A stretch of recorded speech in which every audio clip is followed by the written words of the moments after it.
All right. Hello, hello, hello. We are live and welcome to the Unstoppable You live stream. This is where we get you unstuck so you can reclaim your power and create happy, loving relationships in your life. I'm Amy Shade. I'm your host. Also your moderator. I'm an emotional freedom coach who's also a certified life coach. And I get you unstuck from the emotions that are holding you back so you can really pursue the life and relationships that you truly desire. So I want to take a moment to speak with you and speak about the vision behind the Unstoppable You. Because being unstoppable right now is really relevant because many of us, because of COVID and our financial situation or our relationship situation, we hit the wall. Many of us hit the wall emotionally. We hit the wall in our relationships. We hit the wall sometimes at work, right? And this is being done at a time. And with that, at this time, we're like, as individuals and within our community and the world, we're being asked to be uh, more loving. We're being asked to be more empathetic, more innovative, more creative, and present to our friends and family and ourselves, right? Even though we're up against all these new walls. And it's not easy. It's not easy because we feel stuck. We feel overwhelmed, distracted, unsure of this new world. Um, but we do know that like the old ways are not working anymore, but we're not exactly sure which new direction to take. So the concept of being unstoppable is so important because we can no longer hit that wall and quit our dreams. We can no longer quit ourselves. We can no longer quit our aspirations, our wants, and our desires anymore because, the universe wants more from you and the universe wants more for you. Okay. So, we at the Unstoppable are here to support you and give you new opportunities and possibilities for your life. Listen, I know what it feels like to hit that wall. After the death of my fiance, it happened so fast, just like we are dealing with this. It happens so quick when we're hitting this wall in this COVID. And, I hit the wall after he passed, and I was face to face with the unknown. I was face to face with my own emotional overwhelm, and I had to learn how to heal. I had to learn how to forgive. I had to, get out of my fear and my anxiety. And I really had to commit to finding myself again. I had to commit to standing up for myself and creating the confidence to create a new life. And I had to find the courage to take action, right? Because I could no longer have that old life. It just, like many of us, that old life is no longer possible. So it's time to create a new life, and get really strong in our motivation, strong in our belief, strong in our passions. And I think, we can all relate to this right now because our lives have changed so drastically. But as I was faced with this major change after that huge loss, like I was face to face with loss, and I, like many of you, had to make a choice. And the choice was either to stay retracted in fear and anxiety or expand in love and courage and grace, right? So I chose to expand, and you can too. And this is why we're here today, right? To expand our minds, our souls, and change the way we think and inspire change in our life because today is the day, right? It all starts today. And all of us have the ability to be resourceful.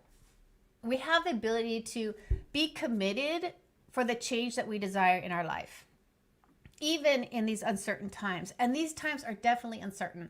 We are being challenged in our life and our relationships. So whether you find yourself in isolation and loneliness, or maybe overwhelmed because, now your whole family's home all the time and you just can't find time for yourself, or you're in a relationship that, it's time to end it and you need to make changes. Or maybe you're in a relationship and you want to rekindle it, you want to reinvent it, you know? Or maybe you're face to face with yourself and not sure who you are or what you want anymore. But I think for most of us, this is the first time in years that we're realizing that change has to happen. We can no longer keep doing the same old, because it just doesn't work. And you're ready to be unstoppable, and you're ready to be innovative, and you're ready to be creative, and you're ready to be happy. And we are happy that you are here, all of the experts and myself. I want to say in advance, thank you for all your questions that you submitted beforehand. I'm going to try to get through all of them today because, we at the Unstoppable are here to answer your questions in real time and support you in the change that you desire. And then also create strategies that actually work. I mean, we want you to be able to take things home with you, which we have a lot of gifts for you today, that you could actually use in your life. So I want to ask you to blow up that chat box. Tell me, I see some people are saying hello. Say hello, introduce yourself. And keep the energy high. Type in yes if you totally agree. If you have a question, oh my gosh, put it in the chat box because we want to address it. And also, if you're on YouTube, subscribe to my YouTube channel would be beautiful.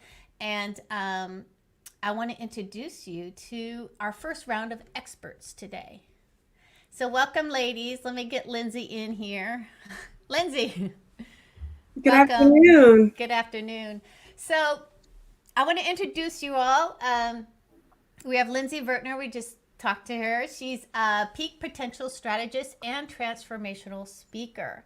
So today she'll be speaking to us about our mindset and really how to, get that in gear so you can really get what you want in your life and be successful. And then we have Dr. Smita Naram. She is the co-founder of Ayushka. Oh shoot, I was gonna have it. Ayushka Ayurved. She is a pharmaceutical herbalist and a nutritionist. I'm so excited to speak with her today. And also we have Barbara Klein. She has the Best You Dating and Life Coaching service, and she is a life coach who really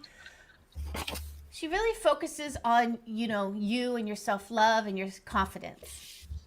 So welcome everybody. I'm excited to have you. We're gonna start today with Lindsay. So that's our first private chat. That is our first speaker today. Yes. And hello, Leslie. Leslie's here today. And also, Makidad? These names, yes. So hello, sorry if I messed up your name. But as I say, I'm excited to have you. So tell me, Lindsay, introduce yourself. Tell me about who you are, what you do, and also, really, what are you seeing in your clients right now? What's coming up for everybody right now? Yes, so I am a peak potential strategist and transformational speaker. And I came into that after a fatal car wreck in 2007 where I was pronounced brain dead and paralyzed. And so I fully recovered from that. And that recovery process actually led me to walking in my purpose in coaching and speaking today. And so I teach ambitious, busy female entrepreneurs and leaders how to master their mindset and increase their self-care, self-worth, and self-discipline. I empower them to maximize their potential and unapologetically pursue their passions so that they can create a first-class life full of purpose, fulfillment, and happiness.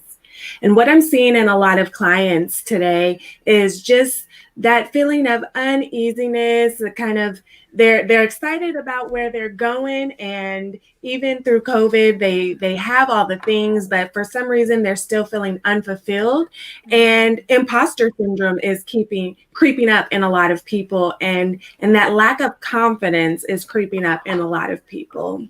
Mm-hmm. So tell me, can you speak a little bit into the imposter syndrome because I know I hear that a lot. I think we hear that a lot. So can you speak a little bit into what that actually is and what what you might feel like if you do have that imposter syndrome, like what it I think is. I lost connection with you guys. Uh-oh. Can you still see me and hear Yeah, me? yes, I can see you and Yes, hear you. yes. Yes, yes. Uh, Let me type in here.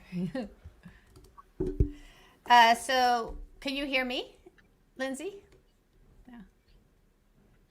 Private chat. Well, this is, this is live. We can hear you. So let me see. Okay. I see you guys moving now. Okay.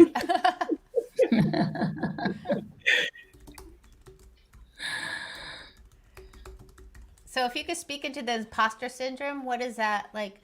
What does that look like? What do women feel like in that space? Yes, so whenever we're struggling with imposter syndrome, we are doing all the things except we feel like we don't truly deserve it. And when we do show up, we feel like, I don't really know if I'm supposed to be here. Like, look at the other people in the room or look at what this person is doing. Am I really doing the right thing? Are people really going to buy my product? Are people really going to listen to what I have to say? And we have these feelings of doubt and uncertainty and feelings of not being good enough. And I know I've had that feeling before myself, that feeling of just not being good enough. And so it shows up, it makes us procrastinate, it makes us self-sabotage because we're trying to navigate that space between I desire this, but my inner limiting belief is telling me this. And so we really have to get a hold of that and know that fear shows up at every level of success. Fear is there, and you are exactly where you need to be. And you do have the skills and the talents to be right where you are. And it's believing in yourself and knowing that you can make an impact with what you have specifically because it is uniquely you. And nobody else can do what you do or say what you say and do it the way that you do it. Yeah, and I think what you said there is sometimes people think that successful people don't feel the way that the fear or the self-doubt, they don't. So successful people feel it, right? So I think, can you speak into that? Because I remember like thinking it shouldn't be this hard, or, but there's like processes you go through and everyone has the same feelings, and successful people find a way, right? Which is what you're about, to really implement, to push past those or go past those. Can you speak into that? Yes, we really have to take that fear and make it work for us because it never goes away. Fear is a natural instinct that we're all born with. Our brain's main goal is to keep us alive from day to day. And so that fear creeps up to say, like, is it safe? Is it going to be okay? Will we still be alive at the end of it? And that's where that fear comes from. But it's important that we just take that energy and harness it into something that works for us and know that I can do this and I'm going to do it afraid despite that fear that is creeping up because I know I can handle it. And I trust that it's all going to work out for my good. And here's the thing. The longer that you hold on to your gifts and your skills and your talents, the longer that someone else is suffering because we're all connected to someone else's breakthrough. And whenever you release that and serve other people, then not only are you helping them, but you're also maximizing your impact as well. And so it really brings us all together and you start to live a more fulfilled life because it doesn't go away. You just make it work for you. And some ways to do that is to remain faithful because whenever you are faithful, it helps to manage your emotions. It decreases your overall stress and overwhelm because you know that it's going to work out in the end. Whomever you pray to or meditate to, believe in something. I myself believe in God, but whatever you believe in, remain faithful to that and know that it's going to work out for your good as long as you're doing what you are supposed to do. So ask yourself, is what I'm fearful about, can I control it? Can I control what I am worried about? If the answer is no, then you do your best to release that from your mindset because it's only causing you unnecessary stress and overwhelm. If the answer is yes, then that means you need to make a plan of action and execute accordingly. And that's that first step in managing your emotions to create that first class life and truly get a hold of fear. Right, right. So a couple things popped into my head.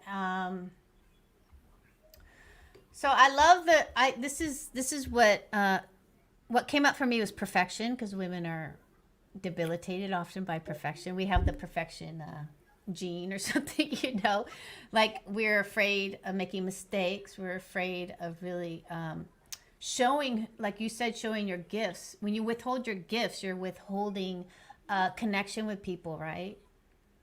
And perfection fits into that because we're afraid to make a mistake, even in our gifts. Oh, you're frozen. Can you hear me, Lindsay? Oh gosh. Oh, Barbara's on. Lindsay, can you hear me? Oh gosh. So we're gonna hopefully she'll pop back on. But yeah, I mean, what she said was so important because she's saying that when we as women have these gifts, and when we don't share them, we're breaking off beautiful connection with people who there you are who people with people who really want to be in sync with you, right? So can you hear me now, Lindsay? Yes, no. Okay. I don't know what's going on with crazy internet. Everybody's trying to get this goodness, and so the internet That's is like right. So can you talk about, I love that idea. I'll just kind of reiterate what you said, which was, about our gifts, and when we withhold them, we're blocking connection with people. And, even at work or in our relationships or with ourselves, when we're not expressing them. And I think that makes sense, but can you talk about perfection in women and how that really affects us? Yes, I'd love to. Perfectionism is such a crazy thing, and recovering perfection is here. So I get it. I've been there, and that is one of those inner limiting beliefs that holds us back from achieving our goals and truly living the life that we truly desire. Mm-hmm. And actually, perfectionism is a indicator of a low sense of self-worth. And of course, we don't think that whenever we are striving to be perfect. In our brains, what we do is we tell ourselves, like, I want to make sure that I really help everybody that I'm serving. And so this has to be perfect so that it can help them the most. But what happens is perfect doesn't exist. And really what we're doing when we're striving to be perfect is we are trying to obtain this thing that doesn't exist. And because we never reach that level, we subconsciously tell ourselves that we're not good enough because we can't get it perfect. And it creates this endless cycle where we're still trying and trying and trying to be perfect, but it doesn't come, which reinforces I'm not good enough because I can't get it perfect. And then we don't release out our gifts and our talents. We don't do. And it's very important that we recognize that. The first step is awareness and knowing that perfection doesn't exist and progress is better than perfection, because the people that you serve, they don't care that it's not perfect. They won't even notice that it's not perfect. That's only something that you will notice. And that's a way of holding yourself back and limiting yourself, and gives you an excuse to not just walk in your purpose and truly release your gifts out into the world. And so we have to say, progress is better than perfection. Something is better than nothing. And start somewhere. Because when you start, you can always grow and improve along the way, but you can't improve from nothing. You got to take a step and then improve and re-navigate and take another step and go from there. But either way, the people you serve are going to be most impacted whenever you just do it. Mm-hmm. So I'm a reformed perfectionist too, okay? But I did not realize that I was a perfectionist. I didn't realize it for many years, right? So what are some of the symptoms of like, because I remember I've been a dancer performer, and I remember just walking off the stage and just judging myself, picking everything apart of it. But I didn't realize that that was actually perfection. Like I didn't realize. I just thought that's the way I was, right? But I didn't realize that I had that block that I had to really deal with, and it really held me back in my life. It really held me back a lot in my life. So, can you talk about some of the maybe the after effects of doing something and having perfection in your life and what it looks like?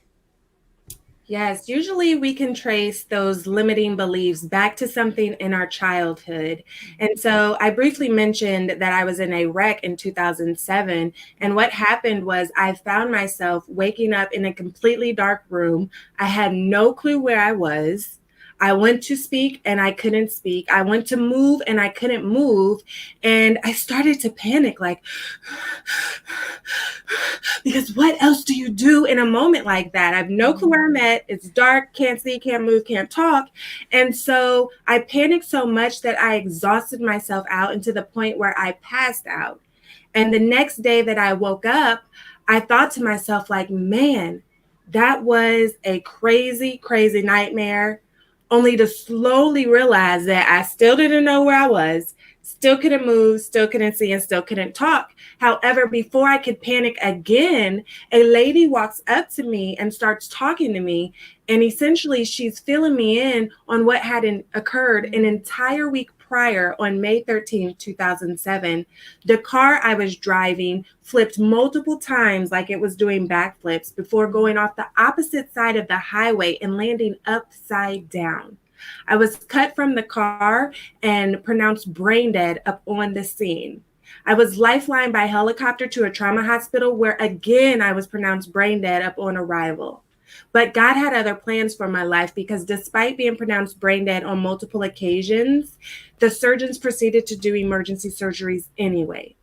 They didn't expect me to make it through the night, and they didn't expect me to make it through the next day. And so, long story short, 1 minute I'm driving home from visiting my mother, and the next I'm waking up to being told that I was brain dead and paralyzed amongst a long list of other injuries. So, talk about a complete turnaround.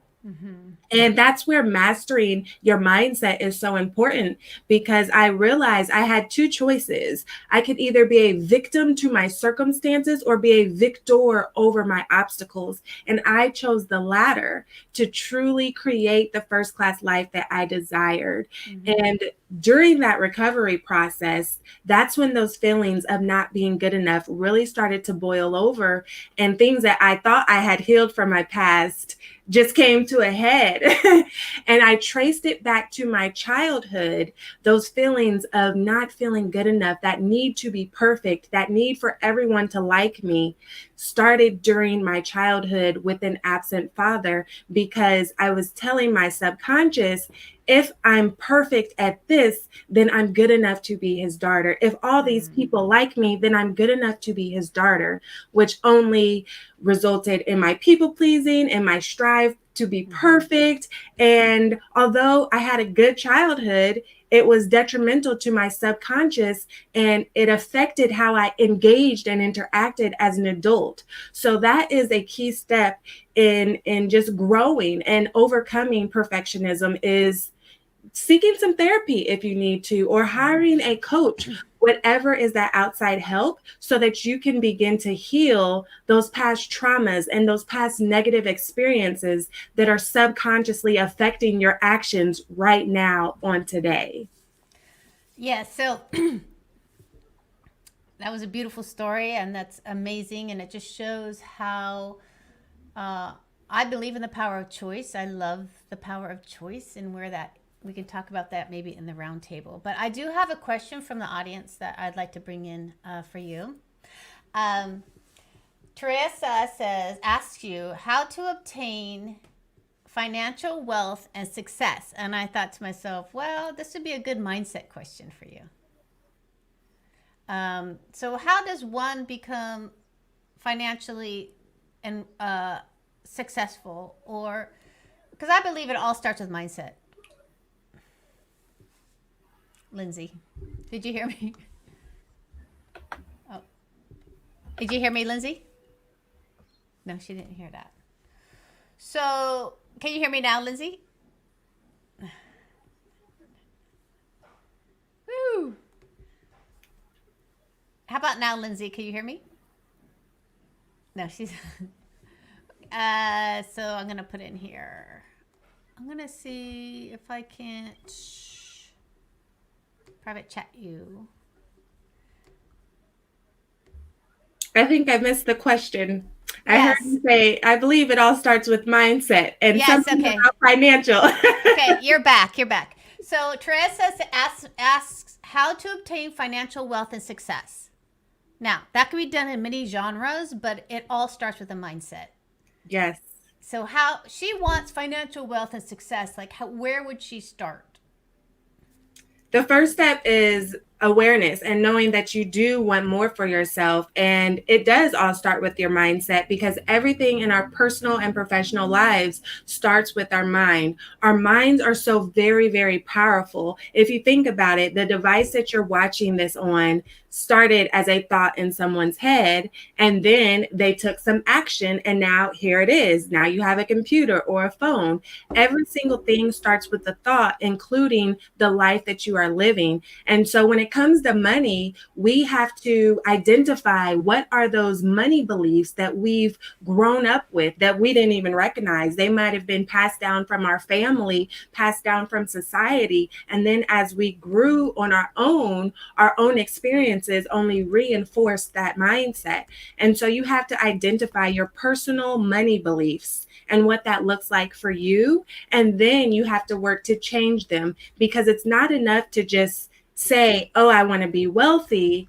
I want to create this generational wealth and truly live debt free or whatever it is. But you also have to change that belief, because if you don't change the inner belief, then it's only going to frustrate you, because you have the desire, you might have the knowledge, but it's not connecting. And that's where that belief comes in, because if you don't truly believe that it will happen for you, then it never will. And that goes with finances, achieving your goals, achieving a great relationship, anything in your life. You can have the desire, have the knowledge, but you also need the belief. And sometimes we don't have the belief because we truly don't feel that we're worthy of what we desire. We don't feel like we're good enough of what we desire. And so again, that comes in, getting that outside help whenever you need it, to help you reframe your inner beliefs to match your desires and to match the tools and knowledge that you have to start to take action on those desires.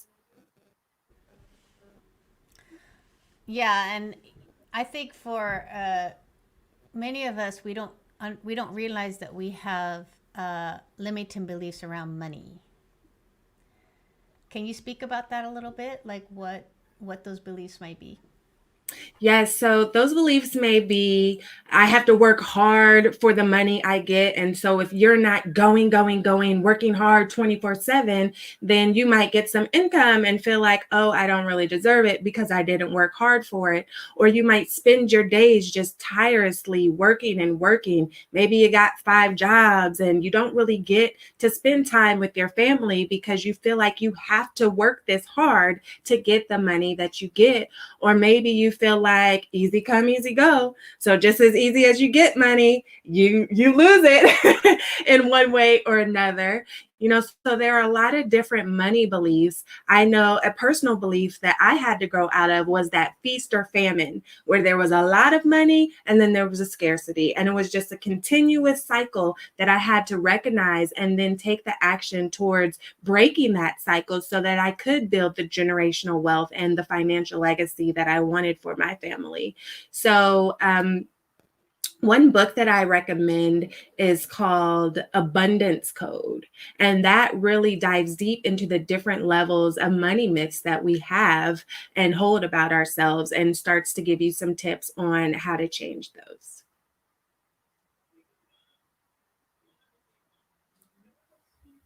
I put that in the chat box for people to go out and buy that book, Abundance Code. So let me ask you. So, what's the number one mindset block you see with women? The number one mindset block I see is that feeling of not being good enough, but it shows up differently in everyone's lives. So, for some people, that might be procrastinating. For some people, that might be a lack of self care, doing all the things for all the people all the time. I'm sure a lot of people can resonate with that. And it's very important that we identify how it shows up in our lives so that we can begin to take those actions towards changing them. And just to touch on that lack of self care, because that's a big one for women, it's very important that we prioritize self care in our lives. Self care is not selfish. And I say that, self care is giving the world the best of you instead of what's left of you. And so we have to think of self care as our fuel that keeps us going. And it's very important because when we lack self-care, it actually increases our stress and overwhelm. It decreases ability to focus. It decreases our ability to be productive. It can cause physical ailments like weight fluctuation, issues sleeping, migraines. So oftentimes we don't contribute those things to self-care. We blame it on something else. Oh, my job is stressful, or oh, I have this going on. But really, it all starts as a lack of self-care. And self-care doesn't have to be extravagant. It can be just 5 minutes a day. It can be free. It can be expensive, but it's all things on the spectrum. So sometimes self-care is just taking 5 minutes to breathe deeply. Sometimes self-care is walking around the block. Sometimes self-care is taking an hour for yourself, whether that hour is to take a nap or read a book or maybe watch Netflix. And then there's other parts of self-care that we don't ever think about, which is the ugly side of self-care. And that's saying no. N-O, period. No explanation needed. It's setting boundaries and maintaining those boundaries with everyone you have a relationship. Self-care is healing those past traumas and negative experiences that we've been through. And what happens when you practice a regular routine of self-care is that you'll start to be more fulfilled. You'll start to notice that your levels of stress and anxiety and being irritable drastically decrease, even with a little bit of self-care. So, how we said earlier, progress is better than perfection. Even if you can get in just 5 minutes a day, that is better than nothing. And so that's what I see in a lot of women is just that feeling of not being good enough for one reason or another, and not confident in how they show up and confident in their skills and their abilities. And then that results in their lack of self-care, which only indirectly reinforces everything that they're believing on the inside and causes them to hold themselves back. And they're not being truly unstoppable in the impact that they can make.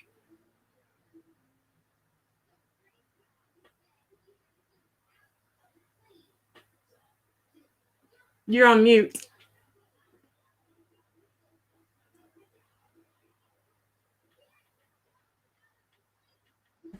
I'm here. I'm just my thing. So, can you talk about? Can you?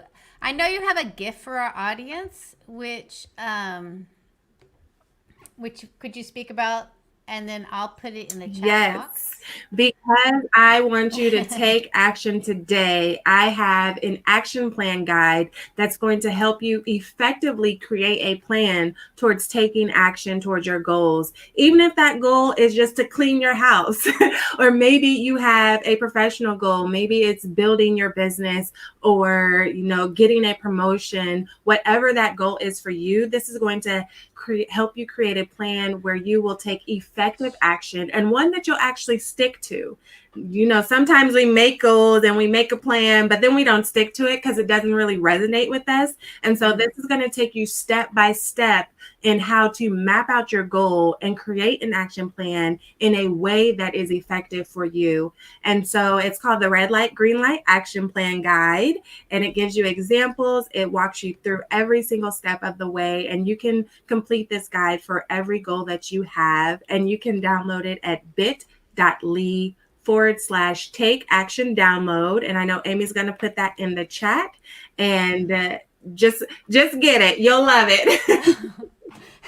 Yes, I'm going to put it in a chat if I could get out of my full screen mode. So I'm going to keep, I don't know how I got here. This is a very interesting tech day for me because I can't get out of full screen. Maybe view? I'll share that link again for those of you that are taking notes. I have it. Oh, I you have got it. Perfect. I do have it. My gosh. Oh, Lordy. Here we go. I'm going to put it in there for you. I apologize. I don't know where I went with my screen, but it got real big. So yeah. So here's your action guide. I'm super excited for you guys to have it out there because Lindsay is rocking it. She is a strong leader, and her mindset, I mean, coming from being brain dead and having to really overcome all those obstacles is such a great she's a great teacher and coach on how to really move forward in your life. So thank you for that, Lindsay. We're going to go on to Dr. Smita, and I'm super excited about this interview also. I'm going to do this. So hello, Dr. Smita, how are you?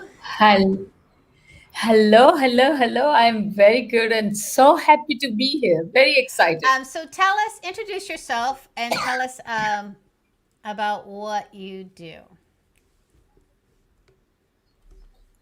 So I am a specialist doctor from India of ancient proven solutions. So I really practice ancient solutions, which is coming 5,000 years old. And I've been taught by a teacher who had a master. So it went up to 2,500 years old lineage. And I started working with my late husband, when you were talking about your fiancé, I remembered my situation. He just suddenly left this world few months ago, abruptly. Sorry. So, and there was a shock. But 32 years, I'm out of it now slowly. So 32 years ago, we started together, and it was so amazing that the impact in people's life, the transformation was so powerful that our practice just grew like mushrooms very fast through referrals. In 2 years, we were like double. Then third year, it was double than that. So we grew like 4 times in just 3 years. And we were invited to work with medical doctors in Europe, America, Australia, New Zealand. And they all, they did a lot of research. And I found that this is working fantastic. So within 12 years, we helped thousands and thousands of people getting rid of chronic illnesses, long-lasting relief from stress, depression, joints problems, skin issue, allergies, and so on and on. So I started thinking now the time has come to give back. My heart was really touched by the love that people gave us. And I decided after that I'll devote my time and my life on spreading and training others. So that's how Ayush Shakti Clinic started. So what I'm doing today, which is now 32 years I'm working, we have Ayush Shakti chain of clinics, which is practicing ancient method of healing. And we have 150 clinic partners. And we help around every year more than 100,000 people. So far, through this team of doctors who work with me everywhere, we have helped more than 1.5 million people on this planet.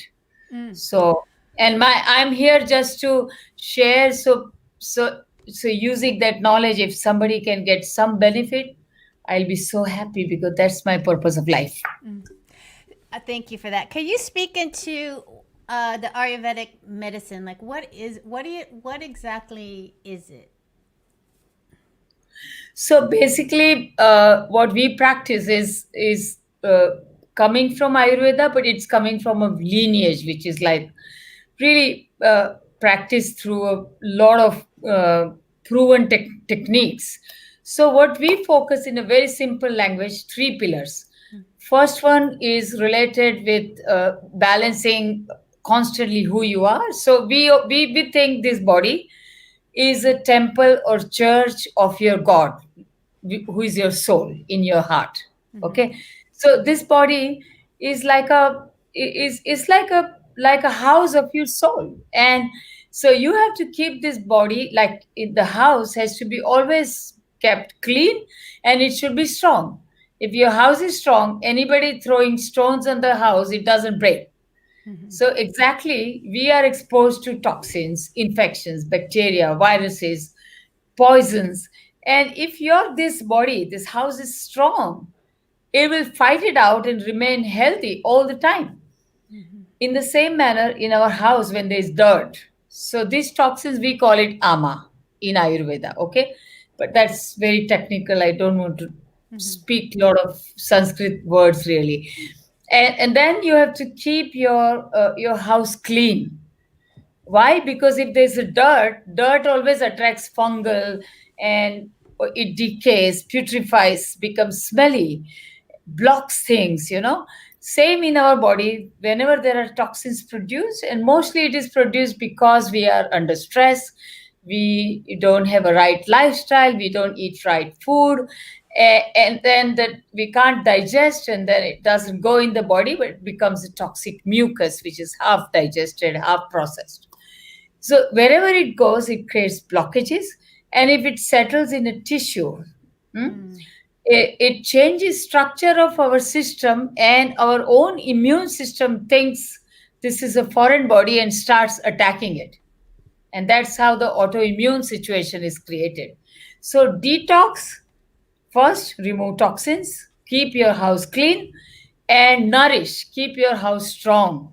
This is what I tell people to do, and do it every day. There are simple things you do it every day. Even your nervous system and brain, when it is strong and nourished, it can handle any situation. It will find a solution to, like Lindsay was talking about her story. That's because her nervous system and mind quality is so strong that she just fought it out and came out of it. Some people will get stuck because their nervous system and brain quality is poor. So there are specific ways you can improve it. So that's one. And then lastly, you have to always keep yourself balanced. So for example, if the house is wooden and you need to repair it, you will always use the material from the wood. Or if it's from the rocks, you will use a rock material. So who you are you pitta, which means are you having heat in your body? Because too much heat creates anger, jealousy, anxiety, no patience. Okay, that's what comes from too much heat, and at an emotional level. But physical level, acid reflux, skin problems, headaches, migraine, all of those things. Or if you are too much vata, which is excessive air, which is drying. Air is a dryness, so it dries actually your enzymes and hormones in your nervous system. So we are all exposed to the stress every day, but some people can handle it, some people can find a solution, but some people can't. Why is it so? Because their enzymes and hormones are dried up because of excess vata. If you calm down this vata, the body will produce these good enzymes, the happiness hormones, and then you will be able to handle anything that comes up in your life. So that's vata. And then kapha is like mucus, and so allergies and all that. So you have to know who you are and keep balancing. And I would like to really share how you can do simple things just to create this balance in your life.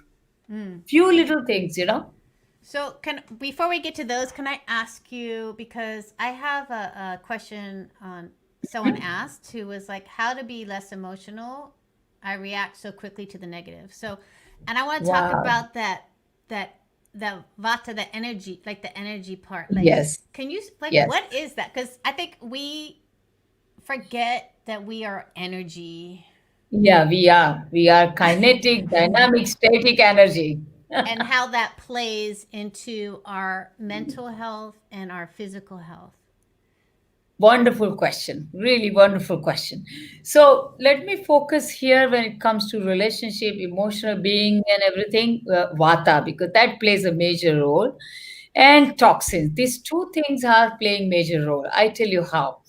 So vata, according to Ayurveda, is related with excessive air. And like in our atmosphere, when there is too much wind during autumn, and winter, when it's very, very windy, everything begins to dry up. You get the leaves are falling off, and your skin is drying, hair, nail, everything dries up.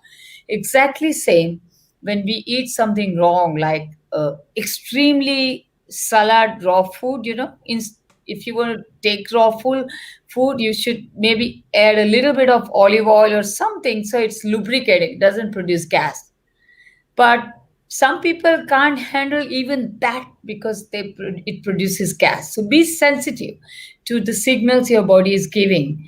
If some food is producing gas, you know that this is something that's not good for me, because that air will penetrate through the tissues and it can settle in your nervous system and dry up the hormones and then create extreme emotional sensitivity, fear, uh, sleeplessness, difficulty falling asleep, several such symptoms, So, if you have those symptoms, what can you do? Mm-hmm. Few things. Okay.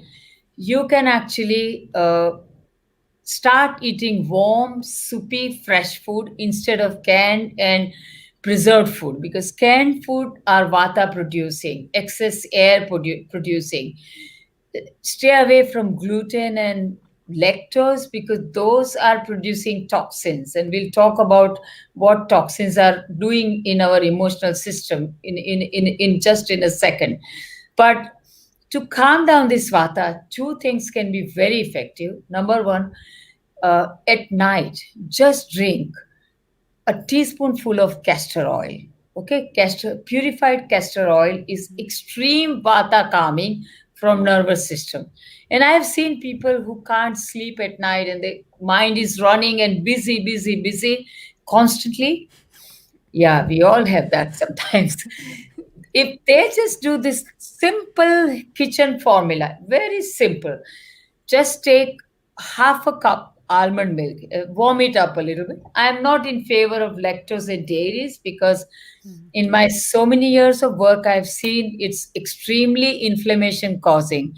And inflammation is one reason, even if we know this is not good for us, we still do that because the signal from the mind is not reaching our senses. There is no Yes. control on our behavior because of the toxins, which is not allowing that belief of your mind to reach your body and your behavior. So I believe toxins is the second reason for that, but we'll talk about it. But let me finish this simple home remedy and then we can go next. So warm almond milk, add quarter teaspoon of nutmeg powder. Nutmeg is extremely calming. If you can find valerian roots, just add half a teaspoon of that. 1 teaspoonful of clarified butter. This is known as ghee. It is quite popular nowadays. You can find it in Whole Food stores and everywhere. So, a teaspoonful of that. And if you can find castor oil, a teaspoonful of castor oil. Just drink this 20 minutes before you're going to go to bed. And of course, follow the sleep regimen, which means you switch off all the lights half an hour before your time to go to sleep, switch off all the gadgets 1 hour before, don't drink caffeine 2 hours before, And you will see that your sleep quality is improved. And if you have a good sleep, your mind is fresh, it will think clearer, it will be focused, and you will be more efficient. So that's about vata. Mm-hmm. Now, amatoxins. That's the second thing which is playing a major role in our emotional behavior. Because most of the times people always know what is right for them, what is the right behavior, what is the right belief. But no matter how hard they try, it doesn't come to them. Why? Because the mind knows everything, but mind sends a signal to our nervous system, our eye, our all the five senses that don't do this, do this. But that signal doesn't reach to our senses. There is a block because of toxins and inflammation. And then we behave what we behave. It's like automatic pattern. Yeah, so I want to stop you there because that's, that's to me very interesting that our toxins, like our inflammation, is affecting our behavior, basically. Yes. That's what you're saying. It- So, I mean, for me, like there are days where I'm teaching or something, and I teach dance also, right? So I do wow. feel like, right, this coming up, like this frustration, frustration or Mm. something. But it doesn't have. I mean, it could be different on a Monday than it is on a Tuesday. Someone can ask, because we're human, right? I'm human. So that could be like I'm having a toxic day or something. Could that be it? That's a vata day. That's a vata. Uh, Frustration coming up after a lot of activity is a vata symptom. You can just do simple marma points. Okay, these are ancient points, but very powerful. Just take clarified ghee, the butter, clarified, or even olive oil, simple sesame oil, and just massage your temples here uh-huh.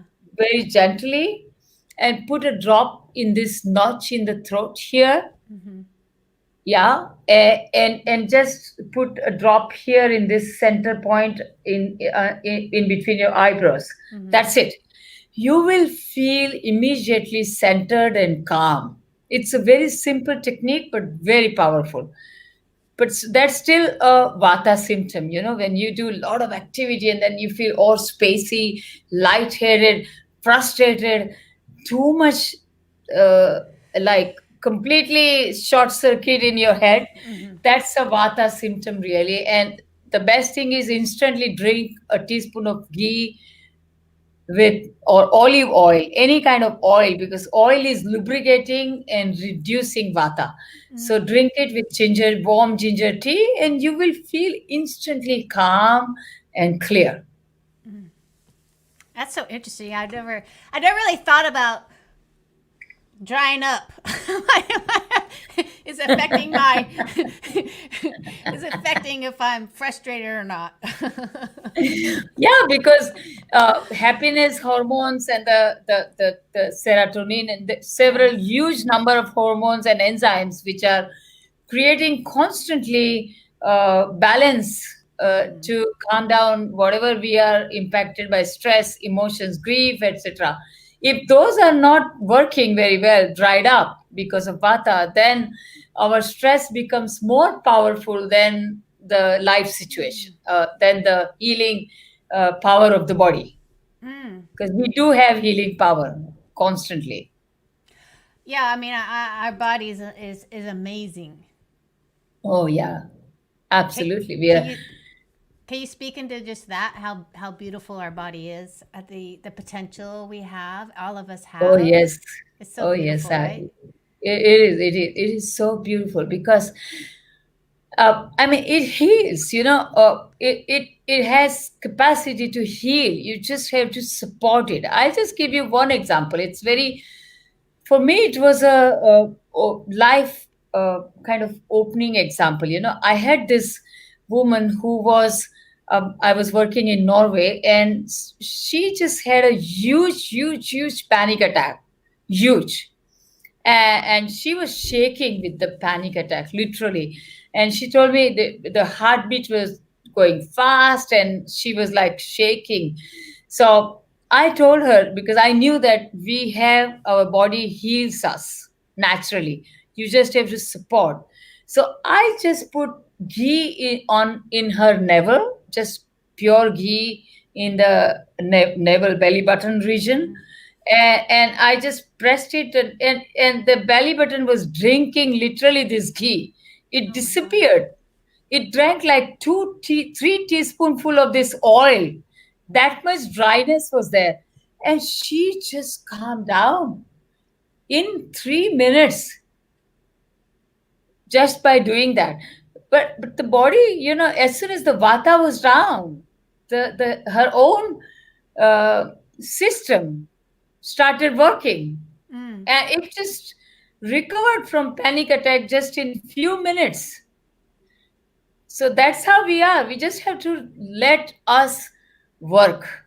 That's it. Yes. And so so this is I know you were talking about you wanted to talk about detoxing and Yeah. stress. Like is stress also because I know many of us are under so much stress right now. With Yeah. all the changes in our world, and we're frustrated and stressed, and we don't know. You know, a lot of us are questioning and not exactly sure about things or what we believe or not. So, can you speak about stress and in that section? Yeah. Basically, mental stress is always related with financial things, actually, and work situation. Emotional stress is related with relationship situations, basically.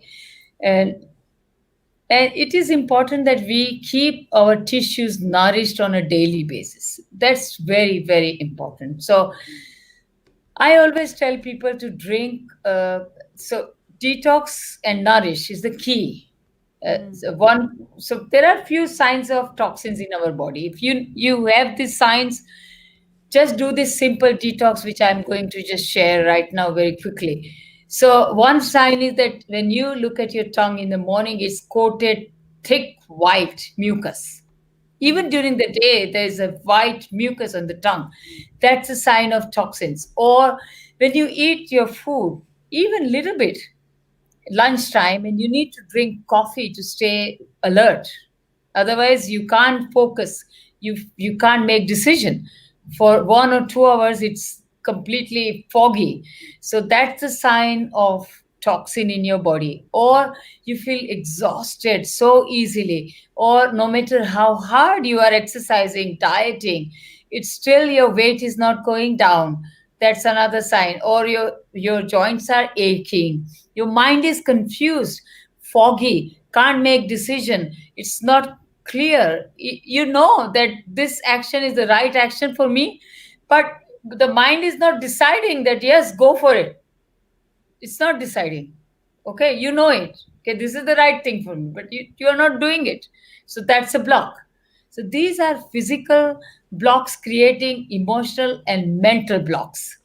So if anybody has these signals, they can just do 3 to 5 days of green mung bean. Green mung beans are one of the best detox things you can find. It is really, really best. And green mung beans are alkaline, so they reduce acidity, which is inflammatory. Acidity is so green mung bean reduce toxins and inflammation. And vegetables like zucchini, paddy pan, or squashes, or pumpkins, or even greens. These vegetables only, not potatoes and sweet potatoes, the carby things. Just stay away from that during the detox. Just make a soup of it and stay on that soup 3 to 5 days in every month. Till you feel light. You feel that your symptoms are going away from the toxins. Believe me, I had this man in LA, young man. He was trying so hard to lose weight, gym, exercise, everything. Nothing worked. I kept him on this green monk soup diet for 1 week. He lost 3 kilos, but he said, my mind is clear.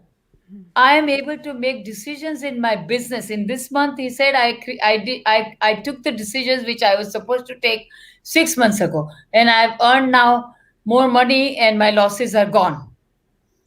So it's important that your mind is clear, and that's possible when you get stay away from toxins. So this is one way of doing it.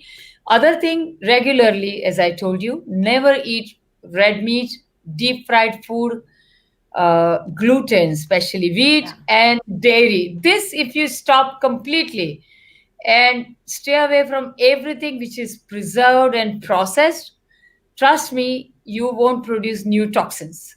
Mm-hmm. That's it. It's as simple as that. And then for the stress, which is related with also vata. I already gave you ideas how to take care of vata using ghee, the drink at night. So you can do that easily. It's and there is some herb, I always believe in improving the quality of your mind and tissues. So in the morning, what you can drink is beetroot, pomegranate, and carrot juice, fresh. Mm. All three are nourishing the brain tissue. And add a teaspoonful of turmeric, because turmeric is anti-inflammatory. And add, if you can find, gotu kola herb, 1 teaspoonful of gotu kola herb. Because I believe you need a good quality, freedom from toxin and a good quality of tissues. If that you have, you can win the world. So I know. Well, I know we have to get to the round table part, but I did give up gluten like 10 years ago, Wow. you know what I did was I started buying my water instead of getting the fluoride out, and my brain did open up and change, and there was clarity, a lot of clarity, and Wow. I know that we're inundated with many toxins, so I appreciate all of these remedies. So I'm going to start putting in your gifts. So, yeah, Dr. Smita has a lot of gifts for us today. So I'm going to put So those I in. just thought that Yeah. I have a lot of booklets. So anybody has a skin issue or stress or allergies or joints or chronic pain, you can just download these booklets and use simple tips in your life. So I thought, if I can help people get healthy, Mm-hmm. I've spent good amount of time on this platform. It's worth spending time here.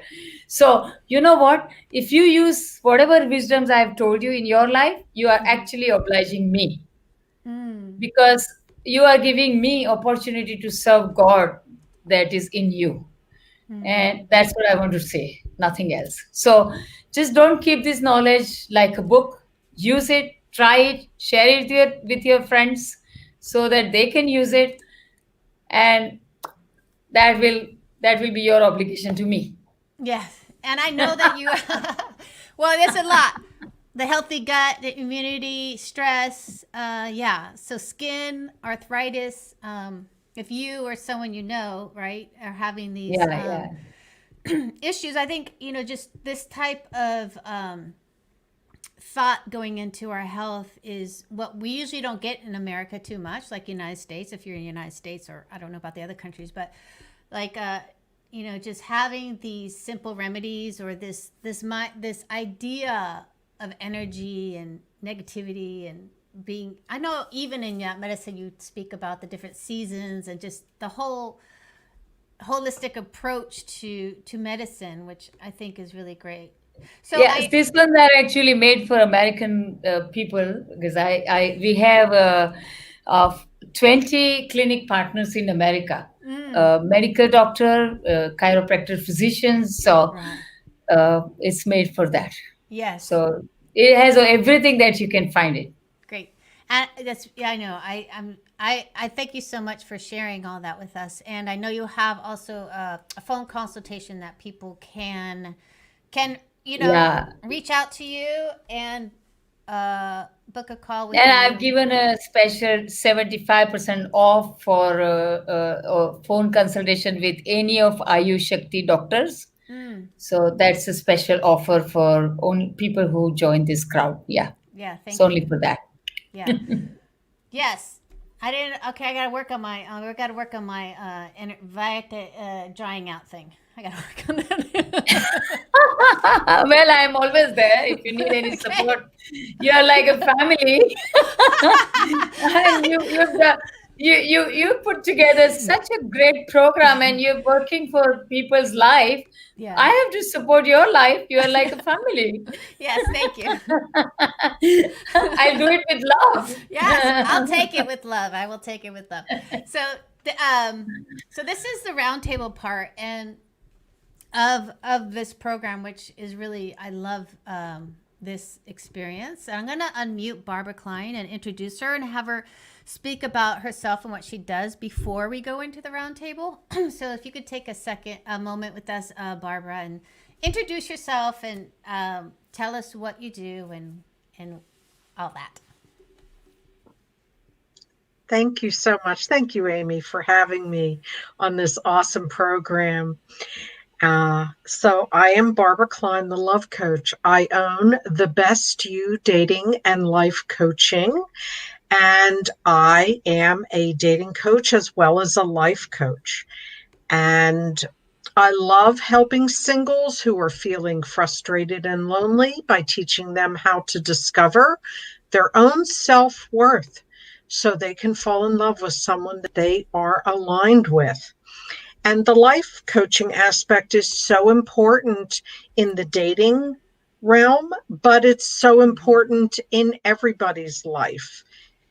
Because for me, the life coaching aspect is the way that we get to truly connect to ourselves, to know how special we all are, what gifts we bring to others, and how elevating our own love for ourselves brings so much joy, connection, and healing to not only ourselves, but everybody we come in contact with. So I can't wait to get you on your interview and dive into that because I'm always fascinated by self-love and dating because I'm a dater, so I'm always open to suggestions. So in this roundtable discussion, Great. I got some questions that people submitted, and I chose this one for you guys because it hits all of our areas of expertise, and so the question is, and it's from Susie. So we talked about early trauma and stuff like that, right? So she is asking how to move past the pain of not having, the origins of a family that cares for you, right? Because many of us, and I think this is important coming from all different aspects of everyone, is that, many of us are born into families that don't understand us. And then that brings up stuff for them, right? So can you speak into either, how to overcome it, things to consider, give her some kind of relief. My goal and hope is to give her some sort of emotional release, because being connected to the early traumas of your origins and is so painful, right? It's a painful experience. So who would like to speak into this first? We're going to do a round table. So who'd like to go first? Because Barbara, you want to go first since you just jumped on. So let's do that. Great. All right. I'll give it a try. Okay. So, I can speak from experience that my childhood was not idyllic. And I saw other kids as I was growing up where I felt like their home life was calmer than mine. And so when I was in we'll say the thick of my childhood and going through some negative experiences in my home, I would think about, I don't want to raise my children like this. I can't believe this is the way you speak to children. Why don't I feel encouraged? I knew I was loved by the things that they provided for me, but I didn't feel loved or supported or nurtured. And so as a young adult, I had to try to figure out, how can I heal from these wounds? Because I saw how it was affecting me. I couldn't change that at that moment, but I knew that there was better out there.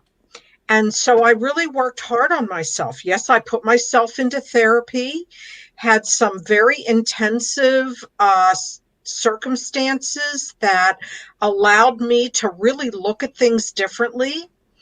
And when I realized that my parents did the best they could with the knowledge that they had and the experiences of their own upbringings, I realized that, we're lucky to live in a time where we're much more educated about how we raise children, how we speak to each other, physical abuse, there's other types of abuse.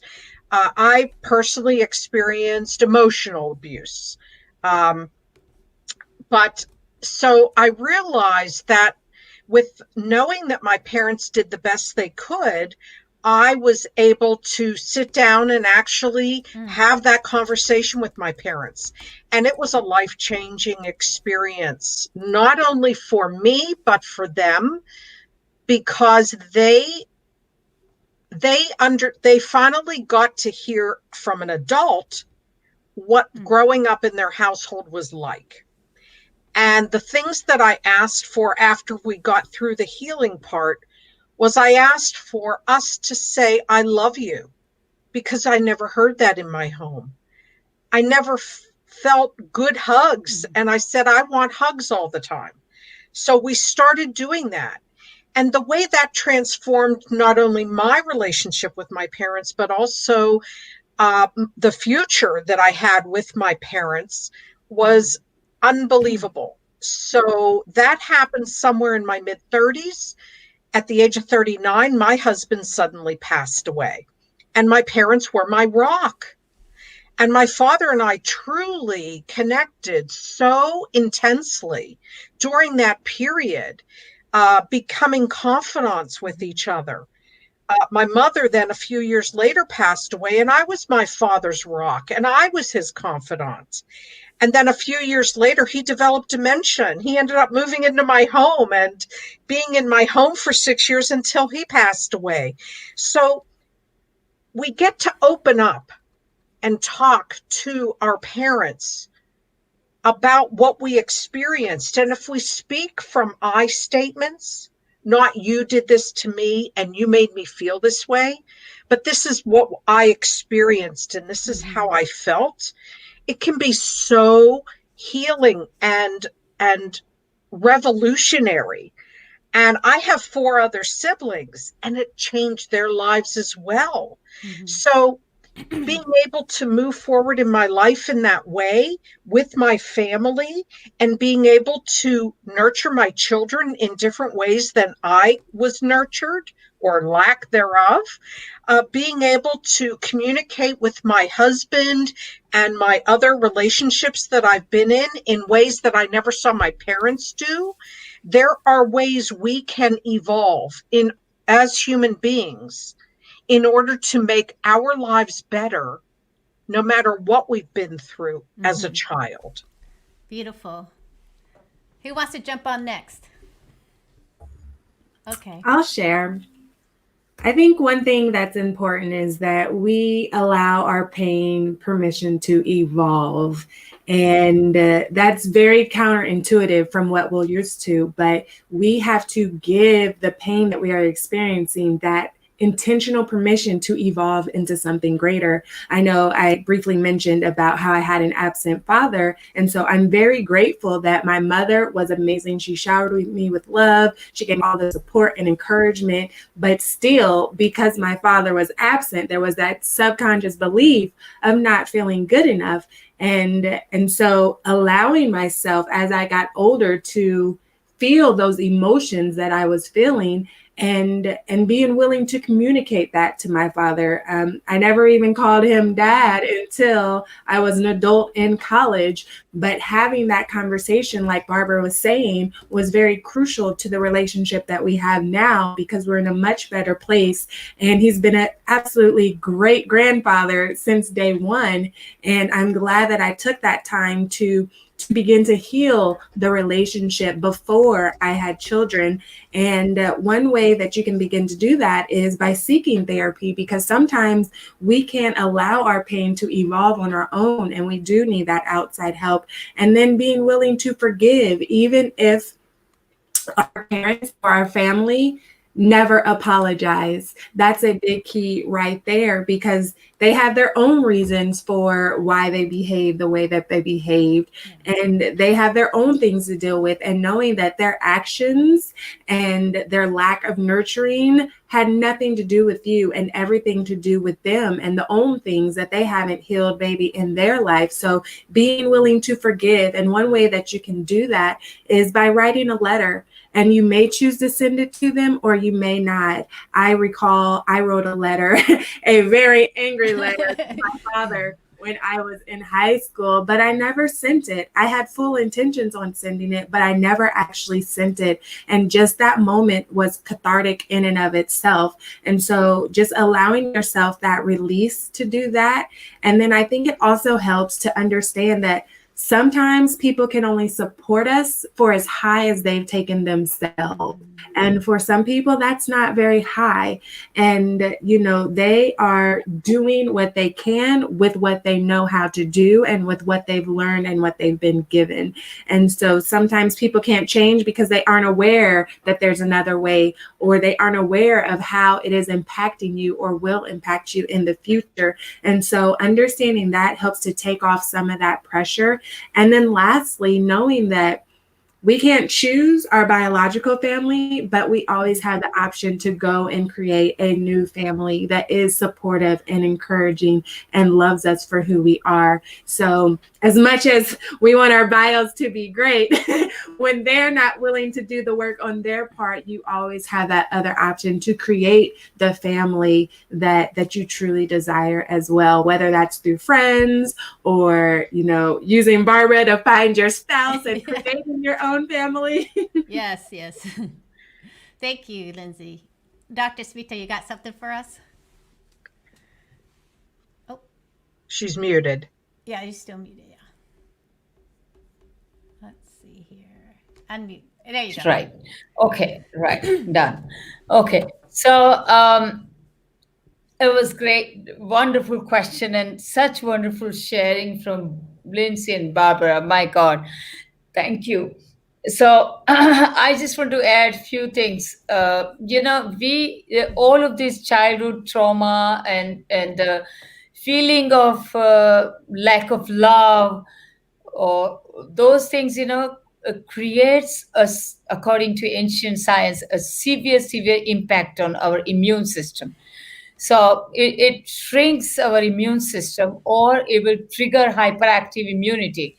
So a lot of people who go through this have many autoimmune or autoimmune situations, or they also get into multiple infections, which is not healing, chronic fatigue, Epstein-Barr, or herpes, or different things. So it has a connection. And when you work on your immune system, it can make you stronger, to give you strength and courage to sit with your family and discuss things out, because that's something very important to do. But most people don't have this courage.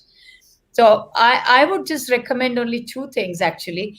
One is that, people can take turmeric, curcuma, with carrot and beetroot juice with pomegranate, which I explained earlier, which is great for immune building.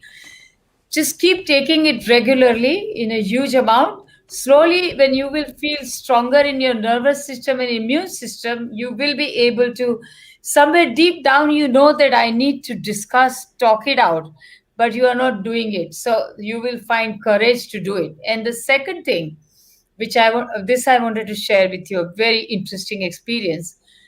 This is like around in 2002, we had a German girl, 22 years of age, came to India. I mean, I used to work in Munich and I met her there. And she had this frozen shoulder, unusual frozen shoulder, because young people don't get it, but she had it at that age. Very severe, very painful. So I invited her to come and do the detox in our clinic in India. She came. As soon as we started doing a pressure point treatment to release the physical blockages, she cried. And she cried like anything. And I said, "What's going on?" She said, "I don't know. As soon as you remove this physical block, I'm just crying." And I'm remembering my father, with whom I have not spoken for last 7 years. So so I then I gave her a Burma point, which anybody can do, because she had to first forgive her father. In her head she had this huge complaint. So this is a Burma point, on the left hand, the junction of the thumb and the index finger here, you find this bone, and just under that bone there is a point which is will be tender if you really have this trauma. Just press it, 1, 2, 3, 4, 5, 6, and do this here, not like this, but in this manner. So yes, back of your palm, yes. Here, yes, and then 1, 2, 3, 4, 5, 6, and you can and just say, "I forgive." Sometimes you need to forgive yourself, because we sometimes have such a huge complaint for us as a child. So just say, "Forgive myself, forgive my father, whoever," and press this point and do this 3 to 4 times a day. So she did it for 2 days and she said, "Now I want to talk to my daddy." So we just from India, she called, and for the first time after 7 years, she spoke. The thing was that when she was 15, she was getting attracted to the girls instead of boys. And they were so conservative that they wanted to pressurize her not to go and have a relationship with a girl. Being a girl, lesbian was not acceptable. So the father was very strict, and she just rebelled and left the house and never came back for 7 years. So she just called and says, "This is another thing which can help anybody." I told her, "Look, remember the times when your father loved you?" She said, "Yes, there are many times as a child." And then she just called and said, I said, "You just unconditionally express your love. Say, 'I love you.'" Because love is such a powerful force, and it always exists. It can be buried under the complaints, but if you just touch it, it opens up so many things. It just breaks all the complaints in one go without even discussing. So she said, "I love you, my father." And they were crying for 10 minutes over phone. And now the relationship is beautiful, beautiful. It's already 20, almost 18 years after that, and she meets them. She has a partner who is, same like what she met many years ago. So that's what is another thing I want to suggest, that just express unconditional love. Even if you say it in your heart, they feel it. And that will clear the relationship and create a bridge. Yeah, that's beautiful. And I want to add to this because you hit on something that I truly believe, which is forgiveness, right? Forgiveness for other people, but forgiveness for yourself. I think because I remember a time, it's like I was a physical child, I was a dancer, so talented, and I was everything that my dad did not value, right? But Always happens. Yes, but I understood that's because his father didn't value who he was, which was intellectual, super smart, right? So here I'm this child, physical, talented, everything he wasn't. And so we hit our parents like that. We challenged them many a times. Yeah. And, I think it's important to understand that sometimes who we are really challenges who they are as a person and who they were judged as a kid, which is what we kind of all touched on. Yeah. But I remember like the first time that like I was at my grandfather's funeral, and the first time my dad hugged me, I was like 13, like that I could actually remember. And this feeling inside of me of, ugh. And I realized when I went back to that moment, because that moment stuck with me, you know, it stuck with me, the feeling I had, because I'm not that type of person. So in that moment, what really healed me in many ways is like I had to go back to that moment and forgive myself for being that disdained kind of withholding person, because that's not who I am.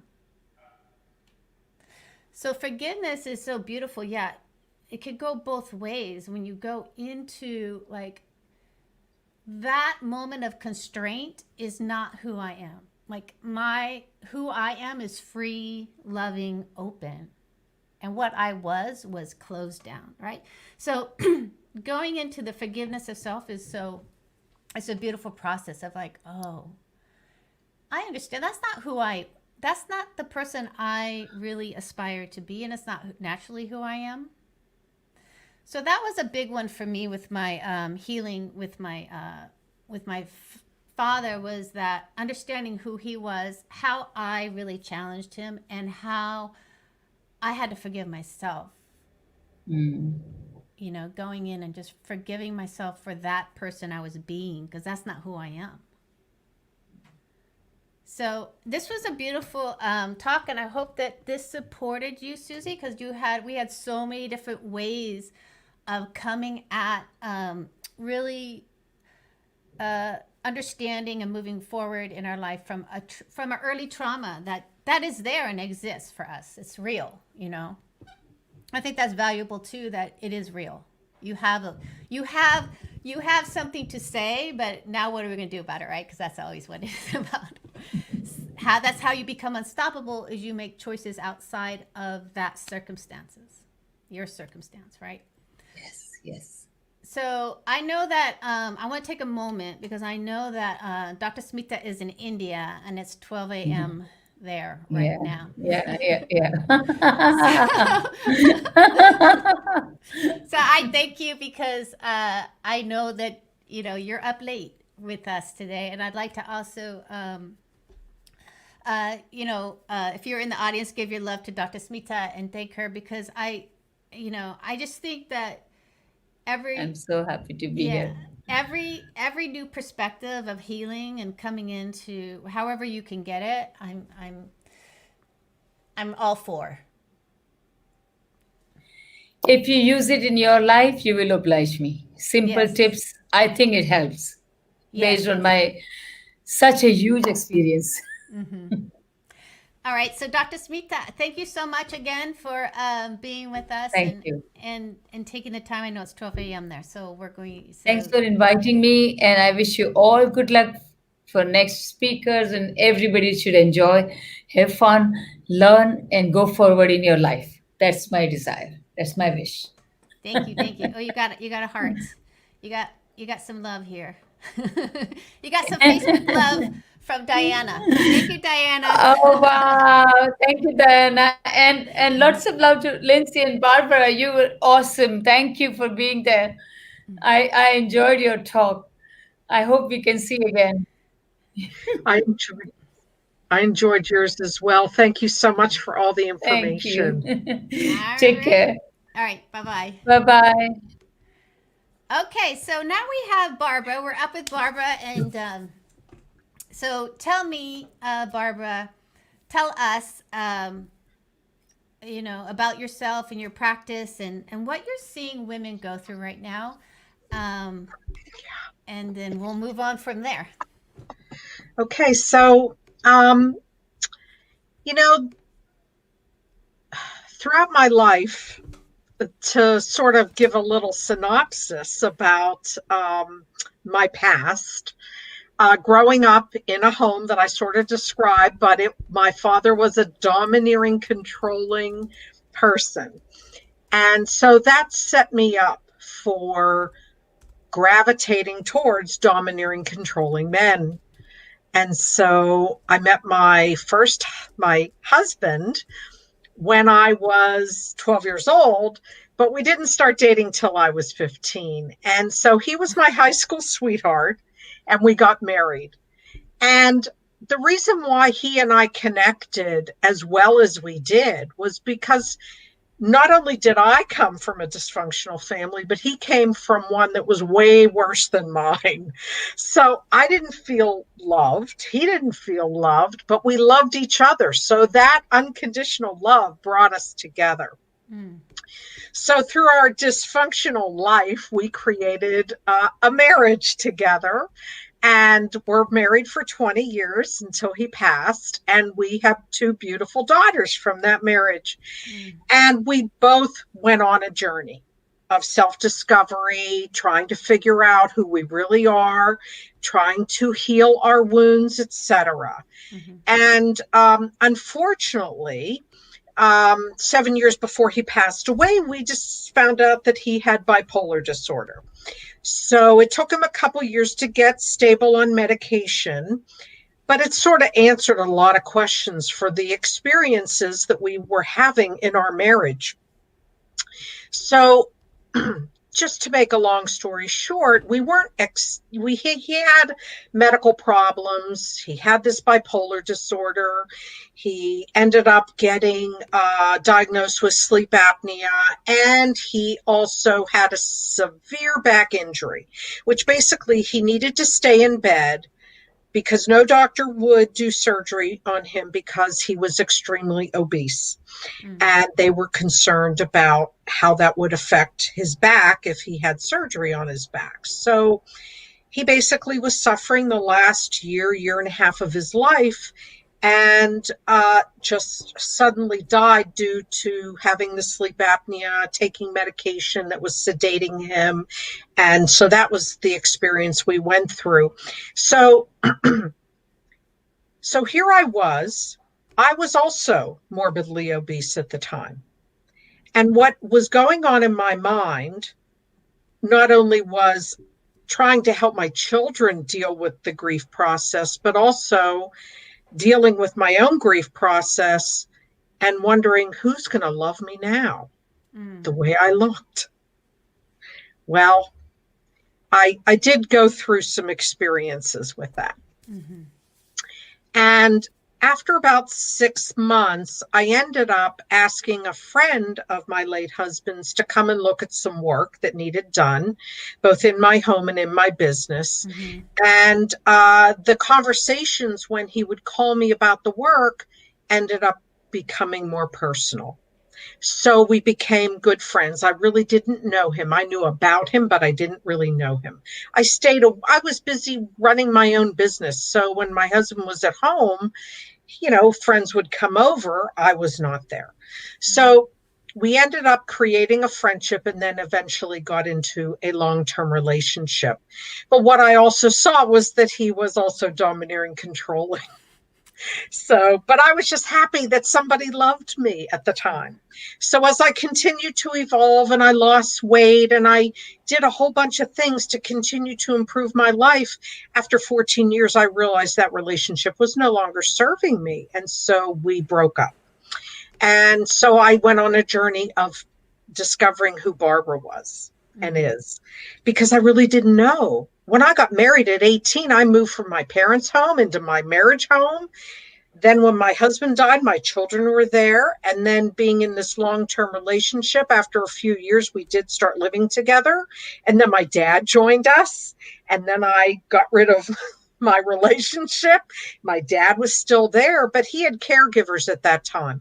So it was more about me, and my children were already gone.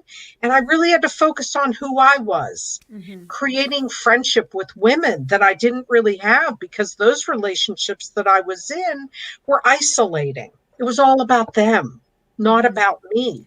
I was totally lost in those relationships. You look like you have a question. I do, because something's coming up for me. Okay. Yeah, so I think a couple things come up was like, who's gonna love me now? And also I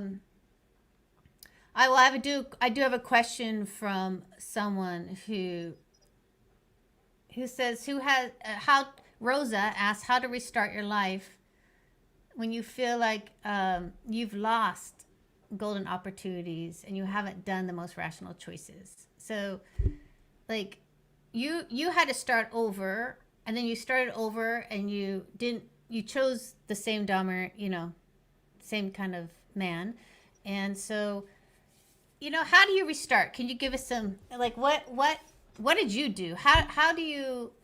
Gosh, there's many ways to do it, but what did you do? Okay. So when I ended that long-term relationship Yeah. and then was basically alone as an individual, I thought to myself, okay, I have a lot of friends, but I don't hang out with these people, married couples, people I worked with, things of that nature. And I thought to myself, I need to figure out how to find girlfriends. So I joined Meetup. Hopefully, you know what Meetup is. Yes, I did. And I started, joining women's groups and going to different events and so forth. And so I met some wonderful, beautiful women that I'm still friends with. Here it is 9 years later. Mm-hmm. And I also thought to myself, when I was a child, what brought me joy? And I was in ballet from the age of 5 until 13. And I only left ballet because I didn't like being on toe and because it was so painful. But I was actually pretty good in ballet. But I didn't really want to get back into ballet. So I thought to myself, okay, well, what could I do? And I saw a Groupon for ballroom dancing. And I thought, oh, that would be so cool, and I could meet guys that way too, right? Right, right. So I started going to ballroom dancing. And it was a shock because I was so ungraceful and had no coordination anymore and had balance issues, but I persevered. Now, where did that how did you persevere? Because I think when people are trying to restart, I think you hit a couple things. One is women need community. Yes. Okay, that's like so important for us. But how did you? What kept you going? I loved the people I met at the dance studio. Mm-hmm. I felt encouraged. Every little thing that I learned was a new step for me. And the nice thing is about when you do go to a dance studio, you don't need to go with a partner. If you're in a group class, you're rotating. The women are rotating through the men. So you're getting different experiences just connecting with that other person in that dance movement. So, and as I continued to improve, I wanted to do more. I wanted to learn that different kind of dance. I wanted to elevate to the next level. So there was that encouragement for that. Mm-hmm. And I really enjoyed the people that I met through the dance studio as well and the dance community. Mm-hmm. The next thing I realized was that when I did decide to start trying online dating, I kept gravitating towards the same domineering, controlling men. And what I realized was I needed to do more work. I really thought I had elevated my self-love, that I had written down exactly what I wanted in a mate. All the positive things. I knew what my deal breakers were, my top 10 must-haves. But I was not connecting appropriately. I was showing up needy. I couldn't understand why guys were not as interested in me as I was in them. So I really knew that I had to step back and realize I need some more work. Mm-hmm. And being in therapy wasn't effective because it wasn't focused specifically on the things that a dating coach would focus on. Right. So I found a dating coach and I did that work. And that made all the difference in the world. Yeah, so it sounds like what Barbara's saying, Rosa, I know it's hard because the question isn't up here, but, to restart your life, it's best to get help. I always say you cannot do it alone. And women are not good alone. I mean, we're not good alone because we're very creative people. And our mind will will like spin a story like no other. That's how creative we are as women. Right? Oh, yeah. Barbara. Oh, yeah. That negative self-talk definitely does affect us. Yeah, can you speak into that? Because I know that's also one of your gifts. Yes. Can you speak into that? Because as I say, we're very creative beings. Yes. Well, I will tell you that, you know, we all experience the negative self-talk. It's whether we allow that negative self-talk to influence what we do or don't do.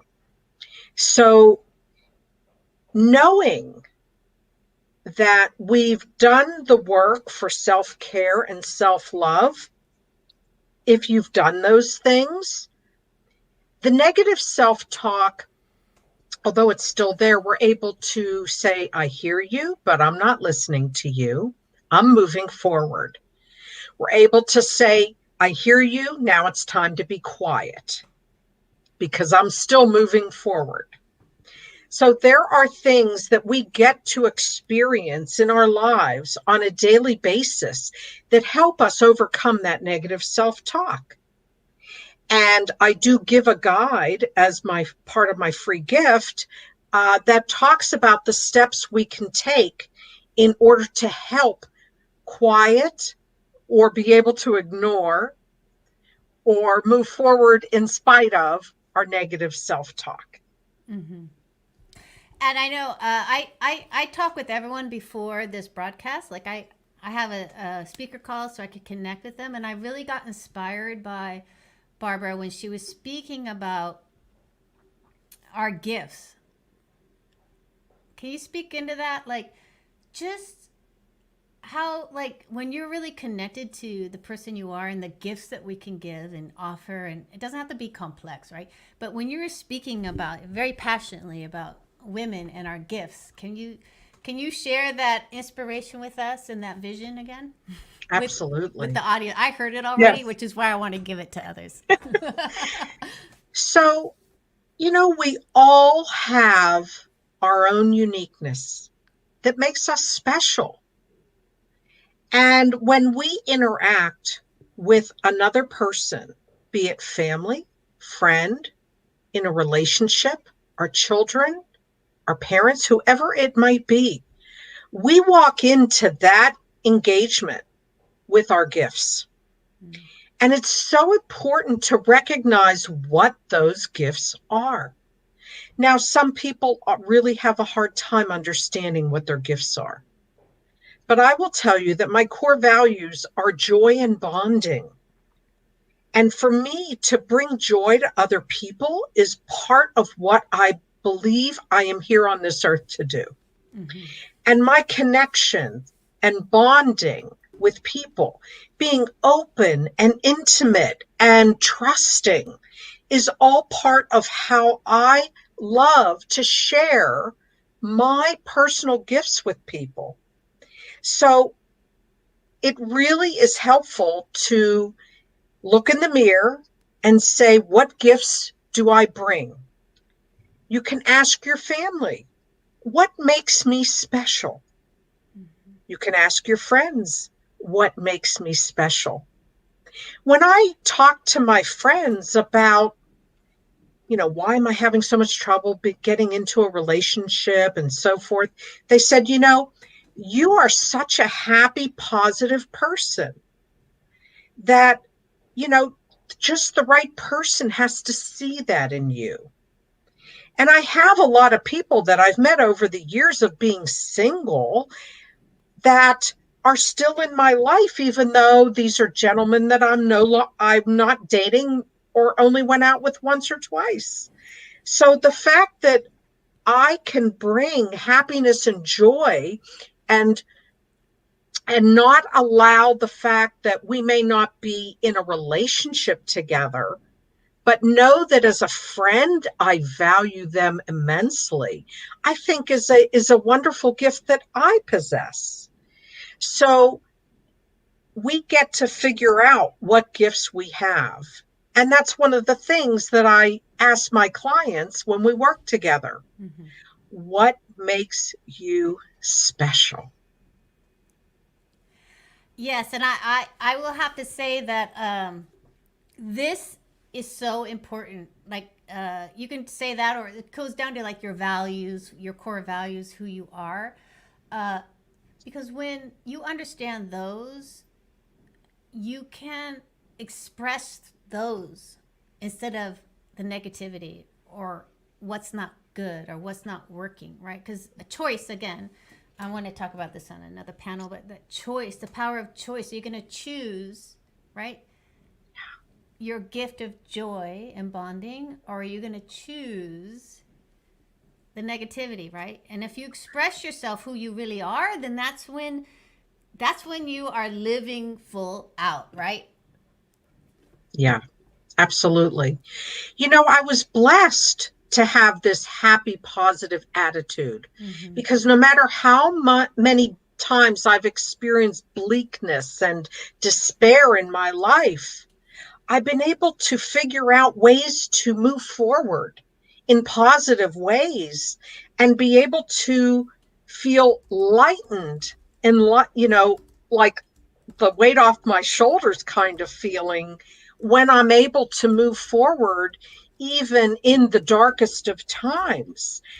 So, that just for me is my own innate gift, but not everybody has those kinds of gifts. And some people tend to fall into the negativity all the time. And I know how hard it is to pull yourself out of that negativity. But it is worthwhile to work on that because the positive happiness that comes out of that when you're on the other side is so much. It fills your heart with love. That's just the best way to describe it. And I think also, which is very beautiful, is if you see the gifts in your partner. Can you speak on that? Like, because we're always focused on what they can't do or what they're not doing, instead of focusing on the gifts that they have and to really accentuate that and pull that out of them. Let's talk about that, right? Right. So,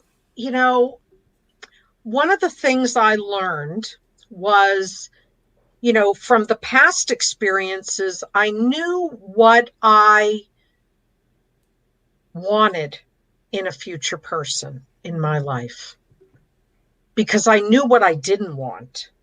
And some of the most important things were just communicating. Like in my past relationships, I felt like I didn't have a voice, mainly with my husband because of my experience through my dad. With my long-term relationship, I was able to voice myself, but he couldn't hear me. Mm-hmm. It was always about what he wanted. And even when I did try to express myself, I felt talked over because he couldn't hold he couldn't wait to share what he wanted to respond with. So it was a difficult communication thing. Go ahead. Also, I was going to ask a question. Do you think that that's also because he wasn't able to receive joy and love in his life? Do you think? Both of them couldn't. Yeah, there's a lot of backstory on that. But so I apologize. I lost my train of thought. Sorry, I interrupted you because I think I interrupted you because having empathy for someone else's situation might be good for communication. Yes, absolutely. Like, I always say know your audience. Right. So what I realized is that I wanted somebody that could be a good listener as well as a good conversationalist. That was probably one of the top things. I wanted somebody who valued who I was, who I am, and learned to honor me. Mm-hmm. And when this gentleman walked into my life and I saw how he was doing something at that particular time to honor his mother, who was turning 100 in 2 months. You know, he was going all out with a big party and so forth, and doing everything himself. I'm like, this is a man who values women, honors his family, and showed me a lot of respect and honor. So, you know, as we continued to see each other and learn about each other, after about a month and a half, he actually invited me to the party, which I was surprised about. Mm-hmm. So it's really important to know what you want in another person in order to be able to learn about them when they come into your life, in order to be able to encourage them to expose their gifts and to honor their gifts. Mm-hmm. And he's not like a huge talker about emotional stuff, Mm-hmm. but I encourage him. And we've had some really great conversations that really brought us together even more. Yes, because I think, if you keep hitting the same wall over and over in your relationships and your communication, then it's time to switch it up. It's time to find new ways. It's time to whoa, what's my part in this, right? This is a whole another thing. But so I love that, that simple step of knowing each other's gifts. And then just really elevating those people into enrolling those people into your gifts, as I would say, as a leadership. It's an enrollment conversation, right? Yes. It's all about enrolling him into your joy, into your getting him involved, right? Elevating. So we're getting close to this first segment, but I know you have your free gift, Steps to Overcome Negative Self-Talk. So I'm going to put that into the chat. Yes. So our listeners can have that. And is there anything, so thank you for that. And do you want to speak into that a little bit more? Sure. So what I've created is a step-by-step process for you to use these actions in order to help you overcome that negative self-talk, in order for you to realize how much you have to be grateful for in your life. When we take the time on a daily basis to look at how much we have to be grateful for, that helps push that negative self-talk away. Yes. So it's a whole nother, that's like an hour talk, the gratitude talk. Yes, exactly. So that's just one thing about gratitude. I love that. And then we get to explore our gifts in order to know that we are special and unique, and we are valuable in this world, and that we do have a purpose. And also to enlighten yourself through things like this, as well as podcasts and reading books and watching YouTube programs that help elevate your self, your mind, and your body. Yeah, I see there's 9 steps. Exciting. All right, so we're coming to the end of the program, and I know that our speakers have one more offer for you guys. So Lindsay, do you want to speak into do you want to speak into your offer and tell us? I'll put it in the chat box. Yes. So I have my First Class Life 30-day incubator. And when I talk about living a first class life, it's about the quality of life you are intentionally creating for yourself. It's about shedding those masks of fear, those masks of doubt, shedding those masks of living up to other people's expectations of who you should be. And it's about showing up boldly and apologetically as who you are, flaws and all, creating happiness in every moment that you can. And so that's what I talk about whenever I mean first class life. Think about the quality of life you are creating for yourself. And so in the First Class Life 30-day incubator, we have a weekly group call. You have a Facebook community to support one another as we work through the steps of increasing that confidence, increasing our sense of self-worth, increasing our self-care, and really gaining clarity on your purpose and what it is you truly want for your life. So at the end of the 30 days, you'll be able to have a nice, clear action plan toward achieving your goals. You'll have increased self-worth, increased self-care, and increased self-discipline to hold you accountable to create that first-class life that you truly desire, and a full community of support with everybody that you're in the group with. And so it's a great program, and it's just in time to get you jump started into the right mindset for the new year. So perfect timing with this summit. And it's really going to help to boost your confidence and everything there and really get a better sense of who you are.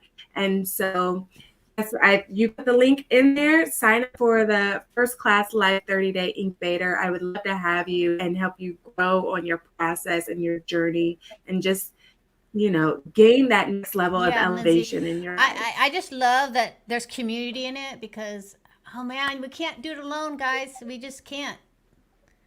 It's just, it's an uphill battle when you have people around you. And I've learned this lesson the last 2 years. I'm like, with people around you and relationships, they will elevate you and take you to the next level. So thank you for that, Lindsay. All right, Barbara. Yes. So what do you have for us, Barbara? So I do have the Best You Life Discovery Program. It is a 6-session program where we work one-on-one together on how to elevate your life and your mindset and be able to have you turn your life around, your mindset around in order to be the best you. Yes. Because every time you have to, for everything that we do in our relationships, we want to bring the best out of ourselves. Yes. So that we could find the person who actually meets us. We don't want to meet them down here, right? We want to meet them here. Right. Right. So I want to say thank you, ladies. This was a beautiful talk and so many different ways to really find love or to really improve our mindset and our bodies. I learned so much from you ladies, and I appreciate you, and I appreciate you being on the Unstoppable You. And thank you so much again. Yes, it's very important. Thank you for having me. Yes, Lindsay. Thank you for having me. Yeah. So go out there. I don't know if it's nighttime or morning in your area because we're all over the United States. Okay. We're still in morning here. So have a beautiful day, ladies, and thank you so much. Thank you, everybody. Bye-bye. Bye. Bye. Yes, we're here. Yes, so I'm going to help these. We're about to go into our second section of the program. So I really want to I want to kind of review what we went over today, because, these women are so beautiful in their message. And I don't know if you noticed this, but like in the roundtable discussion, Diana, you're welcome. In the roundtable discussion, you get to see the beauty of the coaching community, because we are here to help you. And as I did went over the survey with you guys, isolation and loneliness was number one. And for the responses, many of you are feeling isolated and lonely, and you can feel that way in your relationships, right? You could feel that way at work. You can feel that way. Thanks to yes, Leslie, thank you. You could feel that way in your life. Like if I'm here by myself, but do I feel lonely? Do I feel isolated? I think I would have felt that way years ago, but you're welcome. But as I grew and as I remember being in a relationship with someone, being in a marriage with someone where I felt lonely and isolated. I remember hitting that wall after my fiance passed away and feeling that loneliness and isolation, and I really had to learn through, figuring out ways to not be lonely. And that meant I had to be vulnerable. So that meant I had to reach out. That meant that I had to build new communities. I had to build new friendships. And I did just that. So, I had a choice to make. I could stay in my loneliness and isolation, or I could reach out and create friendships. As I started Toastmasters coaching, and I started my business, and I got into a group. So there are ways out of this emotional overwhelm that many of us are feeling right now. And maybe you've been trying to get out of this feeling of being misunderstood, or being alone, or feeling like, there's just, I don't even know what to do anymore because I've done everything that I thought possible to move forward in my life and to feel connected with people. But you're just falling short of that, right?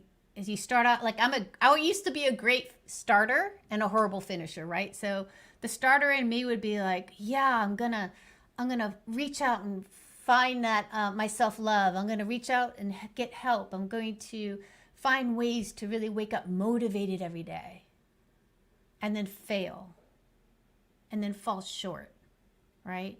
So I know what it feels like to really fall short of hitting that mark. And now it's like I'm waking up every day, and yeah, I have moments of that feeling of being misunderstood, that feeling of like being alone. But now I have ways to get out of that. Now I have strategies in front of me that I could really, as an emotional release, I know how to really create ways so I don't stay in that energy, because life is energy, right? So if you feel like you're ready and you want to move forward and you want to figure out ways to take the next step in your life so you're not stuck in your emotions, you're ready to hit the mark. Because I'm that bridge. I'm the bridge between not hitting that, having the good intention and falling short. I'm the bridge between that and actually hitting the mark, to getting you out of your emotional overwhelm, your loneliness, your isolation, you're feeling like you're not enough. I'm the bridge between those two things. And I'm going to put my Calendly link in here. So you guys, I'm giving a 30-minute coaching call with you that we can explore what's holding you back in your life, what emotions are keeping you stuck, and really get into ways to move you forward in your life, because I believe in you. And I know I came from a place of deficit, falling short. As I said, I was a great starter. I was a horrible finisher. Horrible. Now I finish everything that I start, right? I've gone over that bridge. And even being with you here today is, I finish what I start. I got rid of those thoughts of, life is just hard for me. No, It's stamina, it's showing up, it's trying, it's getting rid of perfection. It's moving past your fear and anxiety. So I encourage you to book a call with me. I encourage you to take that next step with me. And hey, let's just talk. Let's figure it out. I'm always there to support everyone. I don't know if you can tell, but I'm a huge supporter, and I'm a promoter, which means I will get you excited about your life. Yes, Leslie. Thank you. So we're going to go into the next segment of our of the Unstoppable You, and we have new speakers for you, which I'm really excited about. And this is will take you to a whole nother level. I know we're talking about relationships, sex, and self-love, right? So this is going to be a great mixture of how to intertwine, how to make them all connect in ways that that are congruent with what you want in your life. And I know I'm missing Jacqueline, but hopefully she'll be here any moment. But thank you guys. I know I have Bex and Dr. Lauren here. And let me make a quick introduction. So Bex Burton is here. Say hello. Hello, everybody. Hi. Hi. You. She is a love and well-being coach. And, I love that she speaks about really fiercely independent women, which we're going to get into in a moment. But I love that. I'm going to mute Dr. Lauren, if that's okay. I just love that fiercely independent woman, and still being in a relationship, and still, doesn't mean you're isolated. Then we have Dr. Lauren Brim. I'm excited to have you, Dr. Lauren. How are you? Good. I'm gonna mute you. Sorry. I'm good, thank you. Yeah, Dr. Lauren is a doctor of human sexuality, so we're gonna dive into that, which is always one of my favorite subjects, sex, because I get a little bit, Everyone's favorite subject. Deep down. Yeah. And she's an author, and she wrote, I think 5 books. Is that correct? Yep. Whoa, that's exciting. That's a beautiful accomplishment. Thank you. So we're going to jump in, and I'm going to start off with Bex. Bex is where we're going to begin. And as I said, we're waiting for Miss Jacqueline, but I love these two. So Bex, tell us about you, what you do, and also, if you would, tell us what you're experiencing with your clients during this time. Yeah. Hi. Well, hello. Hi. Hello. It's so great to see you again. Yeah.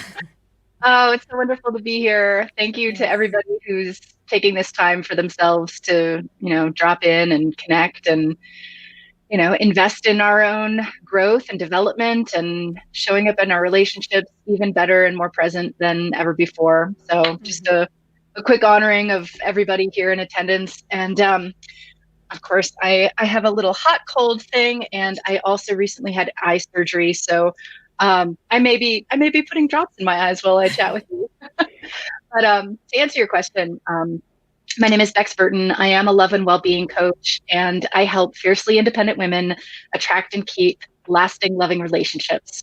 And in order to do so, this is not just lasting, loving relationships with a life partner, but these are also lasting, loving relationships with the most important person in our life, ourselves.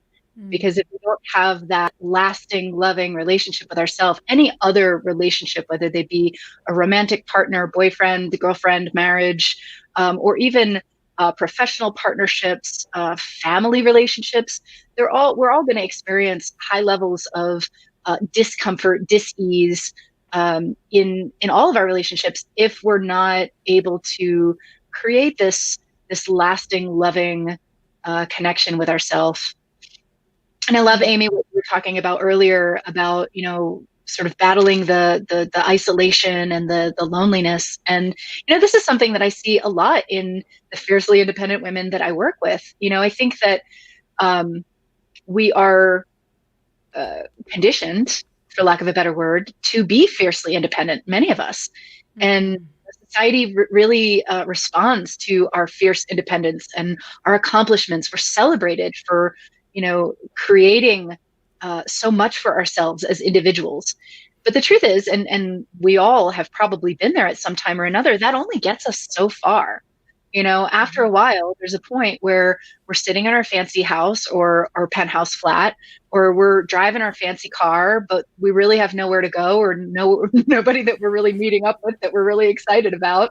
And then there's this sense of emptiness. Like, I have all of the physical manifestations of my desires, except for the real connection that my heart truly desires.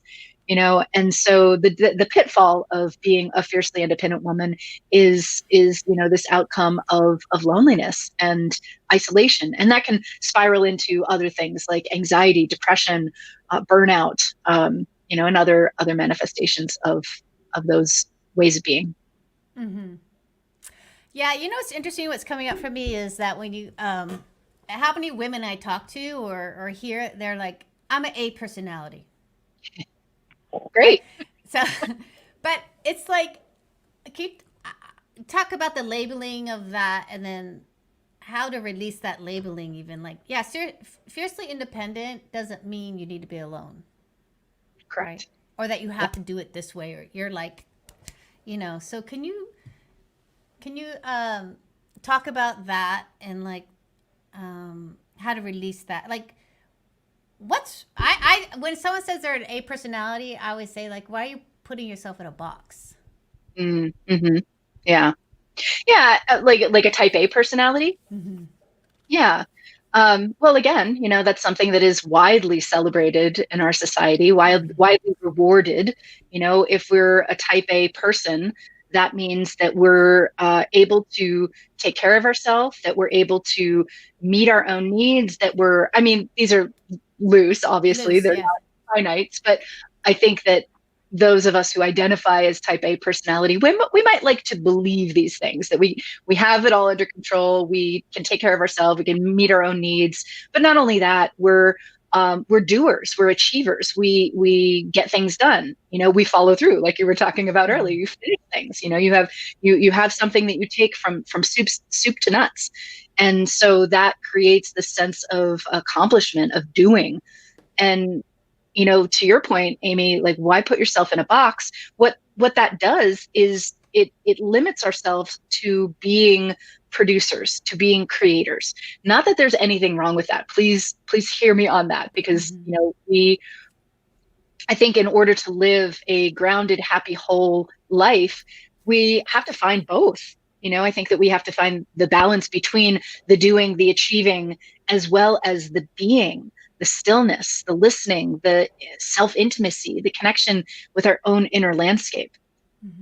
And when we're talking about type A women in relationship, or I'm going to kind of go back to the umbrella of fiercely independent women, because not all fiercely independent women are going to identify as type A. Not all type A are going to identify as fiercely independent. But there's something really special about fiercely independent women that where their behavior really reflects this subconscious drive to be independent. And the way that it shows up in relationship is, when we say that we're super picky and there's really no one out there that's right for me, or we say things like, I'm going to break up with you before you have the chance to hurt me. Or, there's this sense of like, I'm going to close this door before any harm walks through it. So underneath the surface of the fiercely independent woman is a woman who's rather lonely, who really does desire these deep, intimate connections, but is operating under a subconscious drive of protection and self-protection to prevent herself from falling in the trap of being hurt again, or being betrayed, or or in any other way disrespected or dishonored. Mm-hmm. And so the fiercely independent woman then builds up this story, this wall of protection, where she's pulling away her trust in others. She's pulling away her ability to lean on others because she's been hurt in the past, and she doesn't see, any reason to give her trust away, because nobody's going to be able to do it the way that she does it. Nobody's going to be able to, finesse it the way that she can. And not only that, why run the risk of being hurt again if we're not able to fully invest our trust in another person? And, if we're looking at all these layers, another layer deeper underneath that is the trust breakdown that's going on in her relationship with herself. You were asking me, how does this show up in my clients? So, one of the things that, and I'm just kind of talking about the current landscape of the pandemic and, quarantine and spending more time in isolation. A lot of these things are really bubbling up to the surface, especially for the women who have been sort of going at it, just this even keel, feeling like, all of my external needs are being met. And I have I'm not in survival mode for sure. I have all the comforts and all the niceties of living an expanded life, but I don't have this connection, and I don't have, and for a lot of fiercely independent women, she may not even have connections among friends.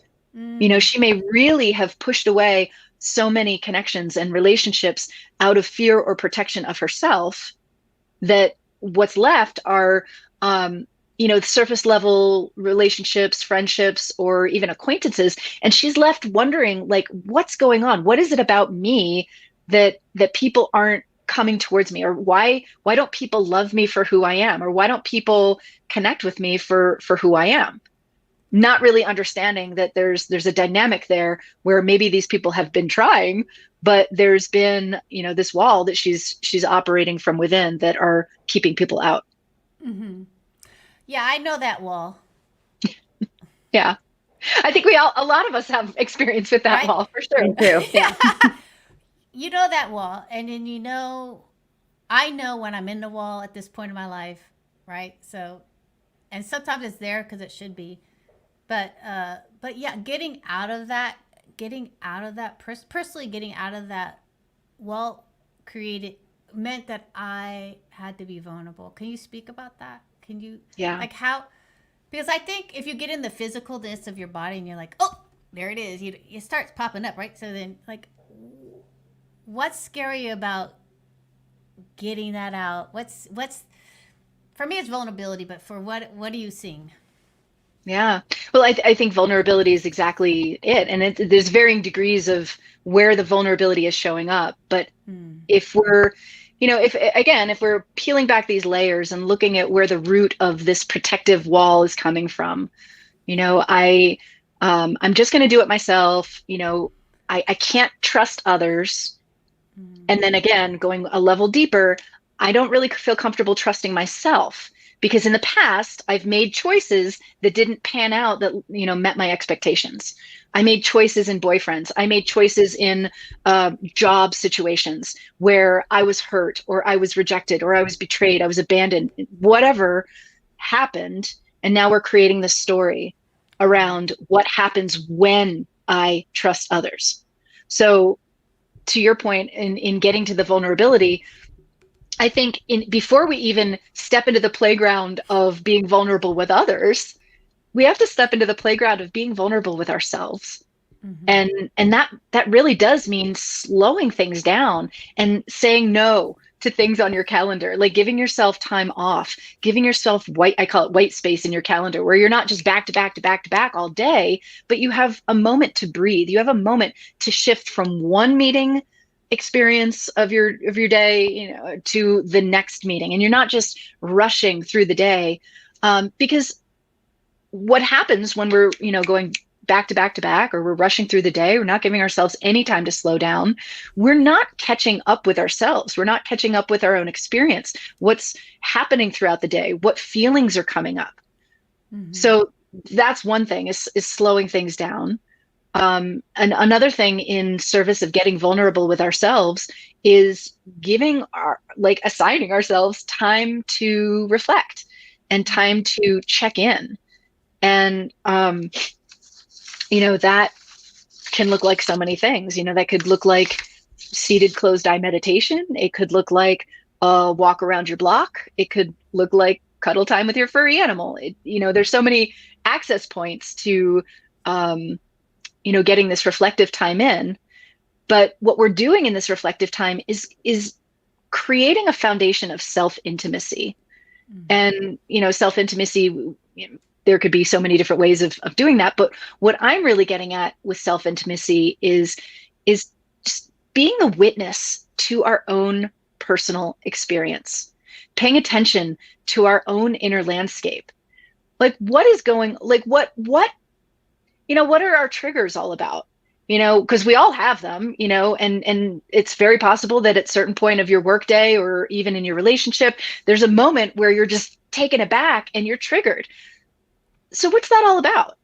A lot of us will turn judgment upon ourselves, or, kind of beat ourselves up about the way that we reacted to something, instead of stepping out of the judgment and looking internally and saying, okay, if I'm not going to judge myself, if I'm not going to make myself wrong for that, and trust that maybe there's a real deep psychological or subconscious driver for that behavior, for that trigger, what's that all about? Getting curious about our own responses, about our own reactions, getting curious about our beliefs, getting curious about something as simple as our physical sensations.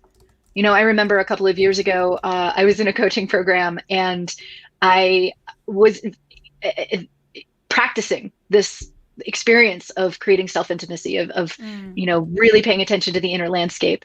And, I think I was in the hot seat, and this wasn't a great experience, let me tell you.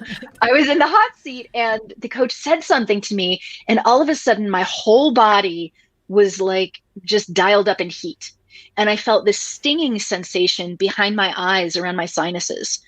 And I had been a fairly dedicated mindfulness meditator at that point. And for the first time in my entire life, I had this experience of like, oh, wow, what is that sensation? And, and just slowing things down. And after the fact, because, when we're in this emotional response, it can be really challenging to untangle the knot that's there. Right. But after the fact, reflecting inward and saying, okay, what was really going on there? What was said? What are the facts? Mm-hmm. And then reflecting, oh, okay, I felt this physical sensation. I felt very hot, and I felt a stinging sensation behind my eyes. What happened next? I started crying. What happened next? I felt something. I felt an emotion. What was that emotion? Can I identify it? Oh, that emotion was shame. And then all of a sudden my whole body has goosebumps, and I feel like a whole new door of my existence has opened up.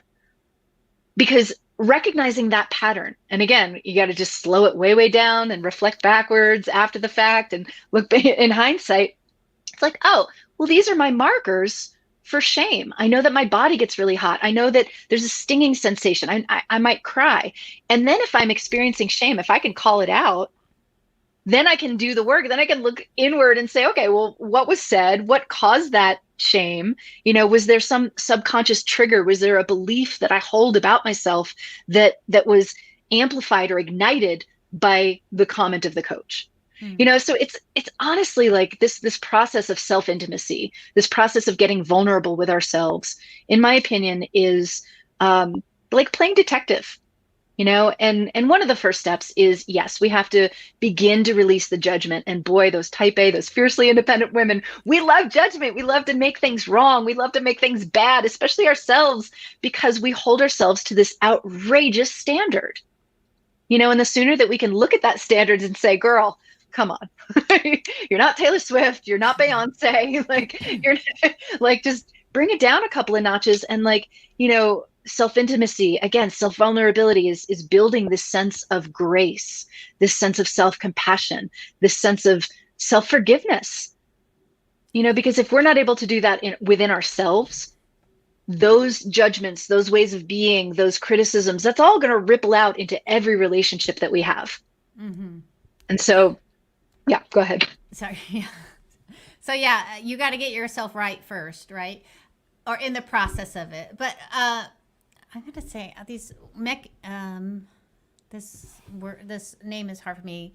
Mekadad, she said that the same for me. I put myself inside a hard shell so I would not get hurt again. So, I mean, how can you speak a little bit into that? And I do have also a dating question also after Yeah. over here.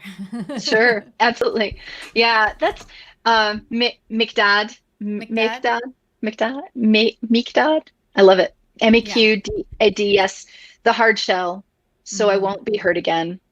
I mean, that's very it's a very common story. It's very universal. So the first thing that I want you to hear is that you're not alone.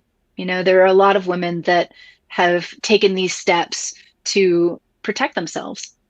And, you know, how do we get out of that? It's a process. You know, just like any growth path, there's no magic light switch, but boy, if there was, we'd we'd all be very different people.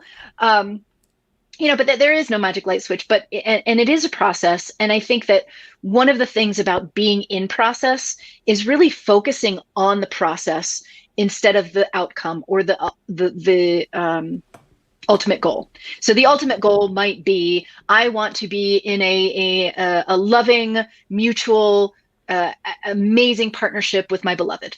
So that is a very worthy goal.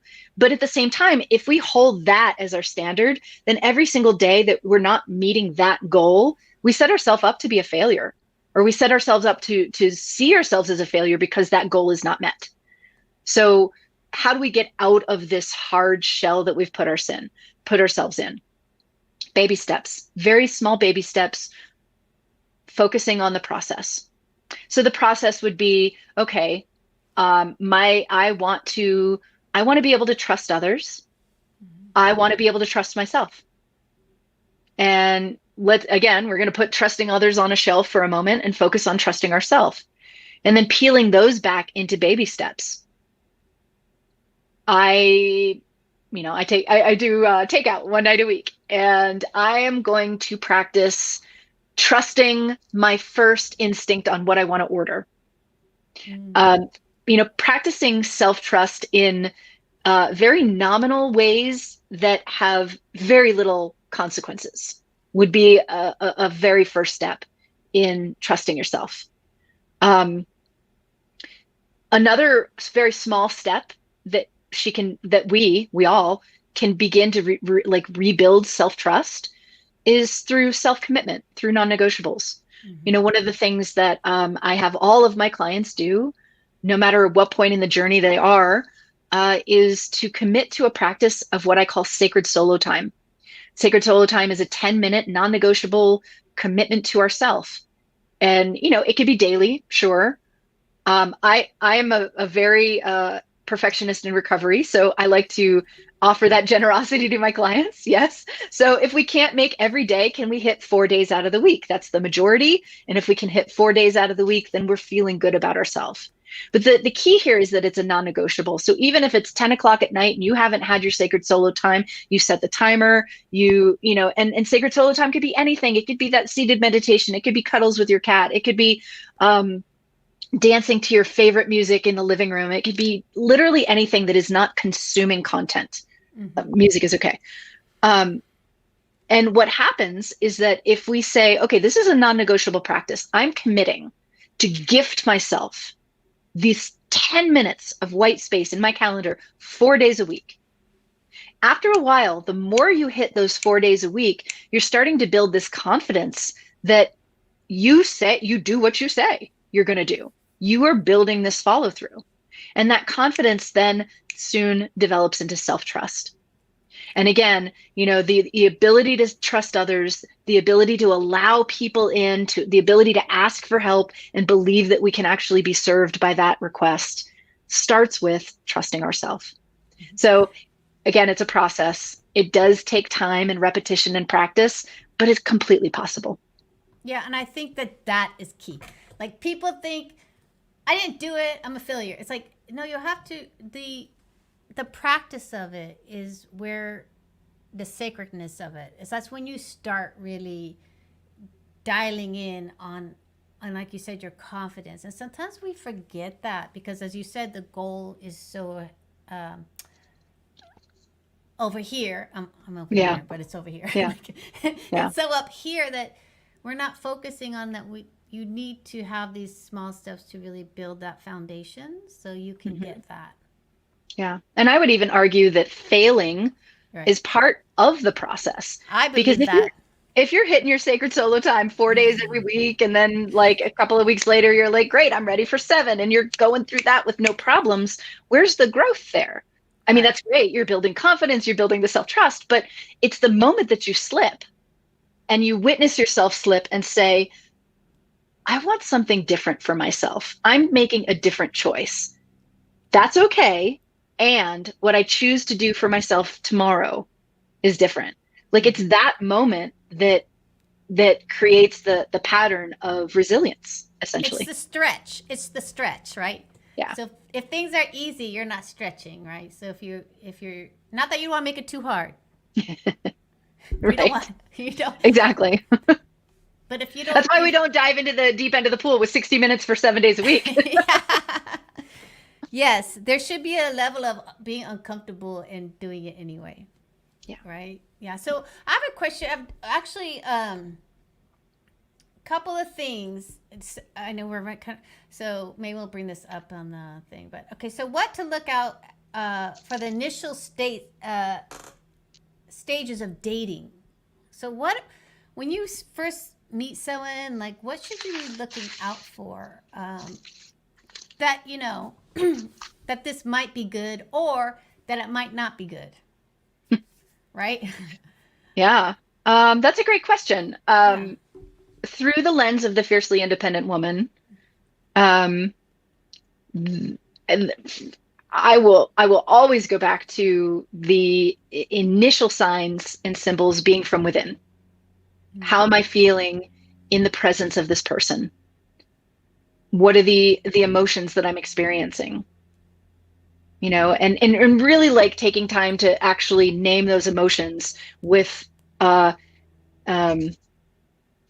like emotive language. Like I'm feeling safe, I'm feeling relaxed, I'm feeling neutral, versus I'm feeling like I want to marry this person. I'm feeling like I want to run out the door. Those are not necessarily emotive. Those are like more like actions.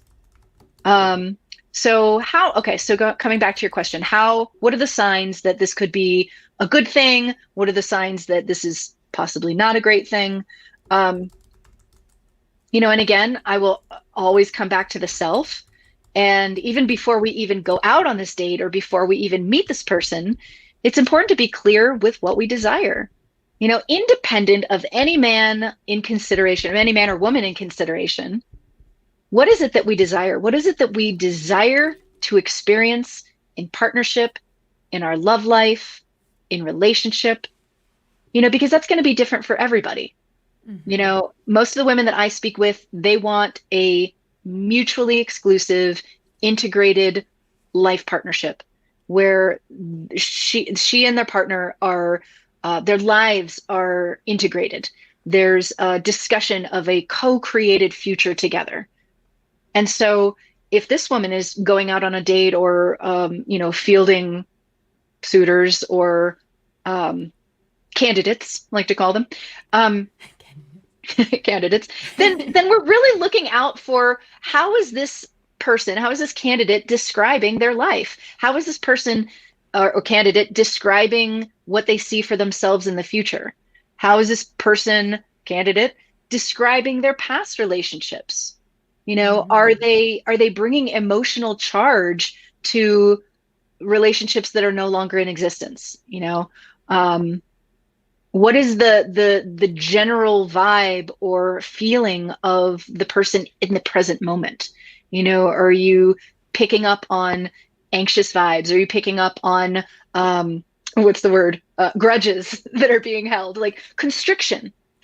And actually that word is an easy tool that women can take into their dating practice or their love attraction journey is, does this experience feel constrictive or does it feel expansive?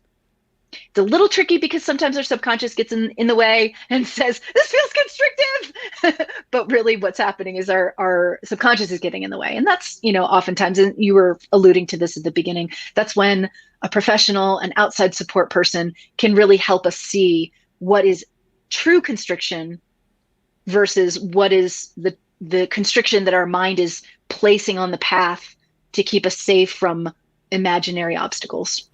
And I will say, because I'm a dater, right? I'm single, I'm a dater. And what I do notice from years ago when I first started dating was like, when you don't have that shell that we talked about earlier, and you go into the dates like open and like, because when you have that shell, you really can't receive information either. Yeah.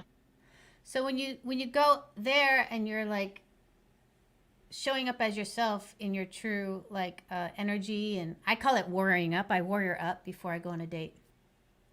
So I'm fully in my own skin. I'm like not making apologies for nothing. Yeah. I'm as I am, right? In the car on the way down, I'm like warring it up, Amy. Let's go. But so that when I walk in, I am myself, right? Yeah. And that's like, but I do notice now, like now I'm getting like getting tinges of my body, like this is not going to work, or I don't like that, or this doesn't seem right, So I think when you open yourself up, like we were talking about earlier, in a way that's you don't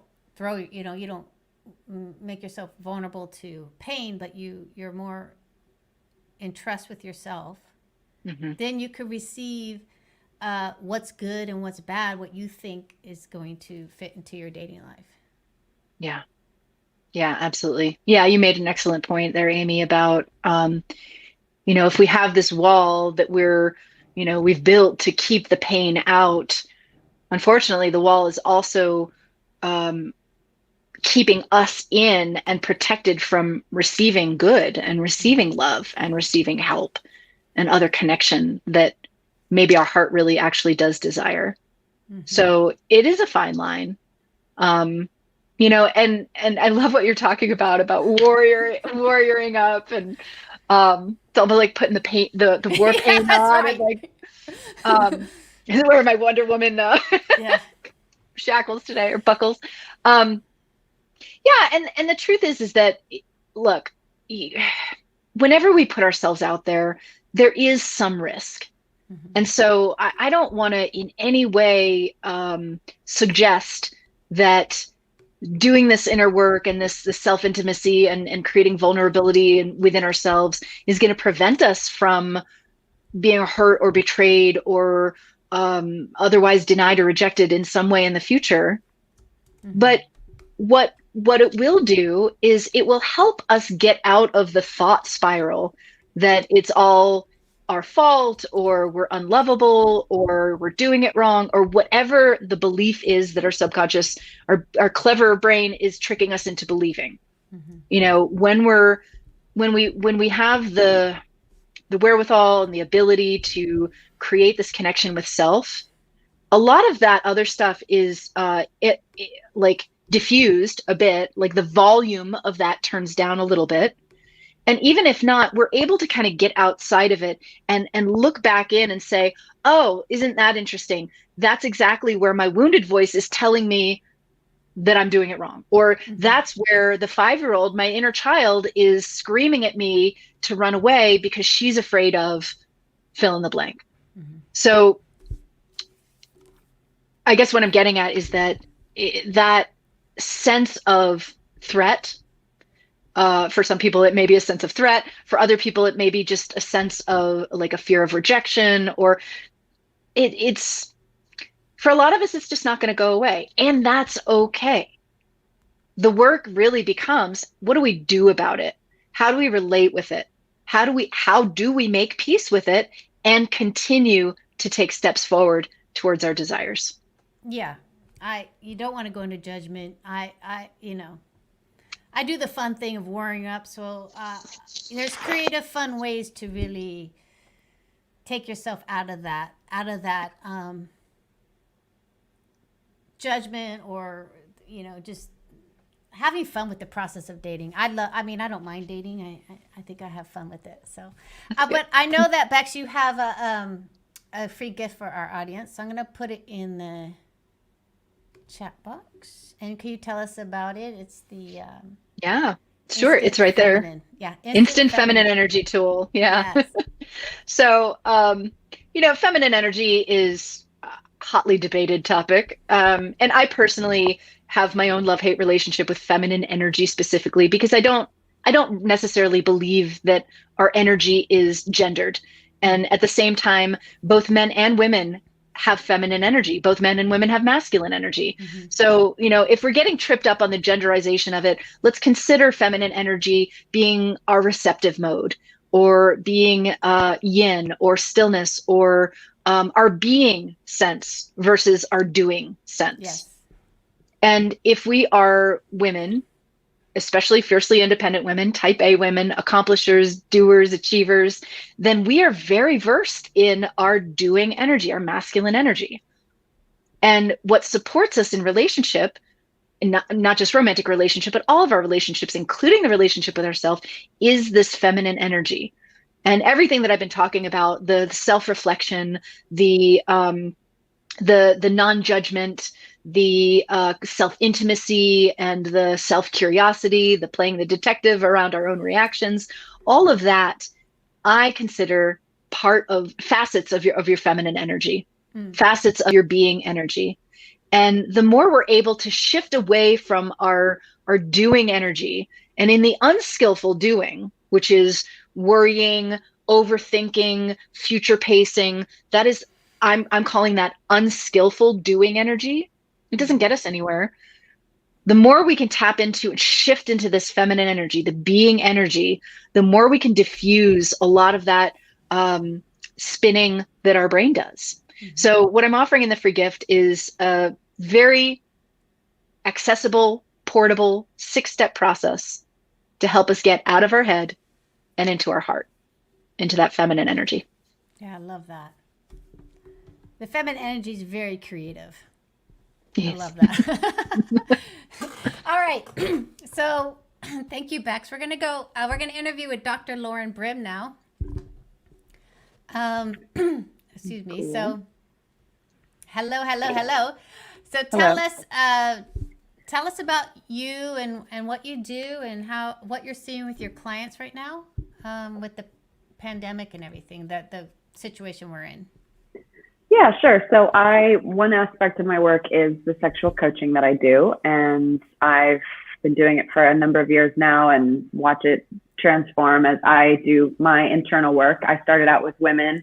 I did my doctoral thesis on male sexuality, started drawing in all these men, and then as I've sort of done more work on myself, and in the time of the pandemic, I now have a lot of couples walking through the door. And so that's been really interesting to be working with these couples who can't escape their problems because they're stuck at home with each other. And it's been really fun to integrate everything I know about female sexuality. Again, if we, not necessarily that women experience sex in a certain way, but I think bringing up that word that Bex brought up, we're conditioned to be a certain way. And so that brings with it, how we've been raised in this culture and the memories of our female ancestors and all these things that show up. And then the masculine and what they deal with and their conditioning and their memories, and then kind of sitting with both of them together and all the aspects that influence sexuality, because we so often think that sex is just limited to the genitals and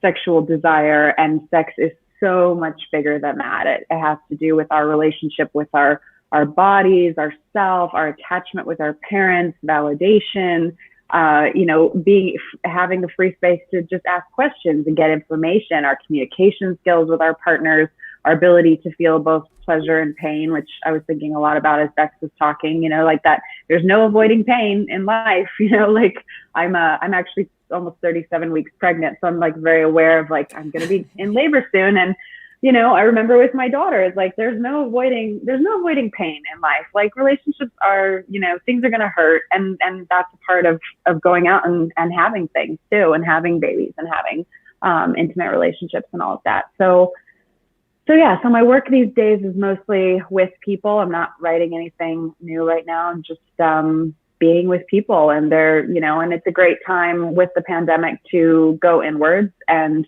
work on the blockages. And it's fun to see, who walks in the door and is ready to work on that. Their shame with sex, they're knowing there's more pleasure available to them and not being able to access it, or, wanting to improve what they're experiencing in their relationship.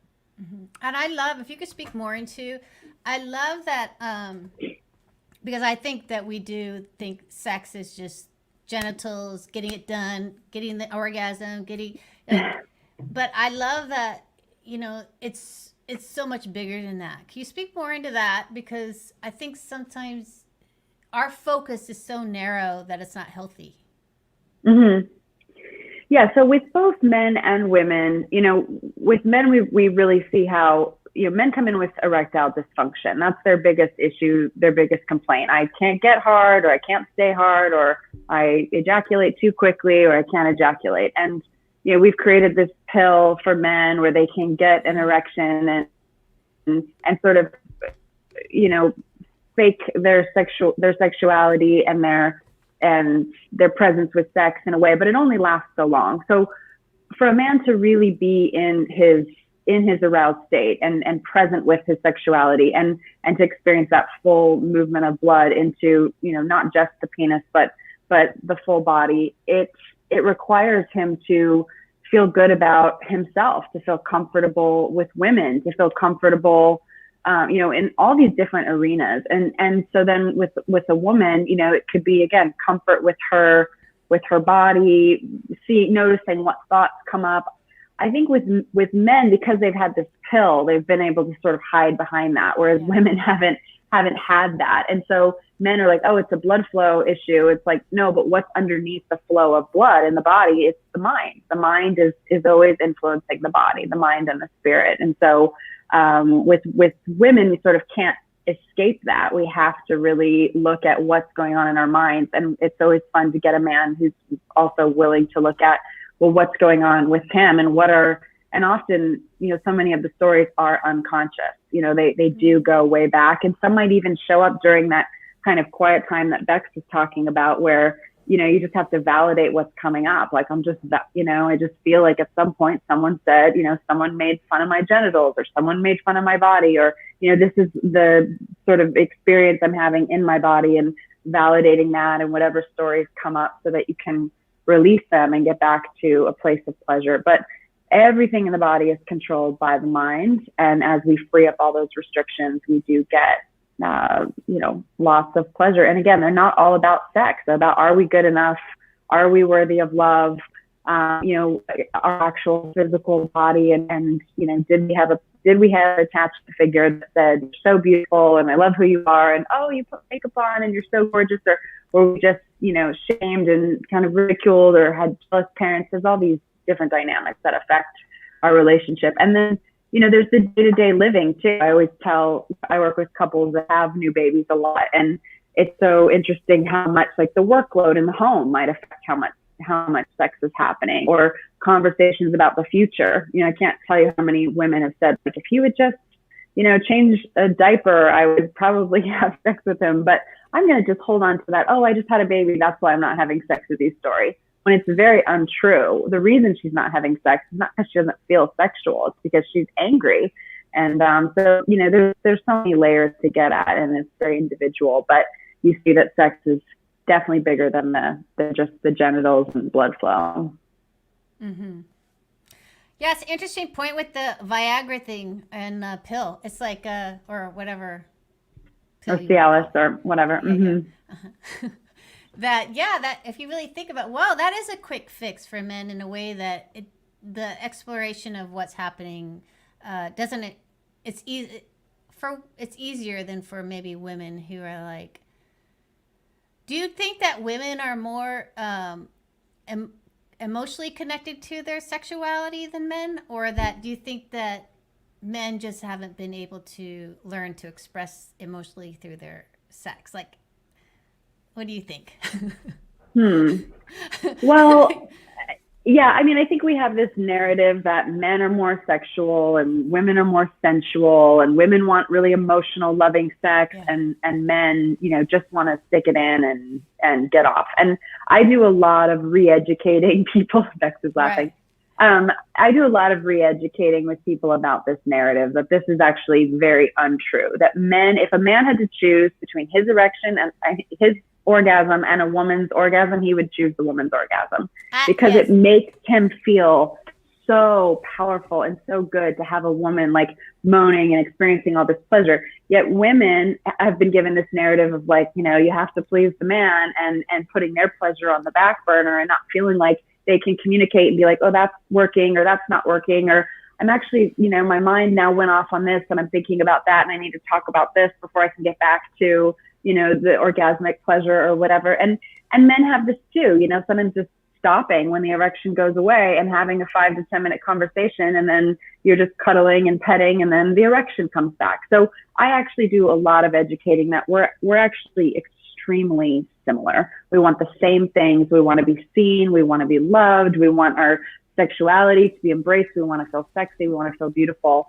All of that. And I think that we have our own problems because men haven't been allowed to experience emotion and really be emotional creatures and show vulnerability. And women haven't been allowed to be sexual creatures. And we're actually extremely sexual.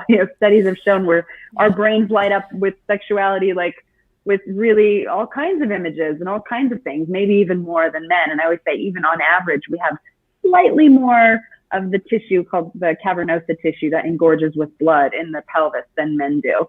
And so, giving a big part of working with women is giving them permission to be sexual, to have fantasies, to own those fantasies, to be in their own masturbation fantasies, to enjoy sex and to communicate that to a partner without fear of being, we all have a lot of fear collectively of being slut shamed, and for good reason, because the world has really, really crushed our sexuality, and we're trying to find a way to be in it. Yeah, and I want to get back to that. We both, men and women, are just we're off. We're off, like, on our expectations and what we think. And it's like, so what can a woman do to try to, calibrate or enhance so that they're it's more even. It's more like, taking in. I mean, many women don't know that men really love giving us pleasure. Yeah, that's one good place to start. Another is, starting with that internal choice and conversation to make time for sex, like Bex was talking about with the, a lot of driven women that are, probably attracted to this sort of call. They often just don't make time to be naked, to lay around, to cuddle, to give themselves lots of time for, masturbation, pleasure. I would say one thing you can do is just, in the middle of the day to recharge, just take off all your clothes, get under the sheets and just lay there for 20 minutes. And if you feel like sleeping, you sleep. If you feel like masturbating, you masturbate. Like you get to spend that time with yourself and time in front of the mirror and time like grooming yourself and with your self-care. That's a really pleasurable, sensual experience. And then from that is born more confidence to be naked with your partner, share pleasure with your partner, initiate sex. And as you build those positive experiences, like Beck's talking about, then you get to a place where you're very confident with sex. You straddle your partner, you kiss your partner, you say, I want you. Like, and then both partners are contributing to the sexual conversation, and you get more confidence to say what it is you want and need, and from your partner giving to you, and vice versa. Mm-hmm. Yeah, because one of the questions from Robbie Jules, she said, how can I be honest with my partner about my sex drive? I want sex more, and they think once a day or even once every 3 days is enough. Mm-hmm. She's tired of the vibrator. Well, yeah. How how do you encourage, like, sounds like she's holding a separate sexual life somewhere. Yeah. Well, Yeah, or sexual something.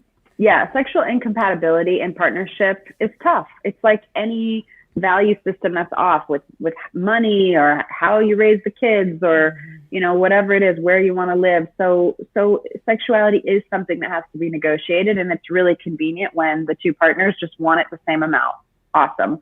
But so often it's not going to happen, or there'll be periods of your life where one person's going through crisis in their family or health issue or just whatever. And so it's important to maintain our individual experience of sexuality. That she doesn't have to use a vibrator, she could use something else, but masturbation, I believe, should stay a part of our experience of sexuality, even in partnership. That we should when our partner's not available, we can either please ourselves or we can negotiate what that coming together looks like. And that's something that I talk with couples a lot about, because couples think that it's either 100%. Sorry, I keep like going out of my screen, and I'm like, it's counterintuitive how you move. I'm like this. I'm like that. It's opposite. It's opposite. Yeah, it's a very interesting system. I've never interacted with it before. So I'll put my head right here and try to stay still. I'm talking about the same thing. Yeah, but what I talk with couples about is and I'm glad you brought up an example of a woman wanting sex more than her male partner, because again, our collective cultural narrative is men want sex all the time and women are like, no. And it's so not true. I get so many women that come to me that are like, he won't have sex with me, he won't initiate, I don't feel wanted, my needs aren't getting met, he ejaculates too soon, all of these different stories. Mm-hmm. And I talk with couples about, okay, we have such a black and white view of sex, where either like watching Netflix or there's a penis and a vagina and it looks like it does in the movies. And there's this whole spectrum in between that we can negotiate. And it can be, oh, babe, I'm too tired for sex right now, I'm not feeling it, but I'll hold you while you masturbate, or I'll kiss you and kind of, stroke you for a bit, or, we can negotiate. We can say, oh, I'd love to do that with you later, but I need you to help me with a couple things at the house first, or something. So sex should be a constant negotiation and not just this black or white, we're doing it or we're not doing it. And there is a lot of gray area. I'm willing to touch you this way, or, have some different, I could list different sexual experiences, but I'm not sure kind of where this call is at. But you can negotiate it so that your needs are getting met. And, couples that talk about sex have more sex. So it's really important to, to this person, I would say, you need to express to your partner that you want more, you're not satisfied, and see what they say. And if they get really defensive about it, then, maybe you want to bring in a third party, but know that, just having the conversation about sex will create more sex. And I think many men would be very happy just holding you while you use your vibrator. Mm-hmm. Yeah, for sure. I like that. Or just, or meeting up in the shower for a bit, or, them kind of kissing you while you, there's a lot of ways to be connected without it being the full commitment of like penetrative sex. And I know for me, like, the love languages, like, for me, like, sex always was a big communicator. Like, it's how I express myself in ways, because I used to not verbally communicate very well.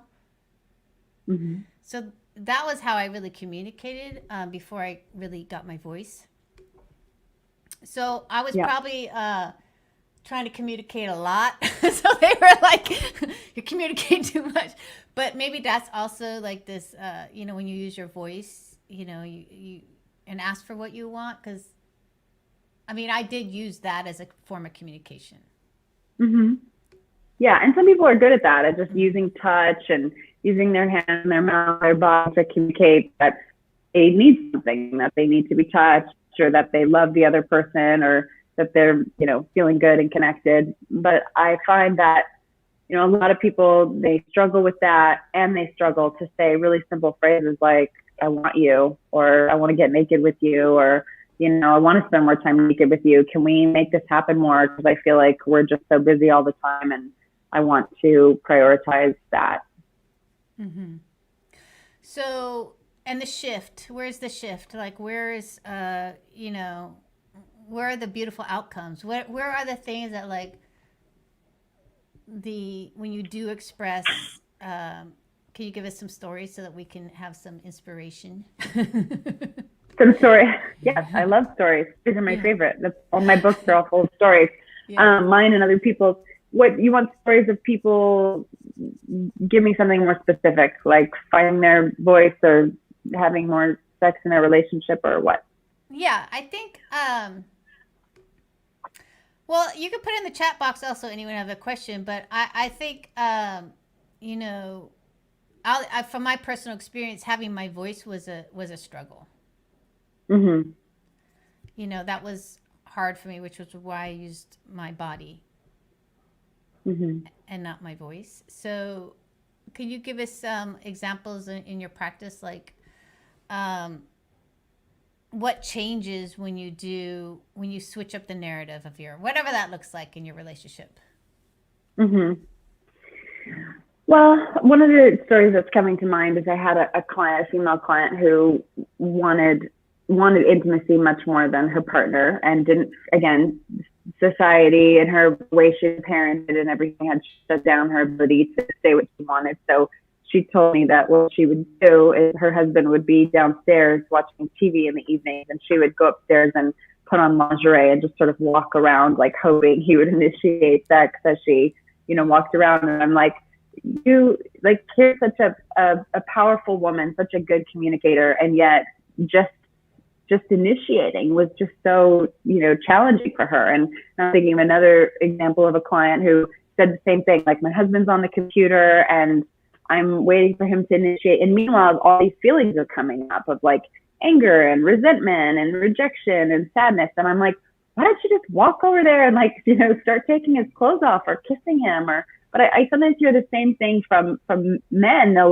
They'll try to go right for the woman's genitals, or they'll be like, well, why don't you want sex with me? And I'm like, why don't you start kissing the back of her neck, or, doing things to engage your partner, and through that action, then finding the words to be able to talk about it. And I think, another thing I see with clients that's really powerful is when, I'll get a couple that they've been together 10 years or 15 years, and I'll say, well, do you masturbate? Do you masturbate? Yes. Do you ever tell each other about masturbating? No. Do you ever tell each other what you think about when you masturbate? Like, hell no. And I'm like, well, this is a really amazing place to start, because when you can wake up and tell your partner, like, oh my gosh, I had the hottest dream last night, or, I was masturbating and I was thinking about remembering that time when you and I had sex here. And, it's like that conversation, that dialogue about sex then translates to a woman who's comfortable enough with the conversation of sex that she can talk. And so, that first client I mentioned, actually both of those female clients I mentioned, are now talking and initiating, and through coaching work, sometimes we have to get to the root of what is the silence about. And the silence, the losing our voice, is usually going back to moments of trauma where we go into a freeze response to survive something, and so many women have, especially, we use the word rape, and it has a really big, image for us. We think of a woman like a very violent thing happening, from a stranger in the street or something like that. But rape is any unwanted penetration. And most women, penetration that hasn't been consented to. And most women have some of that in their history somewhere. And it's often with a partner. And so, there's kind of working out this freeze response in the body of not having a voice, and starting to really make sure that all of your sexual experiences are consensual. This is also going to help to activate your voice as well in your sexual relationships. And and then women start creating what they want as it becomes, as sexuality becomes part of their vocabulary, like a language that they're fluent in. You can't talk about finances, advanced finances, unless you start talking about the basics. And it's the same with sex. The more you talk about it, the better you get at talking about it. And I believe that it's work that we all need to do, because then our children feel our comfort with that. Society feels our comfort with that. And then we lose the secrecy and the taboo and the shame and everything. So I believe it's really important for it to be a natural conversation.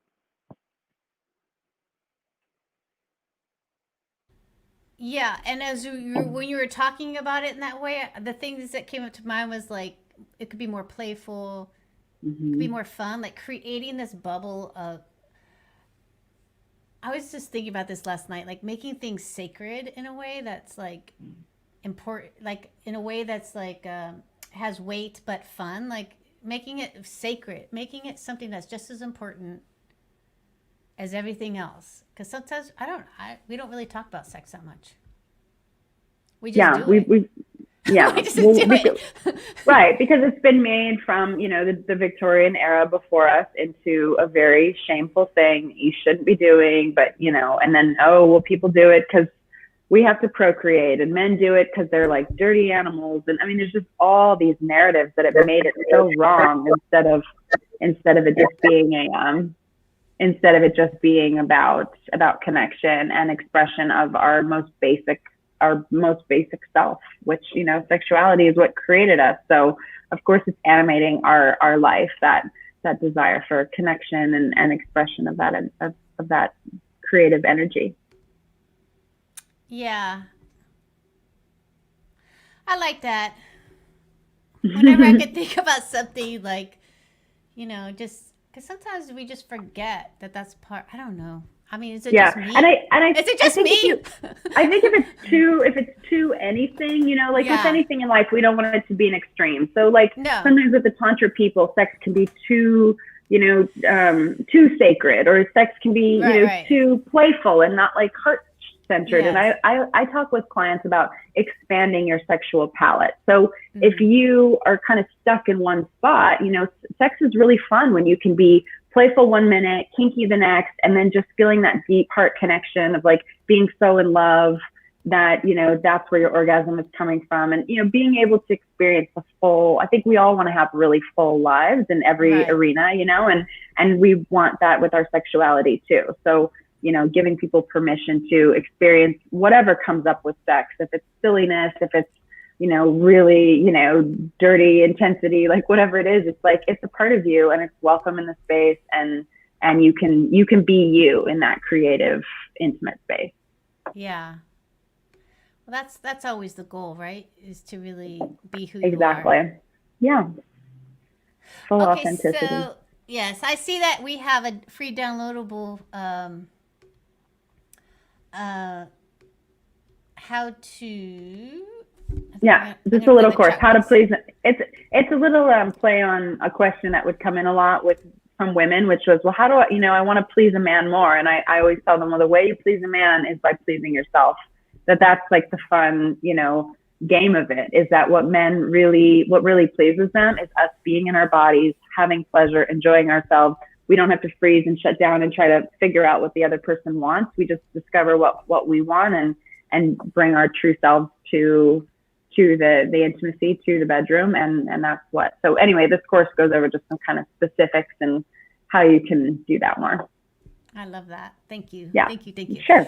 All right, so now we're going into the roundtable section of our of the discussion, and so we have Jacqueline. Jacqueline, she just joined us. Ortiz, and it looks like she might. Yeah, Jacqueline, can you hear me? Is she frozen? Her internet is looks off. Let's see here. Jacqueline, can you hear me? Can you hear me? Can you hear me, Jacqueline? Can you hear me, Jacqueline? Yes. Hi, how are you? You're muted. You're muted. Yeah. Do you have your earbuds? Or? So, Amy, I think you're muted. Oh, I can hear you now. So, Jacqueline, can you introduce yourself to us and what you do? I don't know if that's going to work.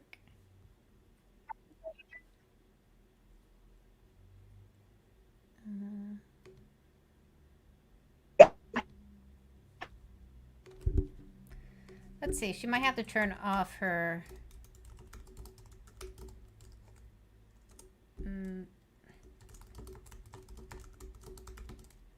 the joys of the internet and the stable, telling you, the stable internet is like a- connection.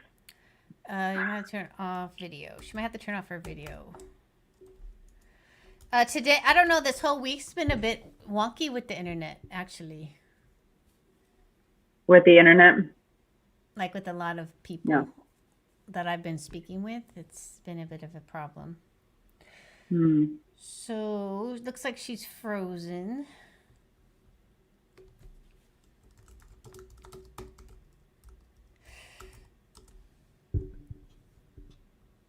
Yeah, she's definitely frozen, right? She's got, at least she's frozen nicely. Yeah. She looks good. You look good. She's frozen in a smile and not in a, yeah, that's the Yeah. worst when you're frozen with your mouth open, your eyes rolled back into your head. Like, Yeah, that's not. Yeah. never a good thing. Although I've been there, I'm sure. Can you hear me, Jacqueline? Oh, gosh. So we're going to move forward. I don't know what's happening. Hello, hello, hello. Yeah, she's... Okay. How about now? Can you hear me, Jacqueline?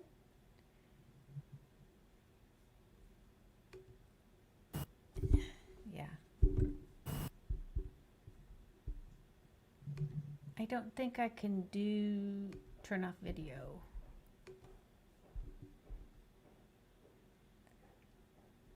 So as we move forward, let's go into I don't think she's looking at the chat, private chat. Okay, I don't know what's happening. I don't know if I Okay. can be heard, but like I say, I'm Jacqueline Ortiz, a self-love diva, and I'm all about relationships and dating and self-love. Oh, there we go. Okay. We're going to go into the Except roundtable for section. me, I don't know Yeah. You might have to turn off your video to be about for the self-love for the, because I think that's the most important. Yeah.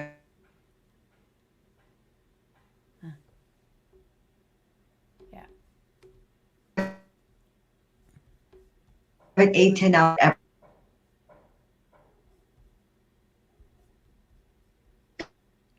Because you're with your 24 deep loving relationship, it's the most All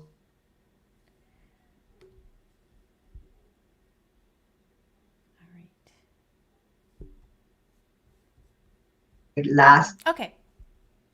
Every time I try to talk, she's talking, huh? All right, so here we go. I'm gonna mute you for a second, Jacqueline. We're having a hard time hearing you, Jacqueline, so you might have to turn off your video. Okay. So the roundtable section. So what I wanted to talk about today is okay. So the thing that someone asked me, which is I really wanted to bring into this forum because a couple things hit me. One is that I know Nat, sorry about that. One is that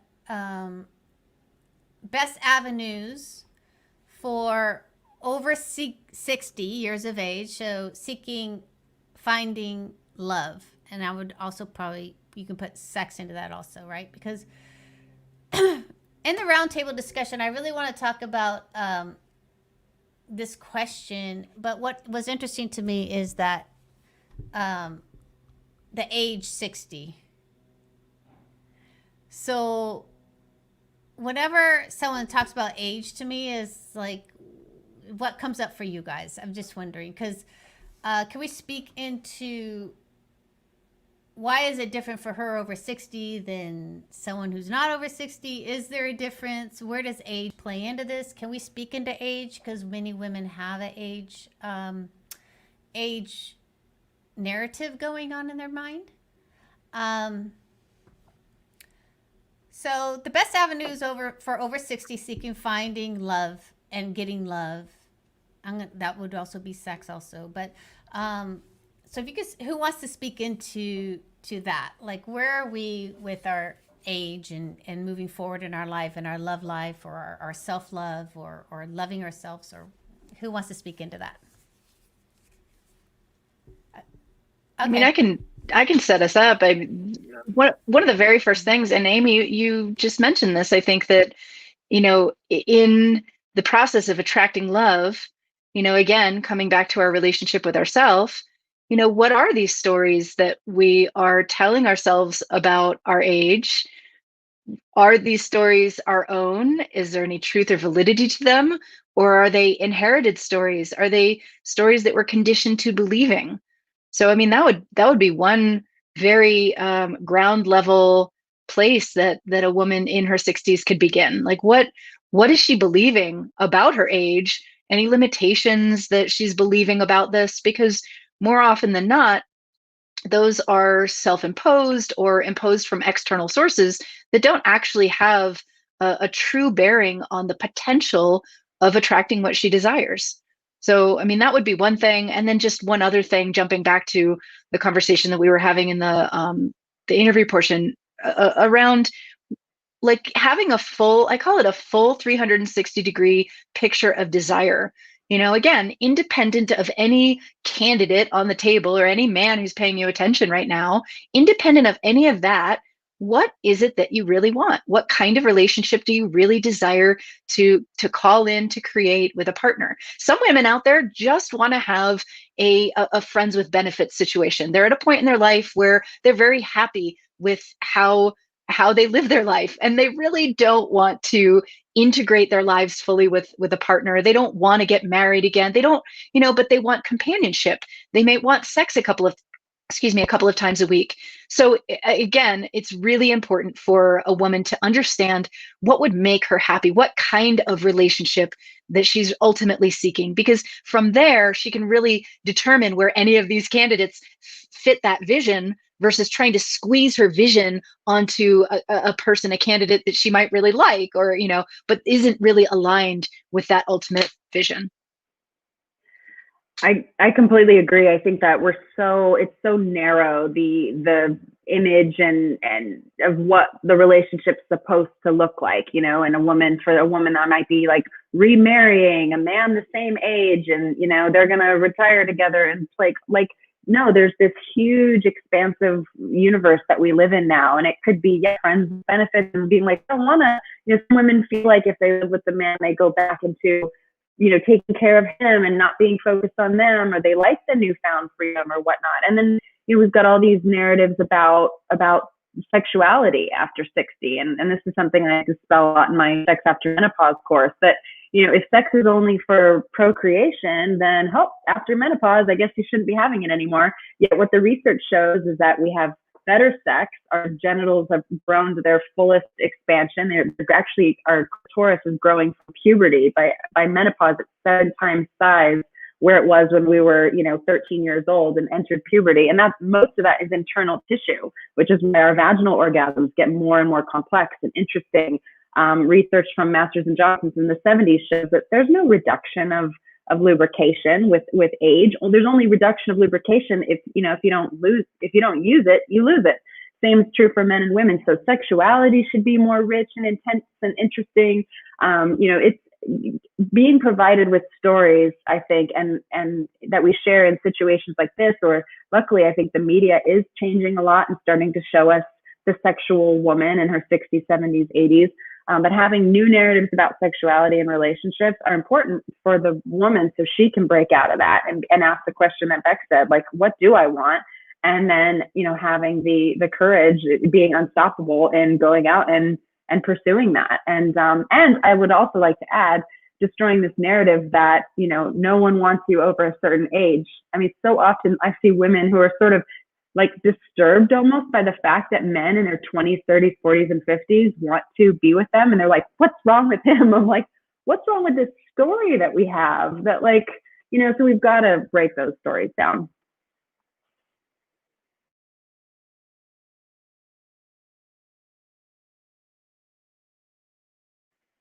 Amy, you're muted. So, I have a question about the use it or lose it. Okay, let's hear it. Is that like use it or lose it with orgasm or with penetration? Like, So yeah, so the actual tissue, so the tissue that makes up the vaginal wall, what it does is it transfers blood from one side to vaginal lubrication on the other. In the same way that our mouth converts blood to saliva, our breasts, convert blood to breast milk. So the walls of the vagina, they can, if they're not used through masturbation, the contractions that happen, they can actually, it can slow down the delivery of that transfer of blood into vaginal lubrication. So all you have to do to restore it, there's some work by a Malaysian researcher that found that just massaging as high up as you can on the anterior wall of the vagina in particular will help. But really the whole vagina needs to be massaged and stimulated, and even the cervix. And so some women can do that with their own hands. Other women like to buy some kind of wand or some kind of dildo, and just think of it as, again, just checking in with the walls, massaging, noticing if there's pleasure there. And if not, just breathing into them, massaging them. And then some women, I'll give them this exercise with a partner that he or she can, wait till the vagina says, yes, I'd like you inside, beginning at the vulva, and then really just feeling all the walls and allowing that blood to flow, that energy to flow. And there is no limit to the lubrication because our bodies are full of blood and can just keep making it. yeah, because there's some dry spells in my life, so I just want to make sure. In everyone's life, but yeah. And the vaginal walls do thin as we get older, but it doesn't decrease lubrication, and that's the science. And it's important for women to know that, because there's this narrative that, like, oh, your vagina dried up. Like, no, it didn't. And erections don't go away either. I've seen men in their 60s and 70s, and Masters and Johnson's, I think their oldest participant was a man in his 80s.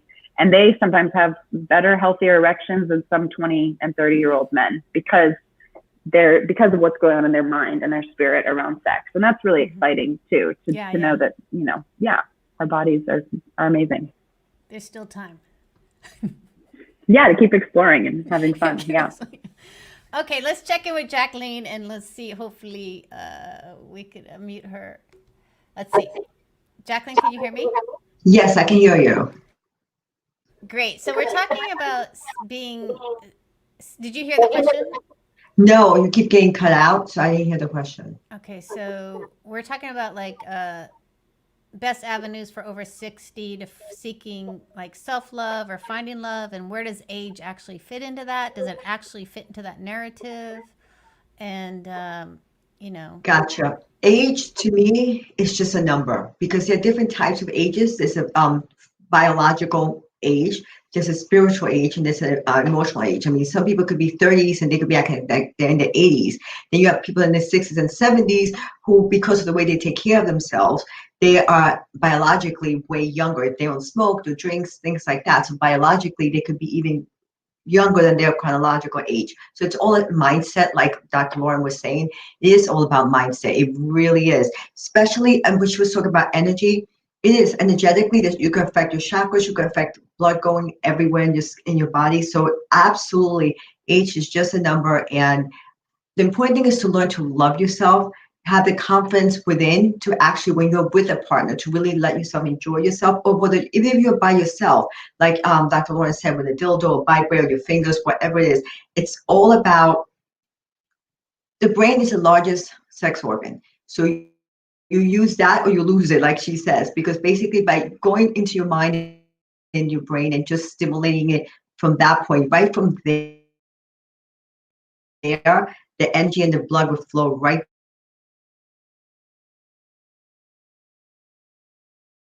It really.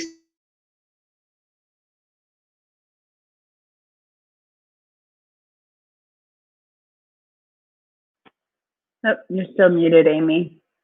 But yeah, Jacqueline's right on. It's the brain is the biggest sex organ, and it'll direct where the blood flows if you let yourself open it up. Yeah. So Jacqueline, you're in and out still. So I'm gonna tail up on this because we need to, so we can go forward. So for me, I'm trying to mute her mic. Yeah. So age is something that women use all the time. And I hear my friends who are like really vibrant, and they're dancers and they're physical and they're doing things that, like, I mean, I'm 52, right? So I'm 52 in dance class, full out. I'm with other 52, 60-year-olds, and what they're doing with their body is just amazing because they've been in the dance world for so long. But it's their mindset. And then they say, like, I'm so old. I'm like, you don't use what you're doing here is so amazing. I mean, to be in a dance class, I teach, so teaching someone who's 70 in dance, right, in their physical self, and then to hear that, but I'm 60 or I'm 70. So this is something that I think women use all the time, that their age is stopping them from really achieving what they want in this life. And yes, you're over 60. Yes, take that on as like, wow, I'm freaking amazing.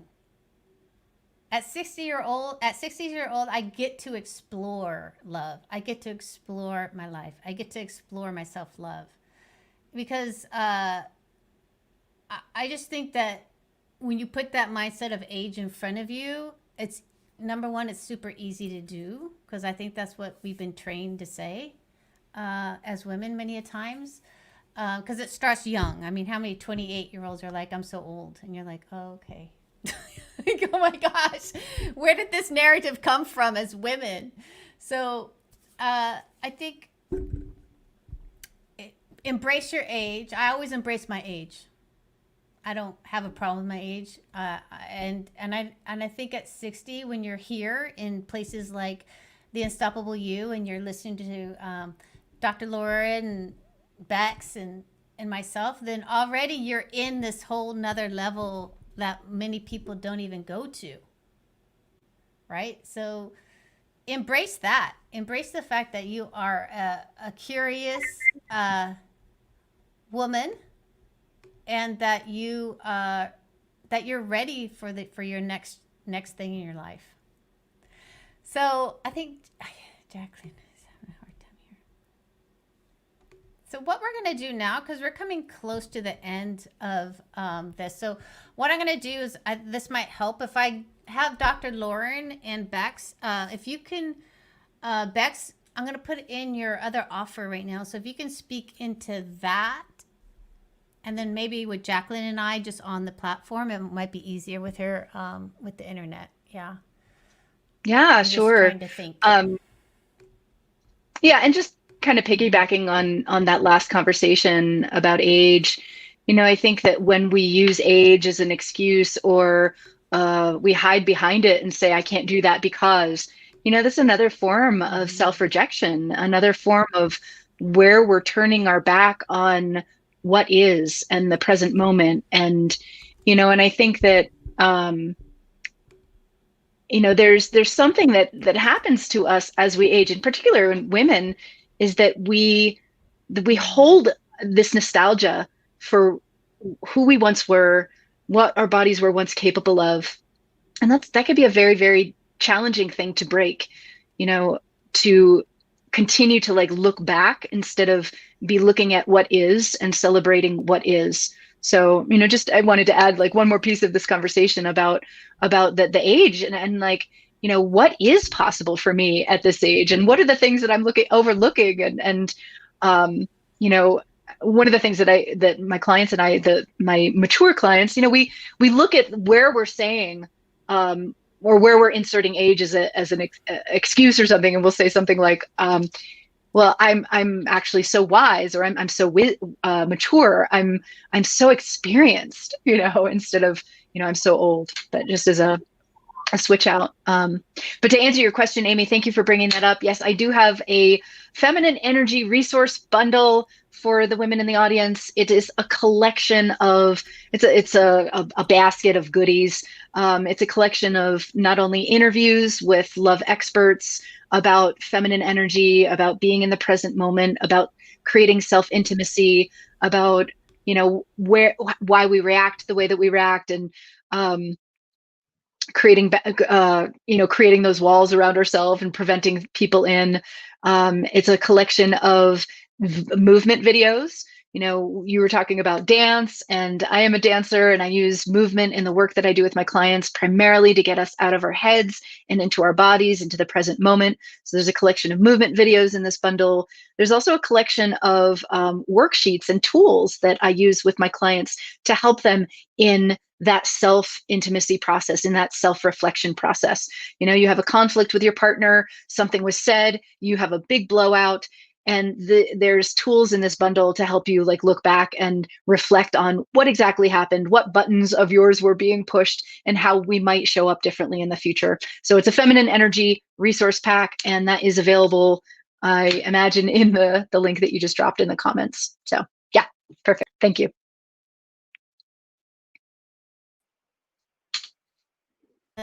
Dr. Lauren, you're up. Yeah. So my free offer, I hope you'll check it out, is just something to listen to. And I always say that, you know, with sexuality, the biggest part of transforming our sexuality is the permission that and the transmission of it's safe to be sexual. It's safe to be yourself. It's safe to enjoy your body. You know, so much of sexuality work is that. So I always feel, even though this is a course that's a bit more of a, you know, people they also need specifics of like, try this or do that, or, you know, learning about our bodies is also important in the specifics. But the biggest thing that I hope comes across, and I think comes across in my work, is that permission, and the permission to be sexual, to have desire. And I feel that that's what we all should have gotten from our mothers, like that, oh, your body's so beautiful and your sexuality is so beautiful, and oh, you like someone, that's great, and you know, how can I support you to have the intimacy and the connection that you want? You know, instead, most of our parents were like, you know, and so then our bodies go, oh yeah. And so these courses and my lectures and my YouTube channel and all that, I hope to just communicate that comfort, that ease, that permission, that like everything about your sexuality is beautiful and welcome in this space. And so I hope people get that out of the course as well. Yeah, I love that, because just having ease for women is just sometimes a luxury, you know? I think so many of us just want that ease and peace and like permission, as you say. Instead of fear, frozen shame, and yeah. Because it's like Beck says, you know, we are notorious to be hard on ourselves. That too. Self-judgment. So yeah, I love that.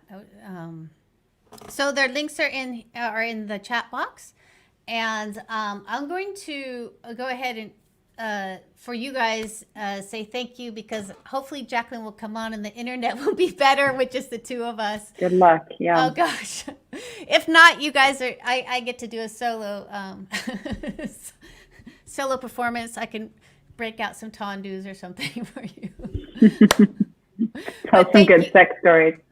Yeah, well, I do have a recent happening, but I don't want to talk about it. I will save the audience that experience. But thank you, ladies, for again participating in the Unstoppable You. And you know, I really appreciate everything you say. And you know, I don't know. I know this is weird, but I feel, Dr. Lauren, like, okay, there's more freedom in the conversation about sex, because sometimes I don't even think about it. So thank you for elevating my my mind. Yeah, you're welcome. Yeah.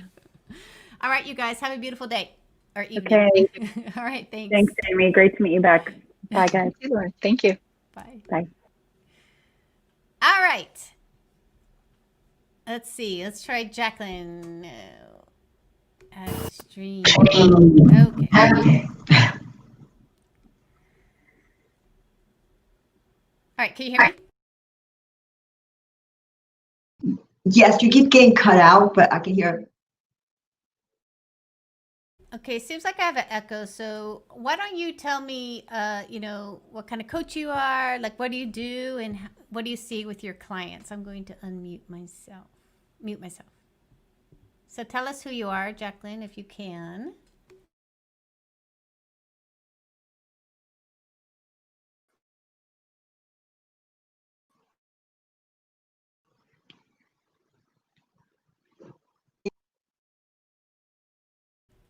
Can you hear me, Jacqueline? So we're having problems here, so I need to figure out what to do next for you guys. Woohoo! So I'm gonna talk. I'm gonna get into. Can you hear me, Jacqueline? I don't know. Talking. Yeah.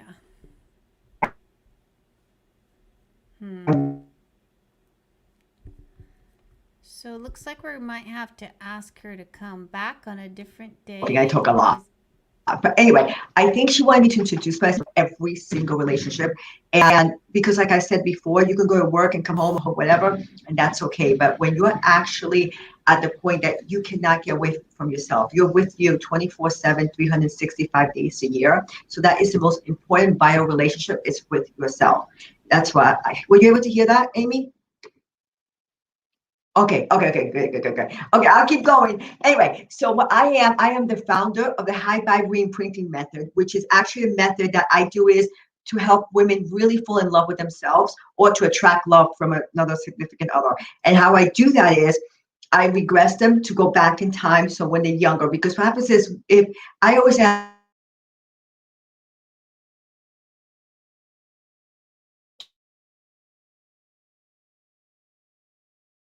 have what they want. I ask them, what is it that you want? And then why don't you have it? And I could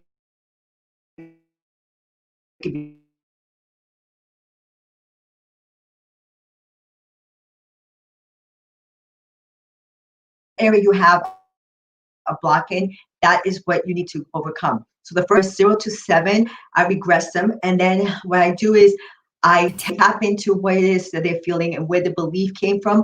And once I go into where the belief came from, then I help them regress, rewrite, and reframe and reprint a brand new way of being, new beliefs that are empowering. And usually what I do is, because I don't know if you know that, whether it's to fall in love with himself or attract a significant other. So what I do is I help regress them to when they were younger. That way they can recall where that root is and just take out that root of the beliefs that they are for whatever it is that they believe in. And usually what happens is we keep thinking if we could use willpower. Willpower is not enough. It's just not enough. Because what happens is we learn things from when we're young, usually from the age of the last trimester of the pregnancy of the mom. Why we always say, oh, the little kids are like sponges. You were going to say something? Yes. Yeah, can you turn off your camera? So that's taking up your internet. So I'd like the video. If you turn off your camera, it probably would be more helpful. So okay. Yeah. So try that again. What part do you want me to start again? What I do? Well, just about being in the womb at 3 months, like the imprinting in the last 3 months of the pregnancy. Okay, I'll start where I'm thinking you want me to start. So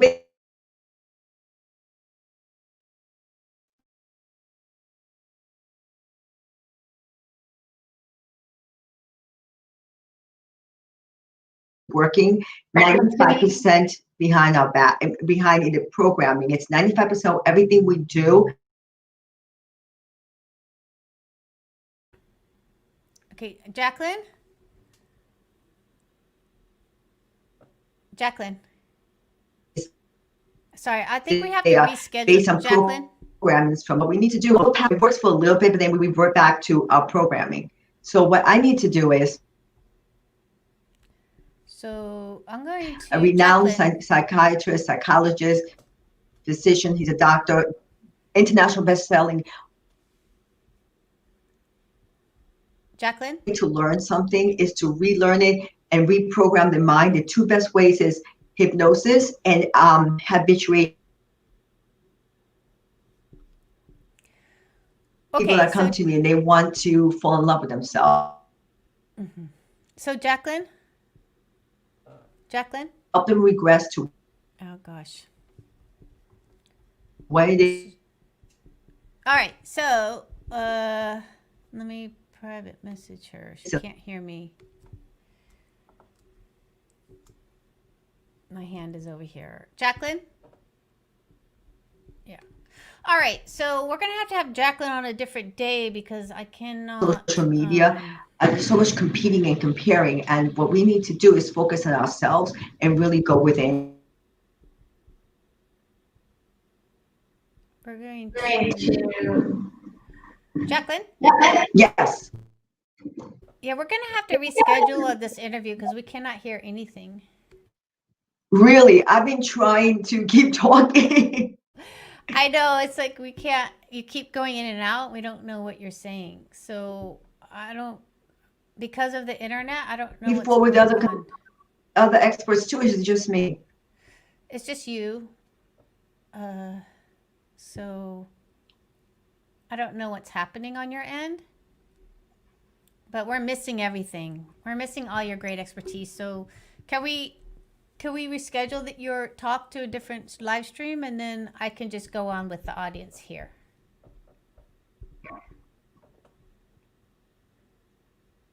Yeah. All right. So I'm going to remove here. Okay. Okay. So this is live, and this is what happens on the live stream. So let's talk.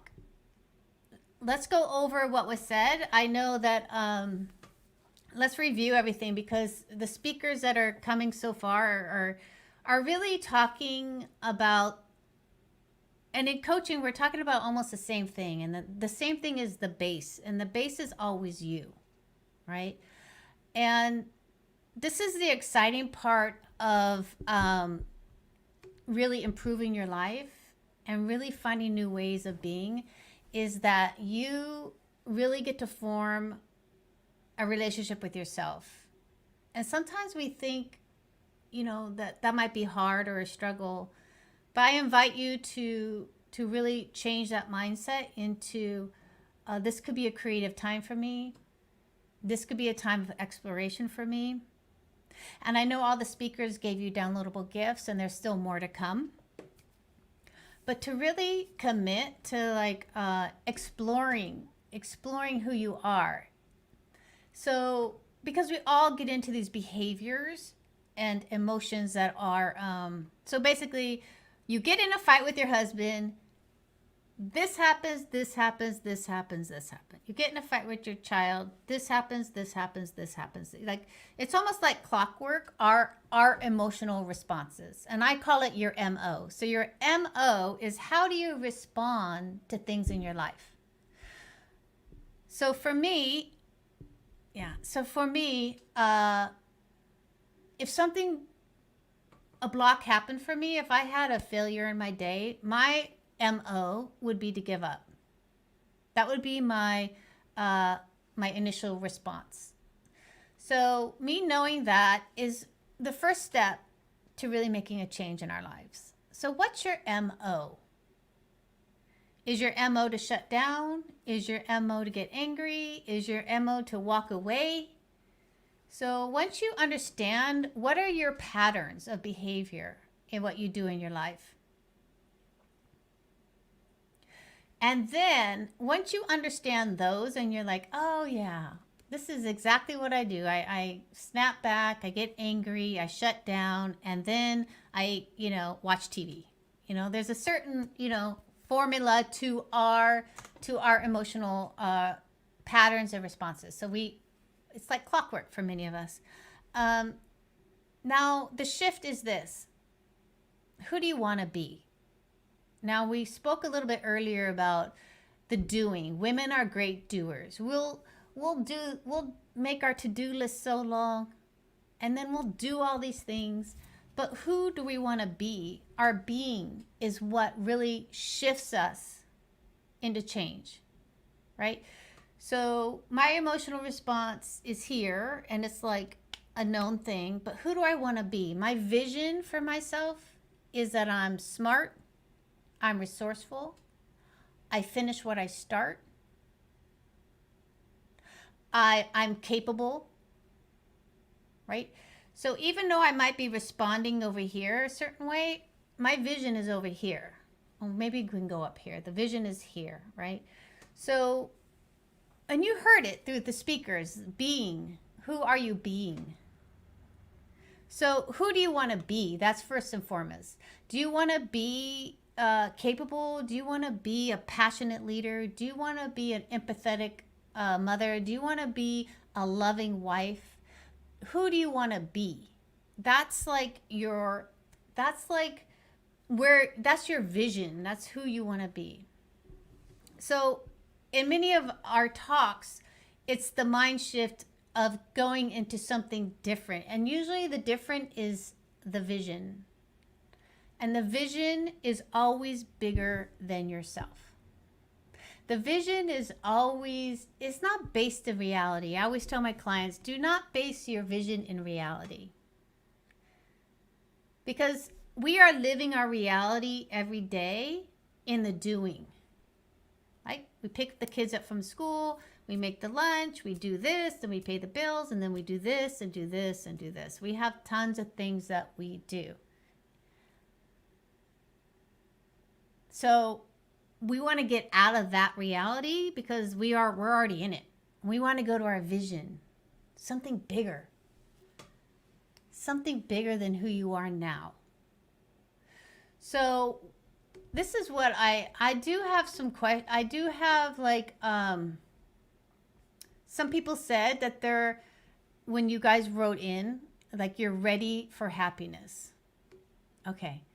So if your readiness for happiness is what you want me to speak into, so that tells me that you're not there yet. Like, so if I was you, I'd go to a big vision about happiness. What does happiness mean for you? What does it look like? How does it feel? Right? And when you're ready for happiness, like you're up against something that's like, you know, I'm ready. And that's when change happens. So what does happiness look like for you?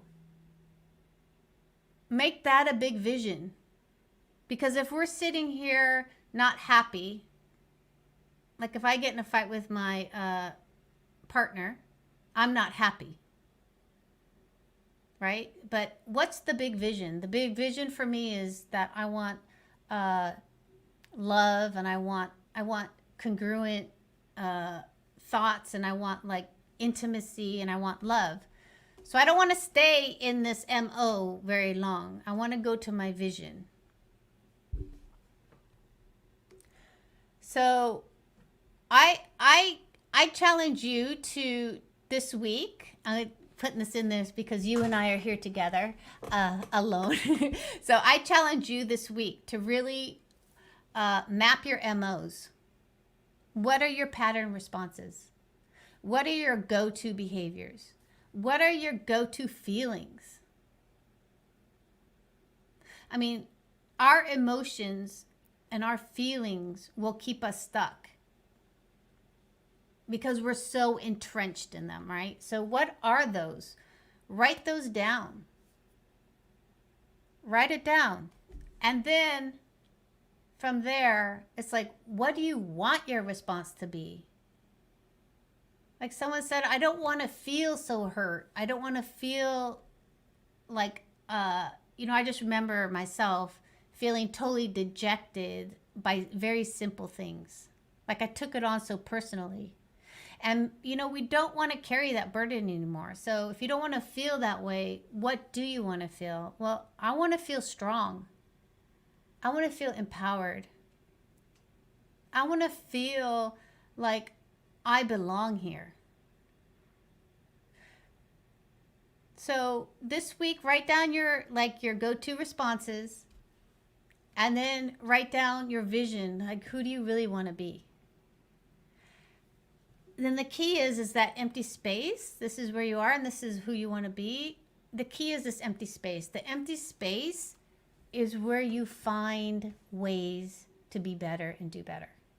You find ways to counter your go-tos so that you can then really grow in your life, whether it's in your business, in your relationship, or relationship with self. And many of you right now are feeling alone and isolated. And I would encourage you to write down, what happens when you're in that state. What happens when you're alone and isolated? Okay? And from there, write down your responses. Like for me, I would shut down, I'd watch Netflix. I wouldn't reach out and ask for help. So if you don't want to feel alone and isolated, how do you want to feel? Do you want to feel a part of a community? Do you want to feel warm and safe? Do you want to feel safe? And if so, if that's your vision, then what do you have to do to get it? And I'm going to say that responsibility is huge here. So when I felt alone and isolated, I had to reach out like Barbara did, right? I reached out with meetup groups. I reached out for my business. I reached out to my friends and became vulnerable, and I asked for help. Question is, do you ask your friends for help? In your isolation, I write a text to my friend, hey, I'm feeling not good today. Can we connect?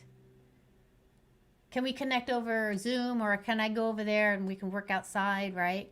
So I ask. I said, I'm vulnerable in that. I say, I'm having a bad day. It feels like I need support. Can I come over? Are you doing that? Are you asking for help in your isolation? Are you asking for help in your anger?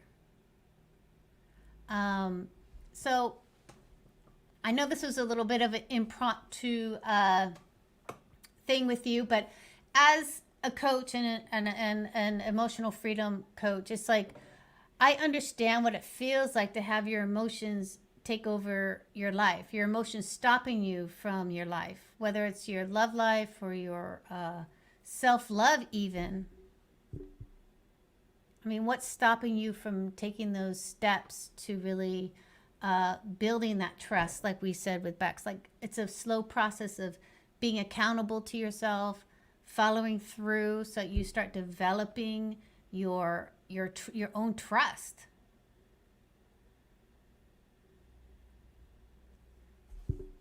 So I invite you again to really take this exercise and to really write down your MOs. What are you known for? And you can ask your friends also. You can ask your partner, what am I known for? What's my go-tos? And they could probably list it. Or you ask your children, what are my go-tos? What am I known for when I get angry? What am I known for when I feel frustrated? What do I known for when I feel sad, right? So people know you, and their perspective is always interesting, and you can like, oh yeah,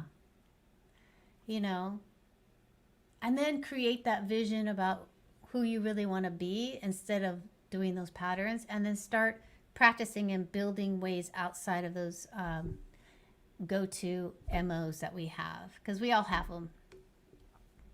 And if you have an MO and you know what it is, you could put it in the chat box, because mine is definitely shut down, watch Netflix under the covers so I feel nice and warm and fuzzy, right? That's my go-to. But as a businesswoman and as a woman who is like really wanting to show up for her life, that doesn't work well. It's not congruent with me anymore, right? Because my vision is that I'm strong, I'm resourceful, I follow through, I finish what I start. So,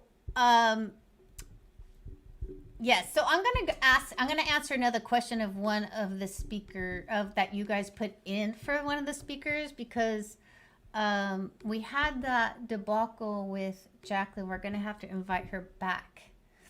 So, Nick Dads asked, why do I not have motivation to better her life? So that's a question someone put in. Why do I not have the motivation for a better life? So motivation is interesting, because motivation is nothing without a why on some level. Like, why is it important to you, Megdad? So if you're not motivated to create a life that you really desire, it would probably be attached to like, well, why is it important to you to have a life that you desire? Like for me with my business, why is it important for me to have a business? Because if I don't know the why behind it, then I'm not motivated to move forward with it. And the why is, yeah, Leslie. So the why is the why is the passion. The why is the vision and the passion behind why you're doing something. So I would say connect with your why, connect with your passion, because your why and your passion will create a heart connection, which then creates a bigger vision other than you. Because for me, my motivation cannot be about money. It can't be about being perfect. It can't be about doing things because other people want me to do it. My motivation has to be bigger than that, like of service. My motivation has to be bigger of like healing people, being of service of people, really finding that's important to me because I am important to be seen and heard. There's an importance in that. I want a bigger, better life.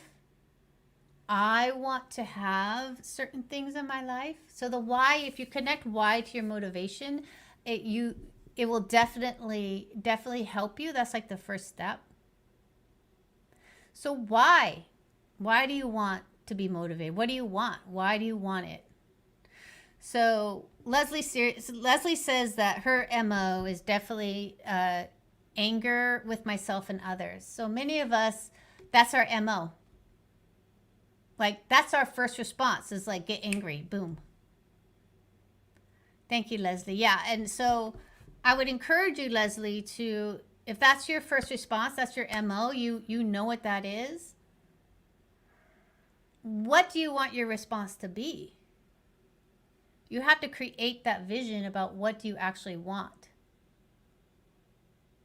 So if I ask you, well, what is it you want to do differently? What do you want to look like and be like in that instead of anger at yourself and others? What do you want? Do you want peace? Do you want grace? Do you want lightness?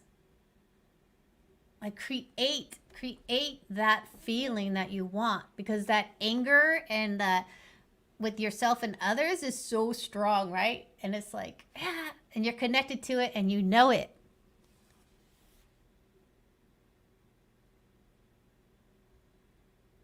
So your choice would be, once you have your vision, your choice would be like, okay, I have this moment.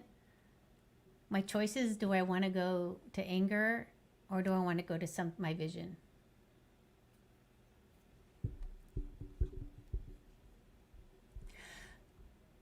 Well, you and I, we've been here together. Unfortunately, Jacqueline, her internet was not working, so this was a little bit of an impromptu session with me. But I'm going to put in my Calendly link if this resonates with you. And, you want to move forward in your life in a way that is, it's such a beautiful experience when you find new ways of being, when you surprise your partner with a new response, when you surprise yourself with how courageous you actually are and how impressed you are with the fact that you actually follow through with things now. And I can speak to that because I was a great starter. I was a horrible finisher. But I feel so proud of myself that, I finish what I start. So I put in the link. You can book a call with me. It's complimentary. Yes, Leslie wants peace, grace, lightness. More of that, please, she says. We all want more of that because in the peace, in the lightness, in the grace, there's beauty and creativity, right? that's where we really get to shine as women. That's really, really where we get to express our creativity, really get to open our mind and our soul and really be who we really are and show up as we are. Because that's where we belong. And with that, I'm going to bring in, we have some new speakers here, which I'm really excited about. And thank you, because I had to ad lib for the last half hour, which is great. You know, it's the beauty of a live stream. So welcome, Diana and Sarsha. And we are waiting for Judy. Judy's coming on also. So I'm going to make an introduction. Here's Judy. Yes. Hello, Judy. Hi. Hello, ladies. Wow. Hi, Judy. Hi. All right. So I'm going to introduce everyone, and I'm going to mute everyone so I can just make a quick introduction, and then we can unmute. So I have Judy Machado. Wait, how do you say? Yeah. And she's the goddess temple, cacao. And this is going to be exciting. This is about ritual and spirituality and connecting to that, which is, God, the more I think about ritual, the more I'm like, loving it. I was up at 2:00 in the morning thinking about ritual. And then we have Diana Eskinder. She is an expert love coach. And this is my second time interviewing Diana, and she's such a beautiful woman. And I'm excited for her to bring all of her knowledge and gifts to us. And then there's Sarsha Hope. Hi, Sarsha. She is a soul dancer, a yoga expert, and an embodied belief coach. I love that, because it is in our body. Like when we feel it, it's such a beautiful experience. So I'm really excited about that. So these are our next speakers for this time slot. And I believe we're starting off with Judy. So I'm going to unmute you, Judy.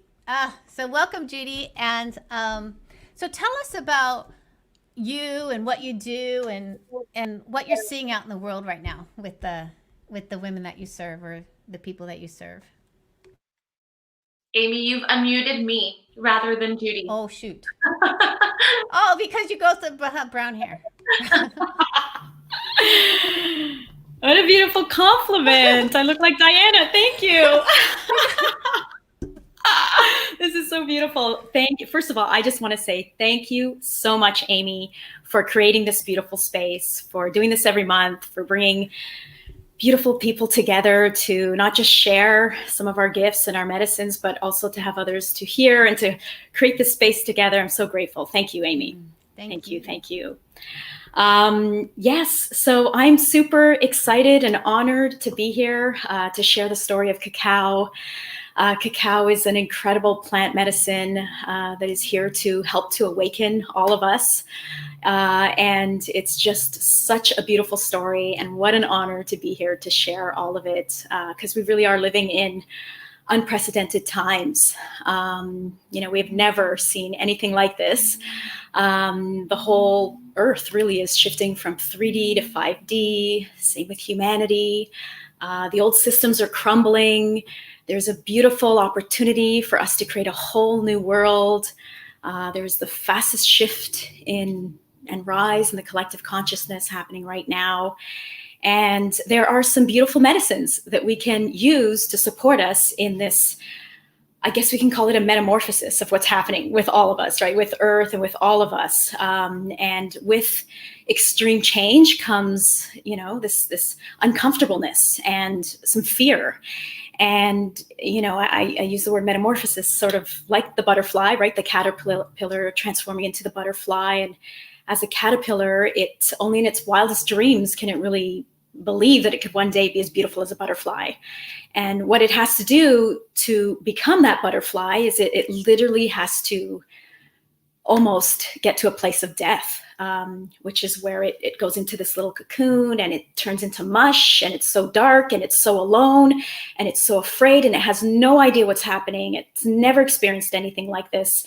And then all of a sudden there's this little crack and it starts to see some light and it opens up and it has the most magnificent wings and it just moves them for the first time and it's flying and it has flowers and it's just a whole other world that's created.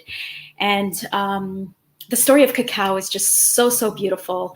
It starts really with the gods and the goddesses who, in a not so far away place and dimension and galaxy and reality live these beautiful gods and goddesses. And in their really observing all of the other dimensions and realities and galaxies, they decided it was time. It was time to really help us on Earth as humans to wake up, to get rid of finally these stories, these conditioned beliefs that we're all hanging on to. And really, most of our beliefs and our stories are really not even ours. We've just taken them on from our parents, from our friends, from society. And so these gods and goddesses have, looked and said, okay, it's time. And they came to Earth and they literally planted these seedlings into our jungles. And these seedlings were seedlings of their food. And the food is called Theobroma cacao. And cacao, so funny because some people think I'm actually saying a cow, which I'm not. Some have never heard, they're like, why do you keep referring to this cow? It's actually, cacao is a plant. It's actually a fruit and it grows in the jungles. And the actual name of it is Theobroma cacao. Theobroma in Greek means food of the gods and goddesses.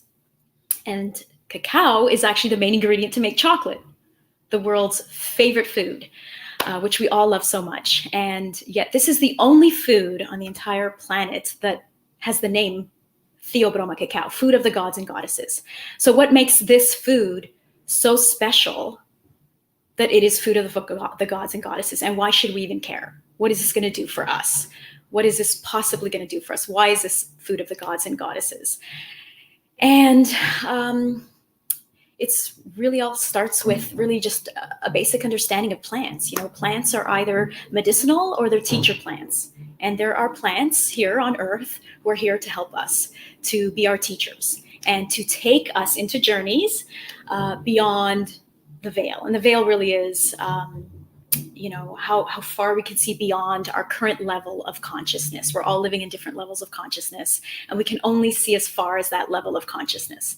And so, really it's the eyes are projectors of what's happening inside of us. And so these little projectors are really manifesting for us what is happening inside of us, which is really our beliefs. Our beliefs are manifested into our reality. And when we change those beliefs, we can shift in consciousness. And what's happening right now with cacao is it's helping us to blast open our heart, to open up our heart, bring us into a place of compassion and unconditional love. And then cacao is starting to pluck away at those layers around our heart, those armory, the layers around our heart that are the pain, the stories, all that stuff we're so tightly hanging on to, with our heart open, to be able to see all sides of those stories so that we can finally just release those stories with so much love, so much love. And this is just such an incredible gift for all of us. It's such a beautiful gift for anyone who's on a spiritual journey. The metamorphosis, as I mentioned, that experience can be very, very uncomfortable. Emotions are coming up for every single one of us. Some of us don't understand it. Some of us think we're broken. What's happening to us suddenly? Why is this happening so much suddenly? And cacao is helping us. It has this thing called theobromine, which is, it's not like caffeine, but it does give us energy and creativity. And at the same time, it does the polar opposite, where it slows us right down into a place where our awareness is so expanded. If you can imagine your peripheral being so expanded, so that when these triggers insights, memories, things that pop up from us from drinking the cacao show up, we are in a place of, rather than being our usual fast self of not having time for anything, we are in a place of stopping and just acknowledging this feeling that we're having, this emotion, whatever it is that's coming up for us, acknowledging it, sitting with it, looking at it, asking for the source of it, understanding, seeing all sides of it, and then eventually releasing it and upgrading that belief. Such an amazing gift that cacao does for us. So yes. I'm like, when does all this happen? When does all this happen? Like, help me out. Like, Yeah. when is this happening? How do I do it? So it's like, It's hilarious. I love this. Yeah. so is this like a ritual that you do, or can you just drink it in a to-go cup? Yes, What's going on? exactly. So cacao, as we raise in consciousness, we can really make anything ceremonial. But to begin with, it's very important that we start with ceremonial cacao, which is a type of cacao that has been sourced very ethically, has been the intention has been to share, to connect with this higher consciousness, because it is a spirit, it's a higher consciousness.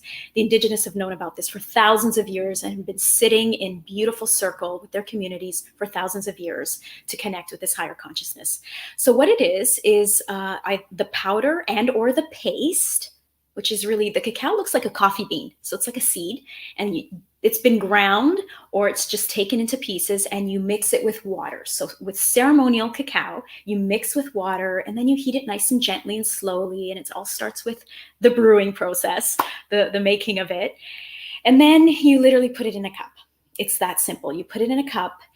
And what's very important in the very next step is the acknowledgement of what this is. This isn't just any drink. This is a master teacher plant medicine. It's an incredible sacred plant that is here when we bring that kind of intention and acknowledgement and communicate with it directly, that it can start to help us with our own clarity. And so it's just drinking it every single morning, if you like. That's part of, when I went on this beautiful transformational journey with cacao, I've been an entrepreneur my whole life, and I became a partner for a while for a bean to bar chocolate company. And that's when my journey started. I was already on a spiritual journey, but knew nothing about cacao or ceremonial cacao. And as I was helping to build this business, I started to learn about this whole other, the indigenous and this whole other story with ceremonial cacao, and wanted to know everything I could about this. I wanted to experience it, and went to cacao ceremonies and started to drink it every day. And as I connect with the cacao and the guidance, I'm just so incredibly grateful for my transformations, and kept asking, what can I do to help others to experience this? I mean, chocolate is the most popular food in the world. And how is it that we didn't know about this? Or most of us don't know about this, the sacredness from the raw ingredient to make chocolate. And so the guidance back is to help others to drink this every day, every morning, as part of your own little beautiful sacred morning ritual. It could be 2 minutes, it could be 2 hours, however long you have, drinking it, connecting with it, speaking to it, asking for support, and intending to connect with this beautiful higher consciousness. I hope that answered your question.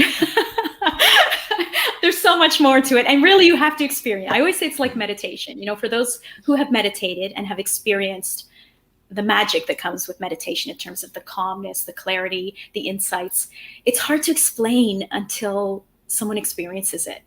There really are no words. And so I highly encourage everyone to try it, to enjoy it, to discover it. Cacao is a master plant medicine, but it's not a psychoactive. So you don't have to worry. You don't have to sit and be like, okay, I'm going to sit for 6 hours somewhere. I'm going to get all these visions.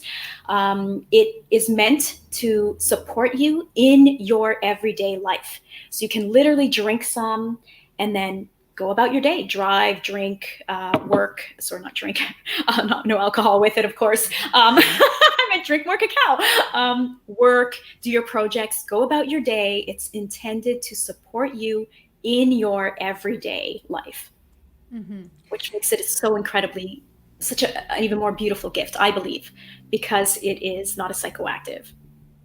Yeah, and I'm just thinking, like, even during these times, like how introducing this ritual in your family or with your partner, or how that could even, I mean, can you speak into that? Because I'm just envisioning, this a beautiful transformation. Yeah, it is such a beautiful way to connect with yourself on your own, or with your entire family, or with your partner, or even in community through, conversations or getting friends together to do this together. It's something that traditionally has been done in ceremony with larger groups, and that I highly recommend to head into a ceremonial, see what it's all about, head into this beautiful tradition, understand the lineage, the sacredness of this incredible master plant, these caretakers of this plant for so long are indigenous. And then, of course, we can drink this and bring this into our own day as well. And really intend and ask that, give the permission for this beautiful plant medicine, this higher consciousness, to see all of us and to help all of us. Sometimes we have a specific intention. My intention today is for this thing to have clarity in this thing. Well, what if we asked, and whatever else, would be perfect for my evolution right now? Because we are not alone. And when we work with these master plant medicines, they're there to help us, and they see all. And so what a beautiful way to connect, yes, with a partner, let's say, first thing in the morning, as part of a partnership, relationship, ritual. Or if you're on your own, something that you can do every single morning as part of an existing ritual, or even just starting it as its own ritual. Yeah, because I was just thinking about ritual and how, many of us don't have ritual in our life. We just have to-do lists and things to get done and what to do, but not really ritual. Unless, you're in a religion or something like that, you have more rituals there. But otherwise, it's like, how important is ritual? I mean, where is that? What can you speak into that? That's amazing to me. I mean, the more I'm thinking about it, I'm like, I need more rituals. Yes. Well, I need a ritual. Yeah, right. I really need a ritual. Well, there's, what's so beautiful is there are rituals, and then I believe what there are, these sacred rituals. Yeah. Where really take us deep into our hearts, right? Society's teaching us stay over here, right? Stay over here. It's not really a lot of taught in school at all, especially around heart connection. And so sacred rituals are the ones I believe that take us into the heart. So they slow us down, whether it's yoga or meditation, or any other kind of practice, or drinking cacao, or just sitting and maybe just reading or journaling, taking us deep into our hearts, and allowing for the pause, right? There are more words and more that can be understood in the pause, in the silence, than there is in the words.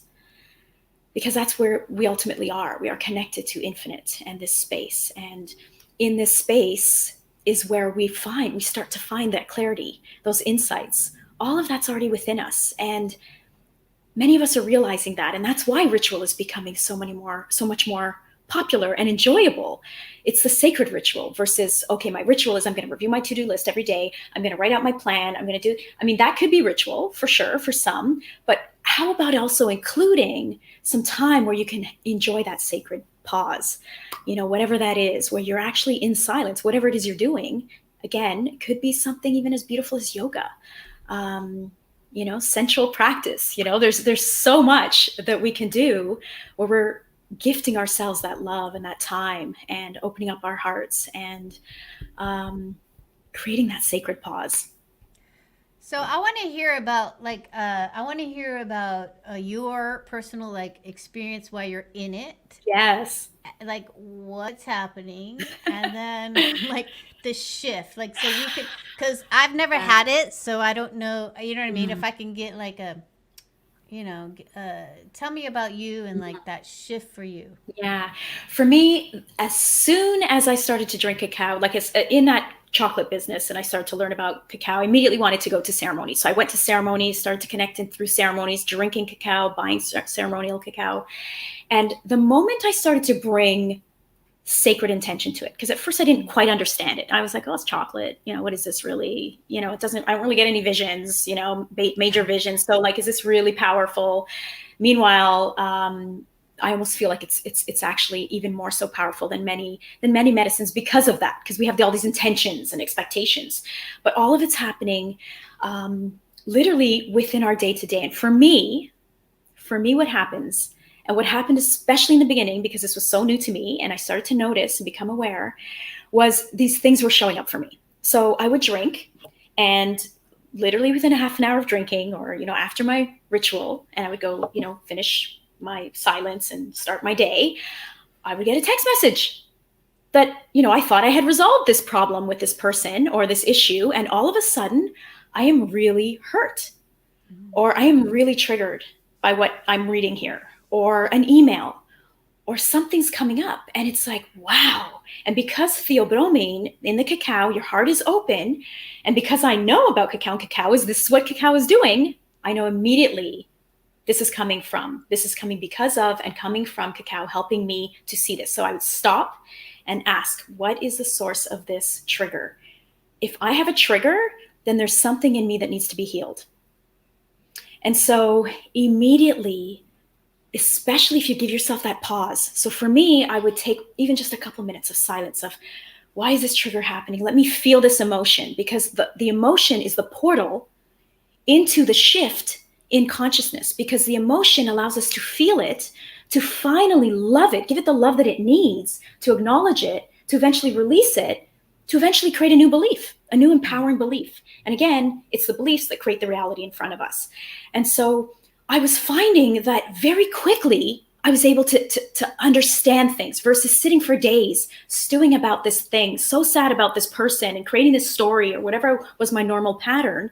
I quickly was able to almost see their side of the story. And I was able to see very, very, very quickly and clearly that their side actually came from love. It was not my decision. It was not something I agreed with, but I could see that they ultimately were just seeing something from a different place.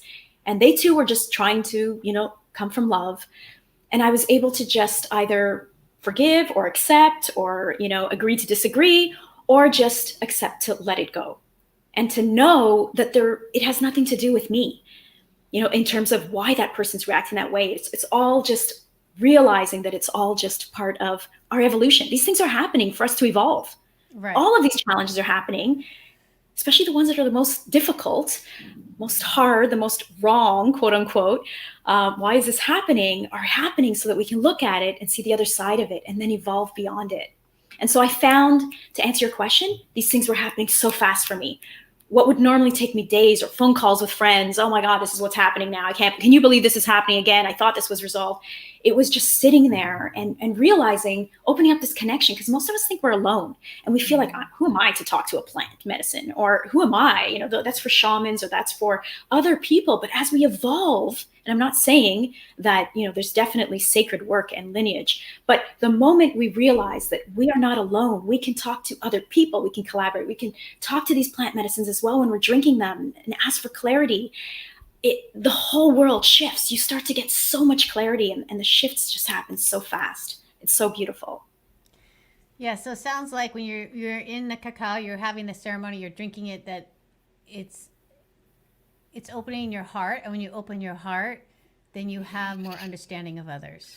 Exactly. That's just how it works. You start to see all sides, right? I like to think of it as like there's a circle and the word truth is written in this circle. Now the person standing at the top, and if this was laying flat, would see, they wouldn't be able to read it because it's upside down. So they're explaining it as this upside down word. But the person standing on the other side would say, no, that says truth. So everybody is seeing the word truth, but in different angles and different views. And so it helps us to see all angles and helps us to see that, well, that person's seeing it just from a different place. Maybe it's a different level of consciousness. And maybe it's just through compassion that we can just acknowledge and love it all. Mm-hmm. So, yeah. And I think that if you could speak into like just the opening of the heart, what happens? Because we were talking earlier about having a shield and like shutting down, and and not being able to receive. Yeah. Just like you're in protection mode, you can't receive either. So Yeah. can you talk about that opening of the heart, like the shift of that experience? Yeah. So what happens with our heart, most of us have this really tight, beautiful bud, right? It's just this gorgeous bud. I love to think of peonies because peonies are my favorite flower, and they're so beautiful as tight buds, aren't they? Right, yeah. And they're so beautiful, you know, when they're open and they smell. And most of us have this tight bud. And the reason why is because of our experiences, right? For the most part, our experiences have led to some sort of suffering or some sort of story that we've created, right? We all have an opportunity. People have the same experience and create completely different stories. But whatever stories we've created around that experience, and for a lot of us, it's stories around pain, and it's stories around being hurt. And so we tighten, and we don't want to do the same thing because many of us are still basing our present and even our future on the past. And so so many people are so afraid to make a different change or a different decision. And so as we realize with cacao, I find cacao is helping to loosen these. It's like they're starting to loosen, and we're starting to be a bit more open so that when these triggers show up when we're drinking cacao, because cacao is here to open up our hearts and to help us shift our beliefs. And so when it starts to release these layers and we start to, we're almost more open. So even though the trigger happens, rather than, I find, at least with my experience, rather than just being like closed and the ego takes over, oh, no, I'm right, this person's still wrong.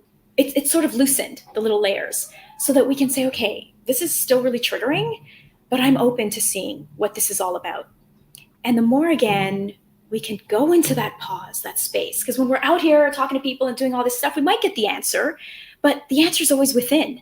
And so the moment we can go within, and just realize that we're all going through a magnificent shift right now. And the biggest shift in acknowledging every single belief we have, because almost all of our beliefs are not ours, where many of us are living inauthentically because we think that we need to be doing things and believing these things because that's what everybody else is doing when it's not making us happy.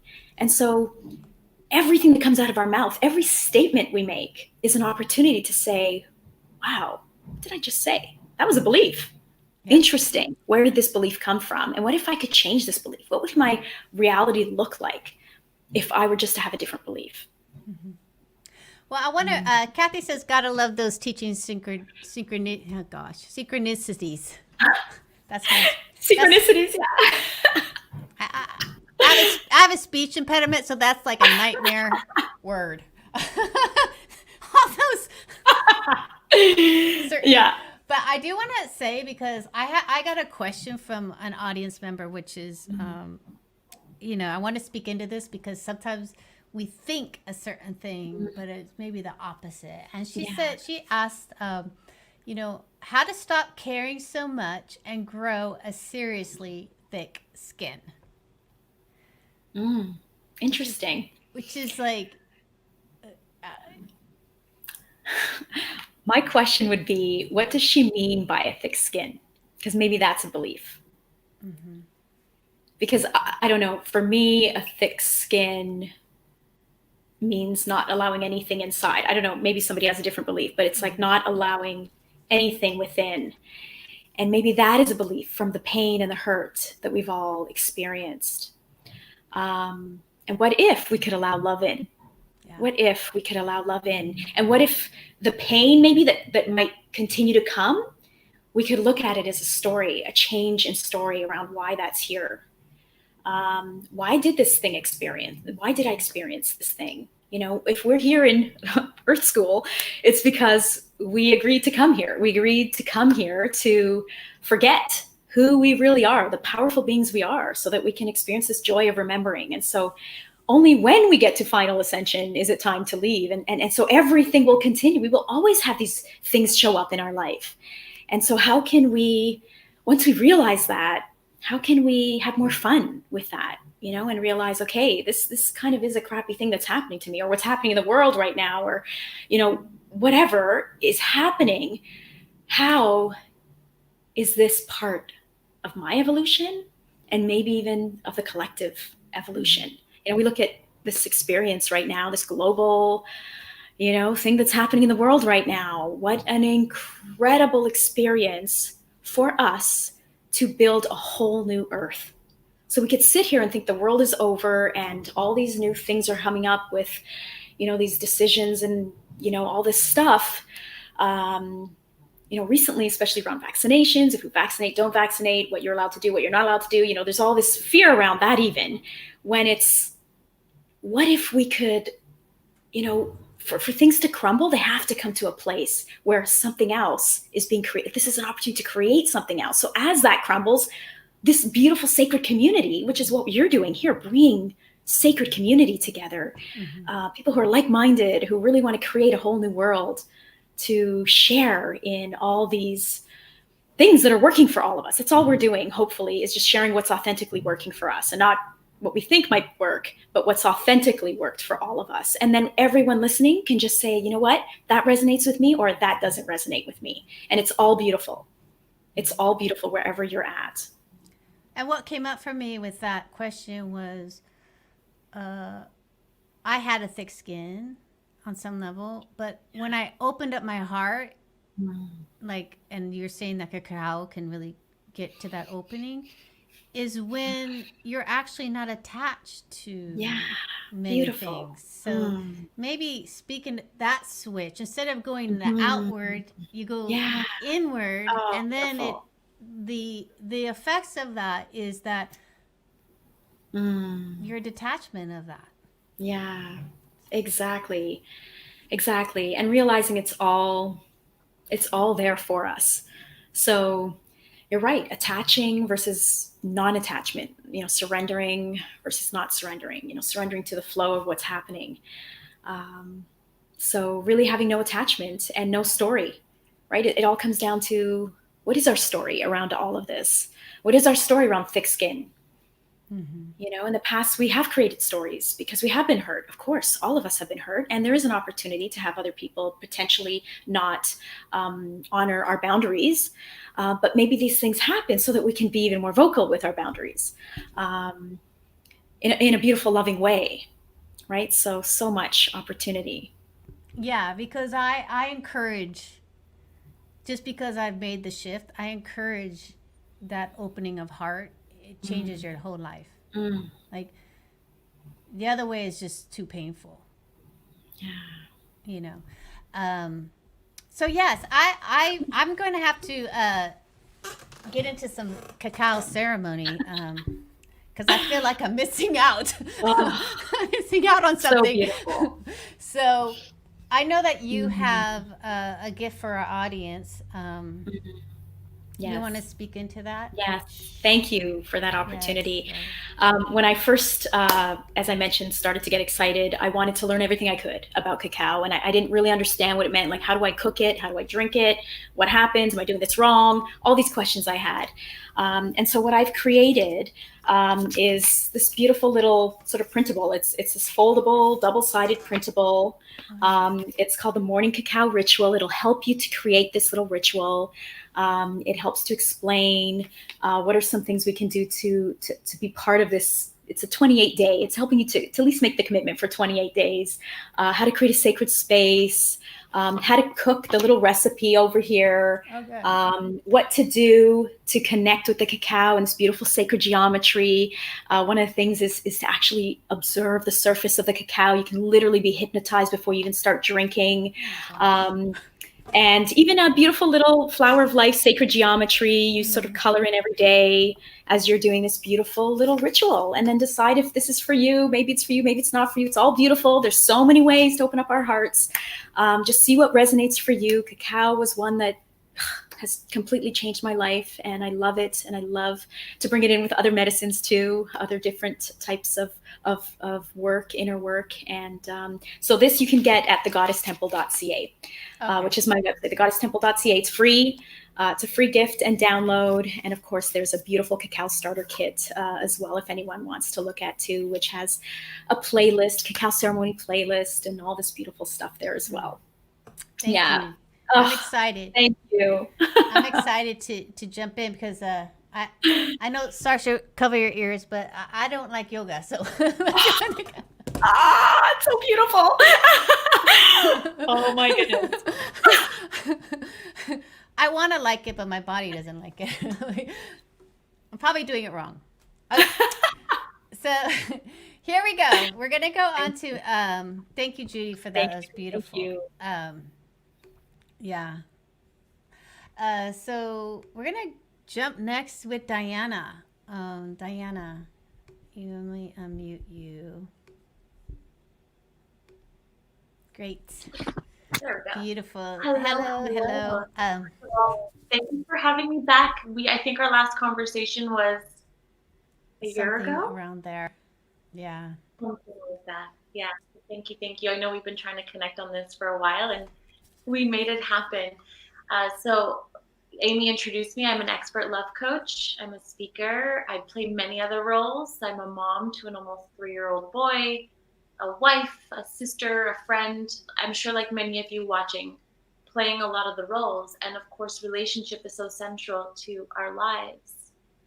And when Amy asked me what I wanted to talk about, I'm like, absolutely courageous communication, because it's truly changed my life and the lives of the women that I have the honor of working with, and the couples as well. So really, when this began, honestly, it probably began way, way back, but when I saw it so clearly was when I met Jack, who is my husband. We met almost 8 years ago. And our relationship started slow, and it was beautiful. It was exactly what I wanted. I actually prayed for it to go at this pace. And then we got to this point where it was kind of like, hold on one second, this has been fun, but I'm actually realizing it's been more than fun, but I'm realizing we don't really communicate our feelings about each other or what this space is here together. And I remember, like, the thought of having that conversation, there was so much conditioning I had around the fear of a woman being the one to bring up the talk of, like, where is this going? Are we on the same page? I had so much conditioning around that. But every time I would get calm and centered and come back to my truth, I would always hear two things. You're safe here, and you need to speak your truth. So I came at it from that place, and it felt like it required so much courage. I mean, it to me, it almost felt like a make or break it moment, right? Because how he responds was going to determine the direction. But what was the alternative, right? To continue along feeling like I don't have clarity, then the resentment is going to build, and the frustration, and then what I see so many women do, right, is unload, completely unload. So I wanted to come at it from another place, and it really required me to find this inner strength, like a true inner strength, so that's what was being shared with him, right? So rather than this, like, can you please hold my insecurity and my worries because I can't hold them, I processed my feelings, and I came to him, and it was, this is what's on my heart. This is what I feel about you. This is what I hope for us. And I really just want to know what's on your heart. What's on your mind? Where are you at? And it's a conversation he's thanked me for many, many times, right? And sometimes my best friend calls it like the emotional initiator. So I guess this is the role that I play in our relationship. And it requires a lot of courage, but it is okay, and it is safe to express your feelings. What matters is really in how you do it, right? And even till this day, of course, courageous communication is essential to our marriage. And what's really courageous is not just speaking the words, but actually taking the time to process what you are feeling first, right? Like, this piece about emotional awareness and emotional intelligence, to me, really underpins, it is the foundation of courageous communication. People always say communication is the most important thing in a relationship. And I would like to say it's actually understanding yourself. Because as I sit with my feelings and I understand what's really there for me, I develop my own vulnerability language. And I actually have the words to put to my emotions, and I've processed some of what might feel heavier, so that I can, again, share with him, right, versus unload. And this is necessary in all relationships, even with my clients. I'm called to communicate courageously. Hey, here's this thing that I see. You've come to me so that I can help be a mirror, and I'm going to uphold that promise and show you. And it requires so much courage. And I see often when women come to me, it's like when we tune into like where the blocks are. 9 times out of 10, they're feeling the block from their heart to their throat. So much fear around expressing our truth. And I just really want to play even the smallest role in helping to dismantle that. So, you know, you might have even encountered this. Let's say you are single, or let's say it doesn't actually, it's totally irrelevant where you're at in your relationship, but you might have found yourself, and I'm sure anybody watching this can relate at some point in your life, really trying to prove your worth. Really trying to show that you are the ultimate woman. You know, you're sexy, you're vibrant, you're dynamic, you're ambitious, all of the things. And that still doesn't create the connection.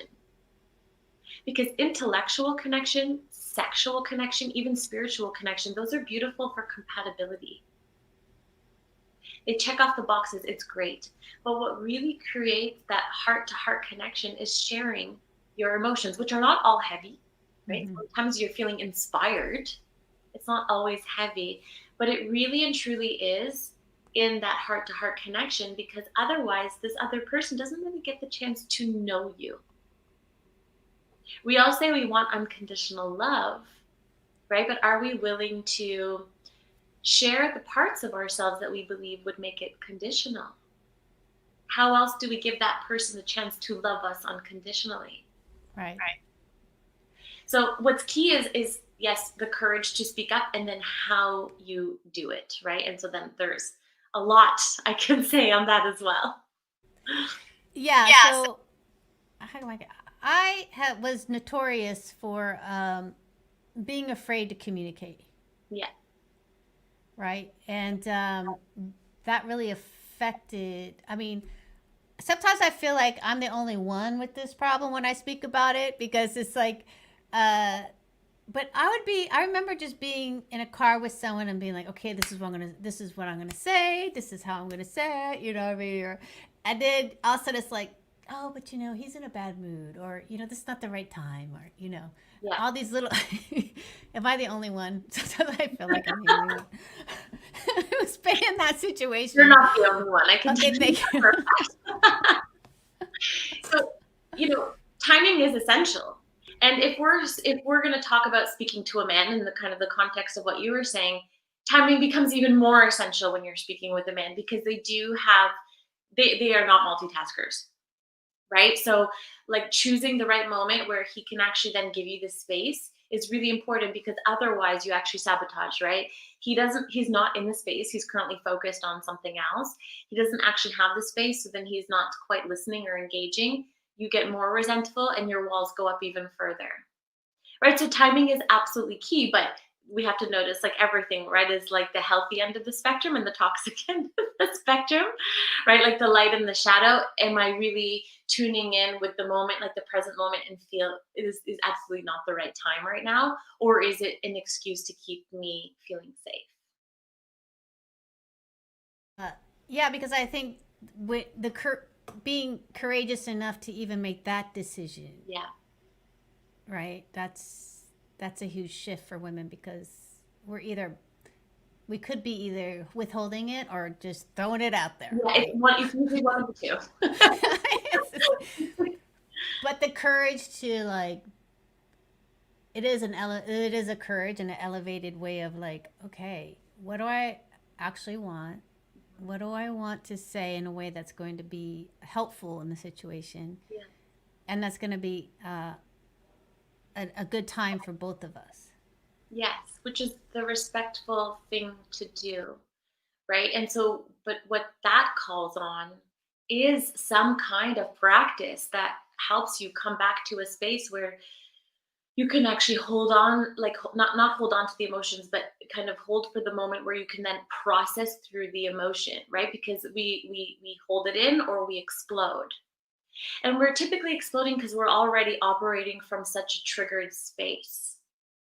right? So really, I believe triggers are the most beautiful gift. It is like this junction point. I'm not sure you get the idea. This place where you're being triggered in the present because of something in your past, and how you respond opens up the possibility for an entirely different future. So your triggers are these gorgeous gifts. Of course, you don't need to put yourself in positions where you're constantly being triggered, but when you are, if you can shift the perspective from like, this person's doing this to me and everything's being directed at you, it's like, what's here for me?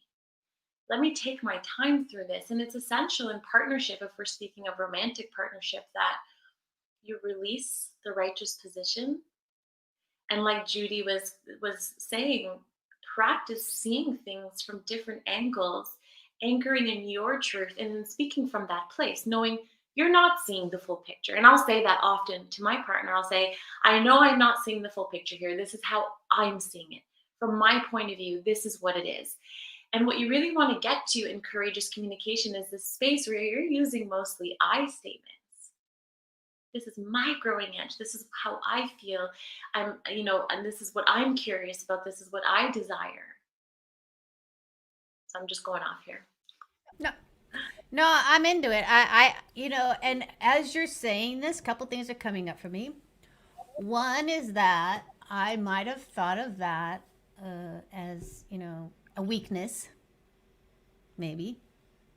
Why do I have to wait for the right time for him, right? So maybe that is coming up for some people. Yeah. And that they're right, like you were talking about their righteousness, they're right to say what they want or need at that moment, or they're, it's a different energy. Like when you're speaking, your energy is like, ooh, you know what I mean?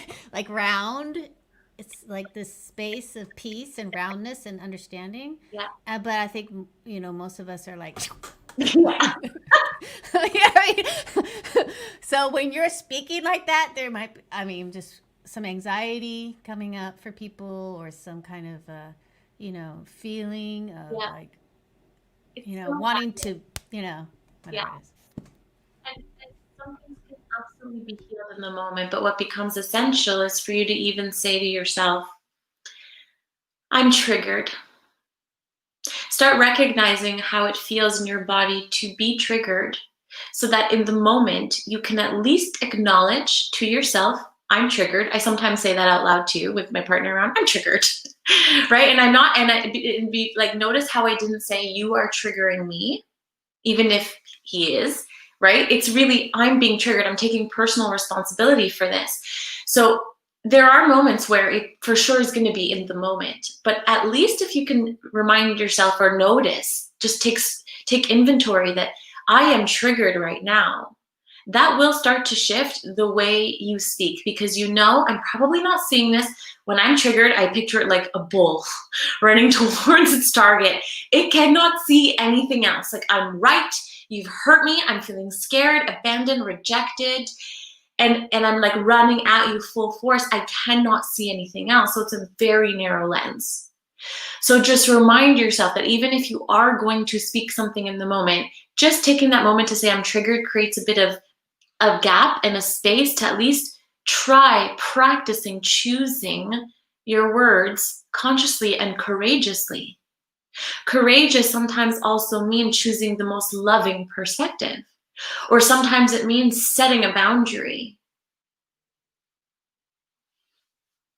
Yeah. So there's a couple of things that came up. One is, can you speak into personal responsibility? Like, can you speak into that? Because I love that. And until I adopted it, it was a struggle. Yeah. Personal responsibility is an entire journey of its own. So let's just be really, really honest about that, right? Like this, it's a journey of noticing the layers of how you play into dynamics. And it continues to amaze me how true this is, because just when I think I understand, there's another layer that I discover, right? So personal responsibility at least begins with asking yourself some questions, something along the lines of, how do I unknowingly play into this situation, play into this dynamic? How do I make myself vulnerable and open to it? I'm going to take responsibility for how I feel by the thing you said. So rather than pointing the finger at you and saying, you said this thing which made me feel this way, I'm going to start with me. I feel this way it was triggered by this thing that you said. And, you know, and I know in our most evolved conversations, excuse me, we get to the best places when my husband and I can both say, this is what I need to work on. This is what I need to grow. And so rather than looking at him, which of course he has things that he can change, and of course I do too, but every time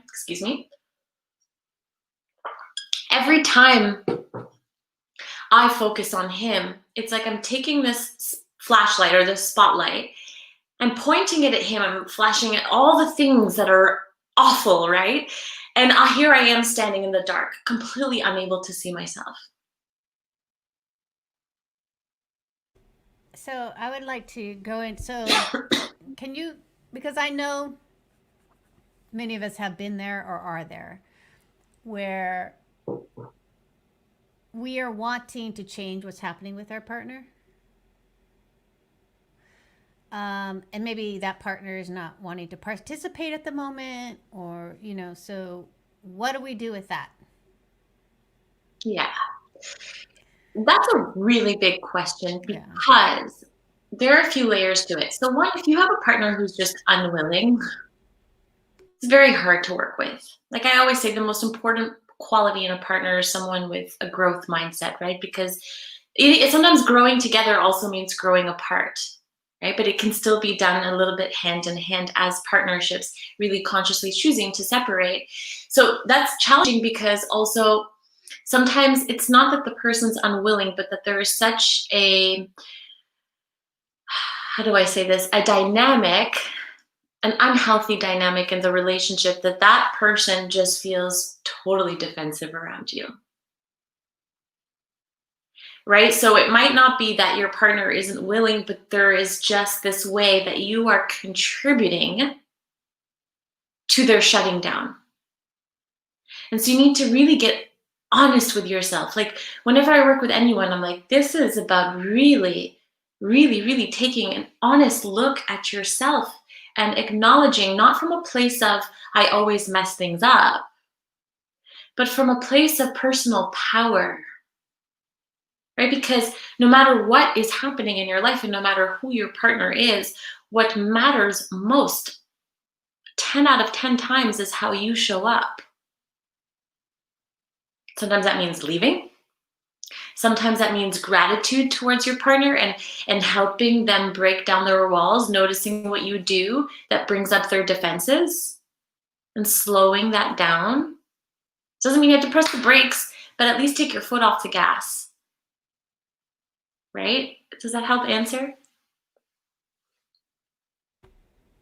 Yeah, because I think sometimes we're in those situations, it's like, I just don't know what to do. And it's like, you know, I think if you take on that idea of personal responsibility and finding, for me, would be more like, how can I start changing the way that I'm acting, reacting, like making those conscious choices, like you said. Yeah. And from whatever you're doing, at least you're showing up for yourself, right? And if I can add to this too, because when we talk about communication, there is always an emphasis on what we're speaking. It's just as necessary to listen. And let's say we are speaking in the context of a heterosexual relationship, a woman speaking to a man. The way women communicate is very, very different. And I know I'm throwing out some generalizations here, okay? The way we communicate is very different. Like I spend a weekend with my girlfriend, the talking is nonstop, right? Like we need a whole silent retreat after to recover from all the talking, right? So your male partner, if whoever's watching, if that's the case, they're likely not on that same frequency, right? It is a different frequency. It's not lower, it's not worse, it's just different. And so when you throw out a question or you make a comment, I encourage you to get super comfortable in the silence. Because on the other side of that silence are all the answers you're seeking. He just needs time to dig into the well and find his answer. And you've likely been playing out this conversation in your head for a while. And this is brand new. So it's the respectful thing. Like he's not dull. You don't need to repeat the question. You don't need to fill in the blank. You just need to be silent. So I understand that we have unwilling partners sometimes, and that is a whole other thing. But I just want to say in some moments, it's really actually what you might find might be actually within the silence. If you ask somebody, do you love me? And they have to take a really long time to think about it, your answer is in the silence.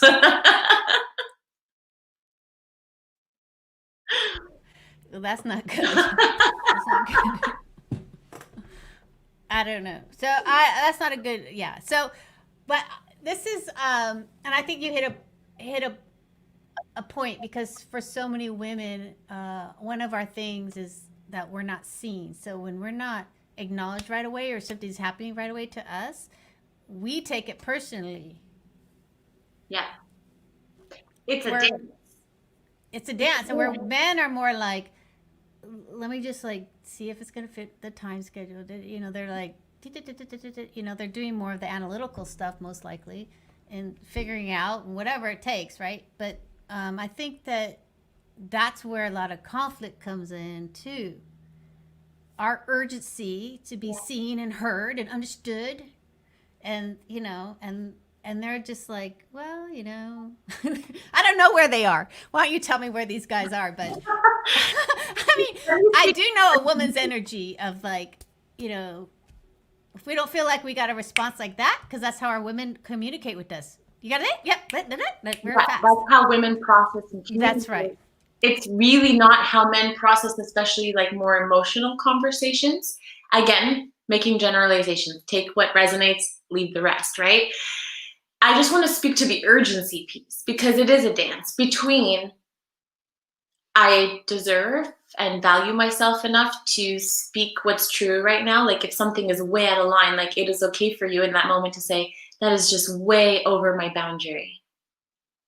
Right? So there are moments that call for you to stand up and speak in the moment. And then there are moments where it's like, I need to regulate myself right now. It's not their job to make me feel better right now. I need to find another way to process this, because it is too big of a job for your partner to hold your well-being in their hands. You have to have a way to do this for yourself. So like everything, there's the light and the shadow. The light being, I need to stand up right now because this is way out of line. For example, it doesn't need to be so negative. And then there is the shadow is like, I can't hold all that I'm feeling, and I need him to make me, her, to make me feel better now. And that's again back to the personal responsibility. Mm-hmm. No, I need to go take myself for a walk, get myself in the bath, grab my journal, grab my cacao, whatever. Get some cacao. Right? Like, and you know what? You're right. It's not your job to deal with this right now. Like, especially if they're in the middle of doing, you know, we're a lot of us are working from home together right now. And I notice I just walk through my husband's office, which is the kitchen, because he's graciously given me the office, right? I just find it okay to walk in there and just say what I want to say. And I'm like, hold on 1 second. He's in a totally different headspace right now. You need to give him the respect of space and time and come back later. Mm-hmm. I think that answers. Yeah, it does, because I think, you know, sometimes women think that they get into a marriage or to be as one, to be as like, you know, and he's now, once you say I love you, that means, what are you going to do for me? You know, what can you do for me now that you love me? Right? I think, you know, And I think that, you know, that's part of our culture, that we've got those kind of messages. And now that, you know, it just feels like it just, you know, sucks another person's energy trying to hold you up, right? Yes, And the resentment goes in there totally. for the man. And I don't see us as one. I see us as two holding hands. Me too. Yeah. Yeah. I really see like I'm one and you're one, and we are doing this together, and together we are exponentially greater when we come in our wholeness. And I always notice when I'm starting to rely on my partner for my emotional well-being, it's too much. And he wants to do his best, but I need to play my part in that. Yes. And I've been very guilty of that in the past, of just not having that self-love, that confidence, that feeling of greatness and like who I am. Yeah. And that was definitely from something else. It had nothing to do with him. Yeah. And that is our inner child a lot of the time. Yeah. And just like, can I tell you a funny anecdote? Yeah. A moment for this? Okay. So this was maybe a year ago. We just moved into this home. And so my husband was out with his brother working on a project. So he came in late. And I said to him, oh, okay, it's really late, but like, do you want to just sit on the couch and connect for 5 minutes? Because then I really want to get to bed. He's like, yeah, of course. I'm just going to make my milk and honey, which was his drink at the time. I'm just going to make my milk and honey and then come and sit with you. And I'm like, do you have to do that? Like, really, I'm just asking for like a few minutes right now so I can get to bed. And then I can see myself like I'm about to go into this like tantrum. Yeah. The very next morning, my son, who I guess would have been just under 2 or like whatever, a year ago. He the very next morning, wake up, mommy, come sit on the couch. And I'm like, okay, honey, I'm just gonna go grab my coffee. and then he throws this big tantrum because he wants it right now. And I'm like, oh, that was totally me 12 hours ago. Yeah. Thank you for this beautiful lesson, and like so clearly demonstrating my inner child and how she feels. Like, if you won't do it right now, I'm obviously not enough. Yeah. You need to show me that I'm enough. And so that is my job. And I can be really honest with him about, these are the things I'm working through. And this is how you can support me. When you see me doing this, let's have a code word. Yes, I love that. Mm-hmm. So the word that we have for when I'm like in sergeant mode on the weekends is bridge. He says, looks at me, Diana, bridge, because I said I'm going to bridge on Fridays into the weekend so I can just like totally relax. Sure. So he reminds me, and I've given him full permission to remind me. That's awesome. So we're coming into, I think, but I always want it, because I know you're a relationship coach. I want to get into this concept of, do you believe, someone asked, Joanna says, how do I know I met the one? Mm-hmm. Now, do you believe in the one, or no. That's what I want to talk about. I mean, everybody can believe as they want to believe. Yes, there's definitely no evidence of any one of us being absolutely right. Right. So I don't believe that. I think there are ones that we can live our lives with, and my husband is one, and I'm sure there are others who exist that it may be a different dynamic, but we could beautifully co-create and live our lives together. So rather than looking at it as one, which feels also very elusive, like a needle in a haystack, and then you find a needle, and this is what happens when you're dating, you find a needle that you like, and you're absolutely terrified to drop it and not find it again for like 5 years, right? So you really, like, your grip is so tight because of this idea that there's one, right? So rather than looking at it like that, I love to ask the question, is he one, or is she one I can create with, I can grow with?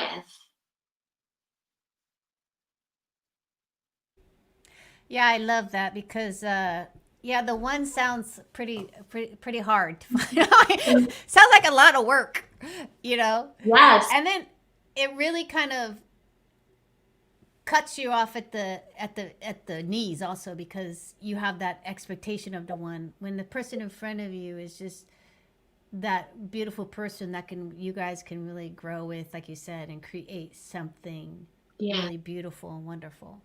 The one is a lot of pressure, and also like what that does is that makes that person means to an end.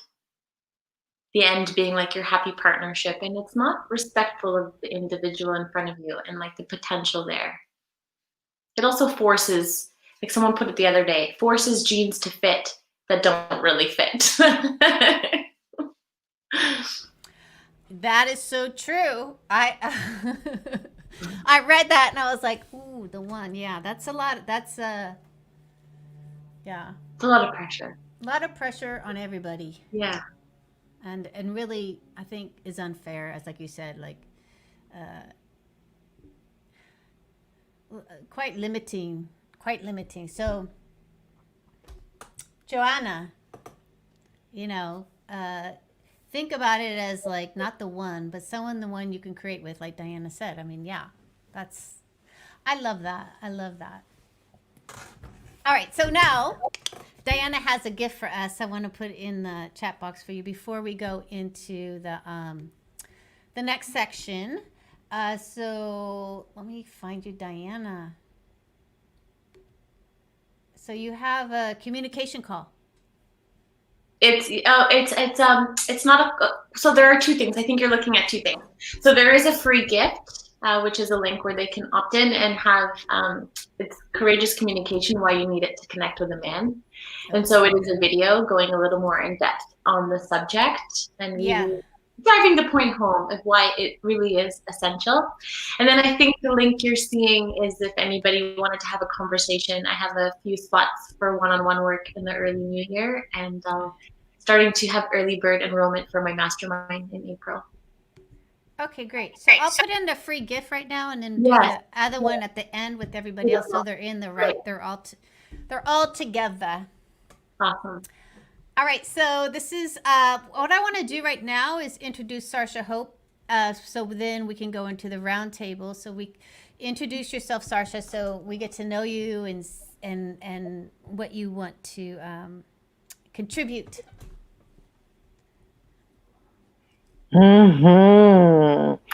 So I'm Sarsha Hope, as you've said, and as you mentioned at the start, I'm a yoga teacher. I'm an embodied flow yoga teacher. I'm also an ecstatic dance facilitator and an embodied belief coach. And I work a lot with feminine wisdom, running feminine workshops, retreats. I run teacher training, so I teach people how to become teachers and teach people how to become ecstatic dance facilitators. And when you asked me to come onto this call, firstly, I want to say thank you, and thank you, beautiful woman, Diana and Judy. It's just such a gift to be here with other inspirational women. It's really such a passion of mine to come together with women with that feminine energy and share that out in the world. And thank you, Amy, for inviting me. And when you said, what do you want to talk about? I was like, the power of the feminine soul. That's what I want to talk about. And it's really, I feel, thank you, really poignant at this moment and this time. And Judy was talking about it a lot, how we're interfacing with this whole new transition in reality at the moment. And how do we interface with that? And how do we interface that more from this feminine perspective? And Diana was speaking to it so beautifully. She didn't say the word feminine, but this more courageous, vulnerable from the internal, introspective, it's a term, introspective space. And there's a beautiful quote that I like to refer to that the Dalai Lama, and some of you might have heard him say, it'll be Western women that will change the world. Have you guys heard that quote before?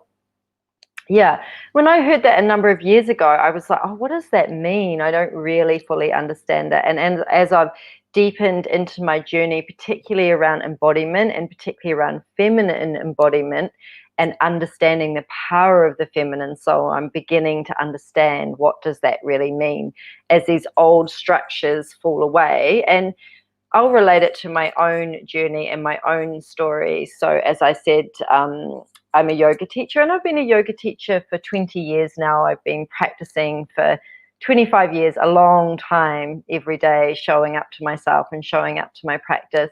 And when I first started to practice, especially I'm in New Zealand, which is the other side of the world. It's a small country. And when I first started to practice, there really was like, in one of our most major cities, there was like one yoga studio like 20 years ago, 22 years ago. So it's come a long way. And when I first started to practice, I was sort of like whatever was there, however I could find ways to connect to my soul through practice. And it was kind of like what studios were there. But it's a very masculine way. This is something that's not talked about a lot in yoga, but yoga was developed by men for men.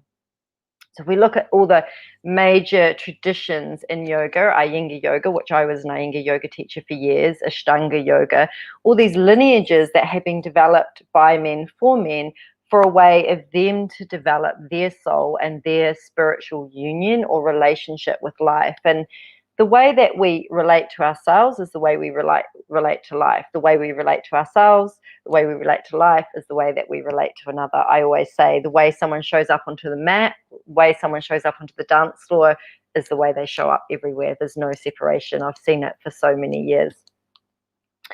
So in my youth and in my yearning to know my soul and wanting to find different ways to relate to life, you know, my youth was filled with challenges and this kind of like, I need to find a different way to find more comfortability in my life. And I became a mother at a young age. I was 22 when I became a mother. So that was like, whoa, I really need to find a way so that I can become a better mother and relate differently to this life and to my husband.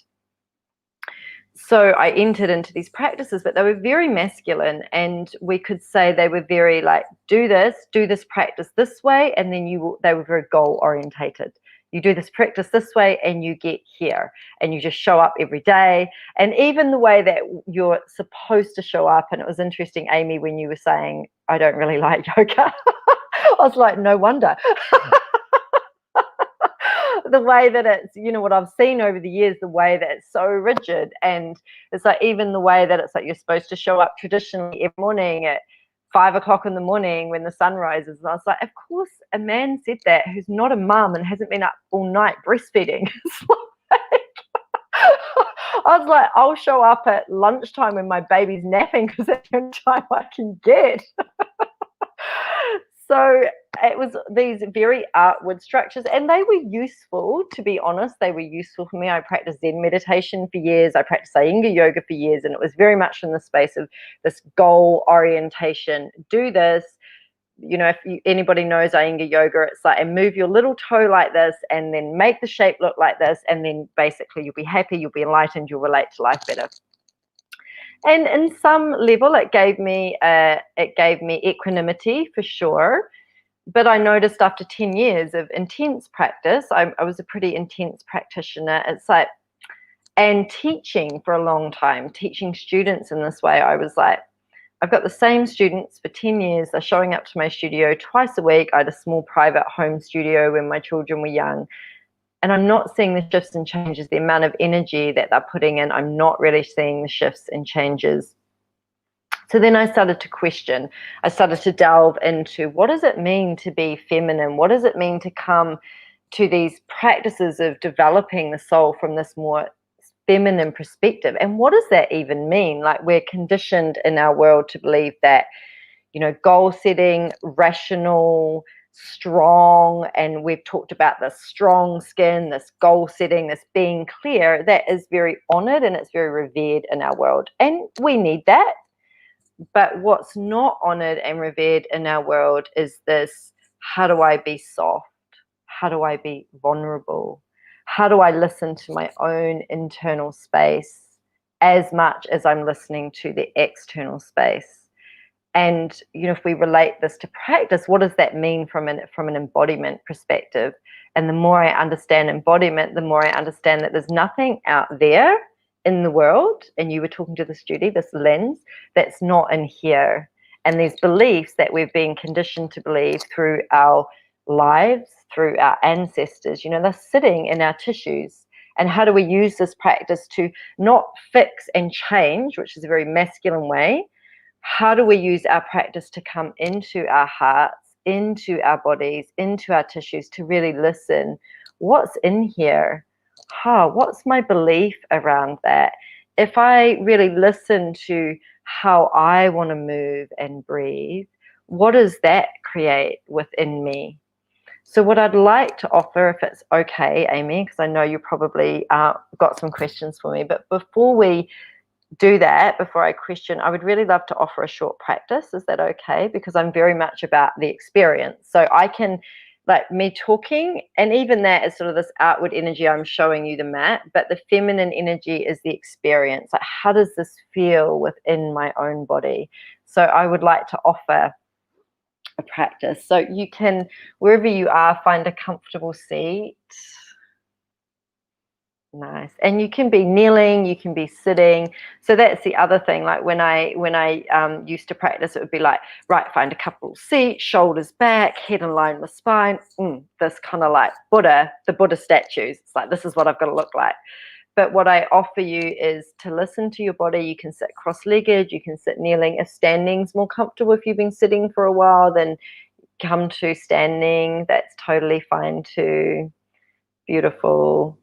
And before we close down our eyes, I invite you, just so you can see what I'm offering, is to bring your left hand onto your physical heart. So your physical heart sits just to the left of your sternum, of your breastbone. Beautiful. And your right hand on top. So you're really listening in, and you can press the hand a little bit more, not too firm, but a little bit more firmly, so you can feel the beating of your own heart. Nice. And now an invitation to just let these eyes, these perceivers of reality, of the external world, close down and soften. And we just take a moment to let our shoulders soften, our jaws to soften.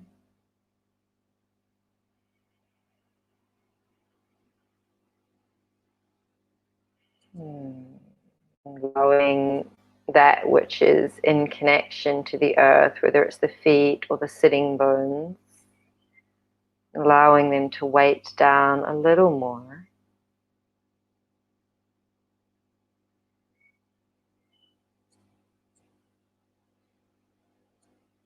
As we feel into this connection of this feminine global energy here, this call, these women from all around the world. And can we let our whole body just receive that, open to that, this feminine quality, this ability in the feminine form to be able to open, to be able to receive. So when we feel this connection of the feminine energy, how it calms our nervous system.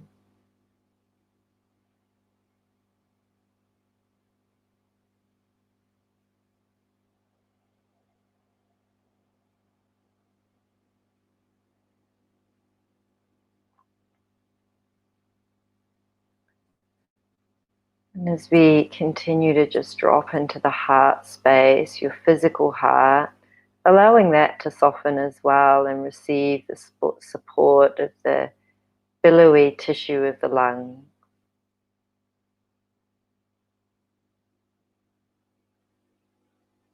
I'm going to invite you to listen a little bit more deeply and just begin to let the back of the heart open and the shoulders round. In yoga we might call this a seated cat-cow, but just allowing the heart to soften down.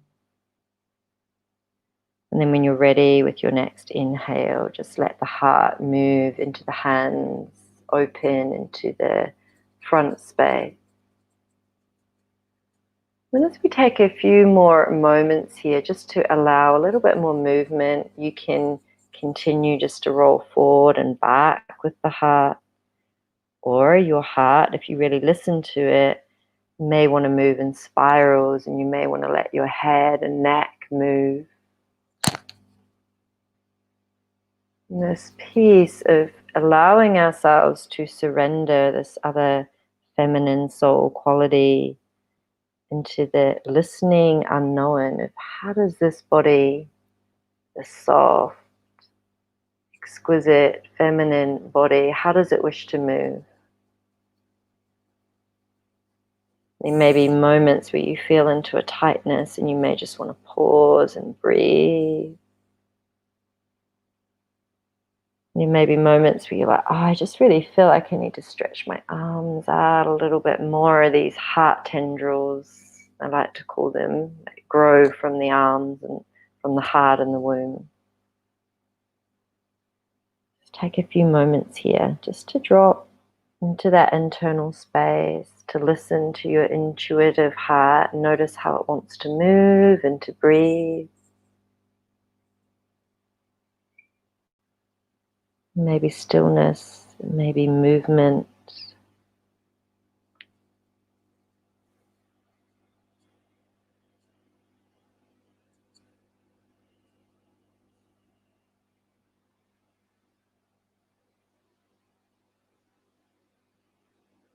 A couple more moments of releasing any tension gathered around the heart space. Can often hold so much here.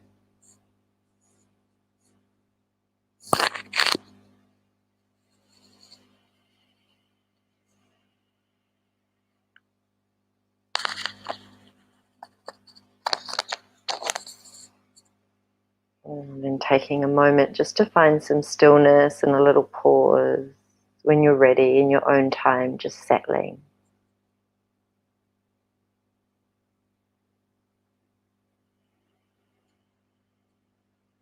And I want you to invite you to bring it into your awareness, a happening in your life at the moment that you're finding challenging.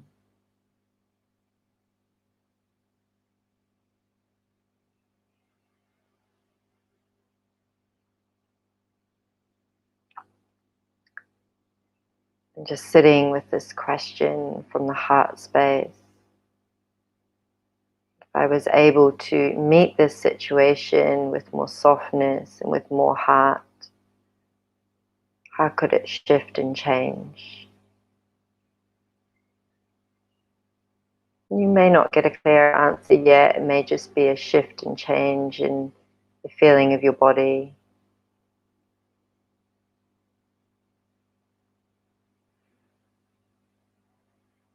Just noticing what you notice, and the wisdom, and knowing that the wisdom that lands for you is right for you. There is no one path. There is no right way. There is just this body in this form, this heart, and this soul. Your own individual, unique expression of that is being called and is needed in the world. More and more and more. And when you're ready, you can release your hands down and you can quietly open your eyes.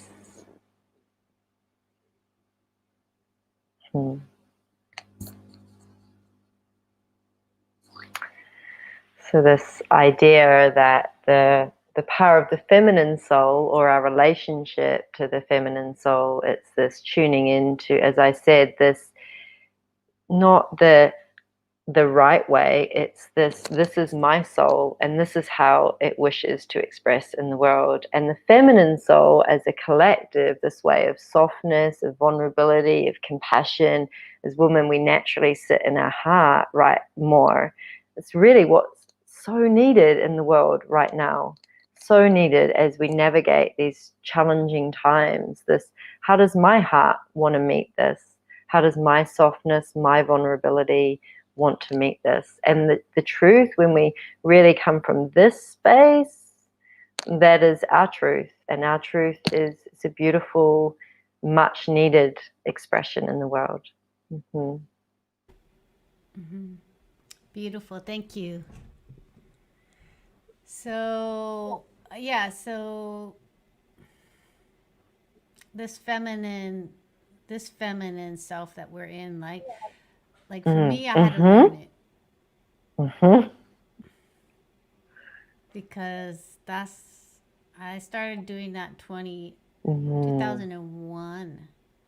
Mm. I had to learn. So can you speak into that? Because many of us just have not learned about our feminine self and feminine power and what that looks like actually plays out and how it plays out in our world when we have it. Yeah, that's, I think, for a lot of women, because we live in such a patriarchal model of a world, and that's this linear, rational world where the nature of the feminine, which is very cyclical, is, and we can see it right in our economic system. We're in this growth mindset that we constantly need to grow, but yet we have this reality that the earth in her cyclical nature cannot maintain that. And we can see that the earth, we're very related to that as women. So it's firstly, it's like Judy talked about, the beliefs that we have to always grow, we have to be rational, we have to be linear, that is the way that we've taught, is the way that we achieve in the world, and it's kind of revered in the world. But what does it look like to, as you say, learn how to be more feminine in the world and learn to honor that within ourselves, and not only honor that, but understand that it's so needed. Like when we really tap into this feminine body, we learn to live more in the rhythms within the world, with the planet, with ourselves as women. We know we're cyclical.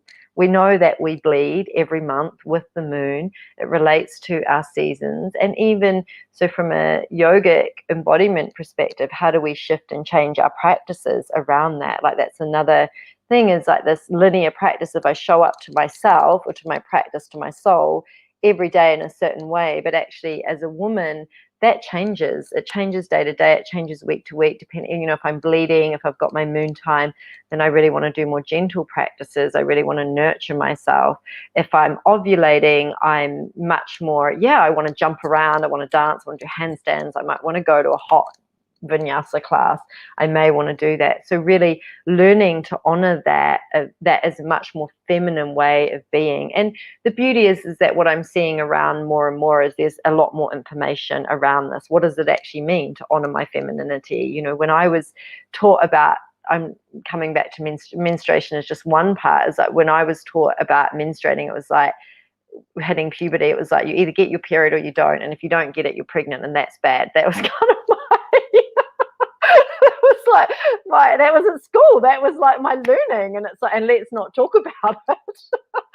And it was, like years later in my late 20s that I began to understand that I have this whole cycle that relates to the seasons. And I was like, this really makes sense to me, that after I've finished bleeding, I have all this energy like spring. And then when I'm ovulating, I'm in love with the world like summer. And then when I'm autumn and the leaves are falling off the trees, I'm much more kind of vulnerable and tender. And that's a challenge, but it's also that really authentic truth, right? And then when I'm bleeding, I'm really internal. I don't want to be social. I want to be internal. So really allowing ourselves these opportunities to dive into that feminine nature. And as I said, there's so much education around that. I run courses online, but there's plenty of people that it's a beautiful thing to see more and more education around this feminine way of being. And as I keep saying, it's so needed in the world. And I'm going to talk from my experience again. Like my experience was that I was in so much pain living in that linear space. Like I didn't even know the other space existed, right? But I was like in a lot of pain, and I think maybe women are experiencing that too. It's painful to be living in that area that you don't 100% belong there. You have another area that you belong to. Yeah. I think the pain is in the disconnect, because there's this, of course, we're in a feminine body, so there's this part of us it's always a feminine form. It's speaking to us all the time, but we haven't been taught to really stop and to pause and to listen. And historically, like I said, like even with yoga, it's been built by men for men. And if we also look at all the world's major religions, I keep coming back to this idea of, you know, practice and religion, it's all around cultivating the soul, ultimately the heart, but from a very masculine perspective. And we can see, like, even with the churches that have been built around the world and the very, very outward phallic symbology of that. And I like to say we have, I think, as women, we are wired for our spiritual practice to be internal. We cannot skip the rites of passages that our body will take us through. It's like those initiation processes. So the masculine, the patriarch, has built these outward initiations because men don't have the same bodies as us. So they kind of more needed that outward initiations. But we go through it. We start to bleed. We go through the blood rites, it will happen. We go through, most women will, not all women, but a lot of women, some women are choosing not to, there's nothing wrong with that, go through the motherhood, right? We will move into being a wise woman. We will stop bleeding. We will go through that gateway, but it's an internal gateway. It's not an external gateway. And there's this misalignment, I think, because we're in this feminine form, and when we're not fully connected to it, like when we're not connected to anything, there's a pain that's caused there. It's a real hole. It's almost like there's something missing in my life, but I don't understand it because I don't know what it is, because I haven't been taught. And then it causes this, I'm not sure how to, I've got this female body, but I'm taught that I'm just supposed to carry on. I'm bleeding and whatever, I'm going back to my 9-to-5 job and I got to show up, you know, as opposed to, I'm in this female form, I'm bleeding, I'm going to take a day where I'm going to be more quiet and I'm going to honor myself.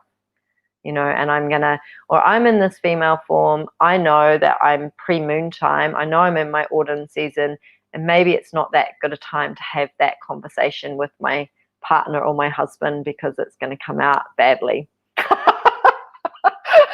And that's going to cause more pain in my life. You know, those, like, that's what causes the pain, is this disconnect, this non-honoring. And we can see it in the world, on the earth, like there's this disconnect from, I'm not living in harmony with the earth. So there's just so much pain and suffering that's being caused. It's like this disconnect from our soul, this disconnect from our feminine form, and it creates, we can see in our own life and out there in the world, so much pain and suffering. Mm-hmm. And I'll tell you an experience, because when I started going to a meditation group, and first time I went there, I didn't know what was going on. The woman Becky was channeling. I was like, I don't know exactly what's happening here, but everything that she was saying in the channel, I was like, oh, okay. Like there is, I was like, oh, now it makes sense. Right. Like just having that different language and that different, and I'm just trying to think, like, can you speak into that? Like, I don't know. I was like, I don't know what's happening, but this is right on target. You know, when we start getting that information, it is confirmation for what we've been lacking and feeling. Yeah.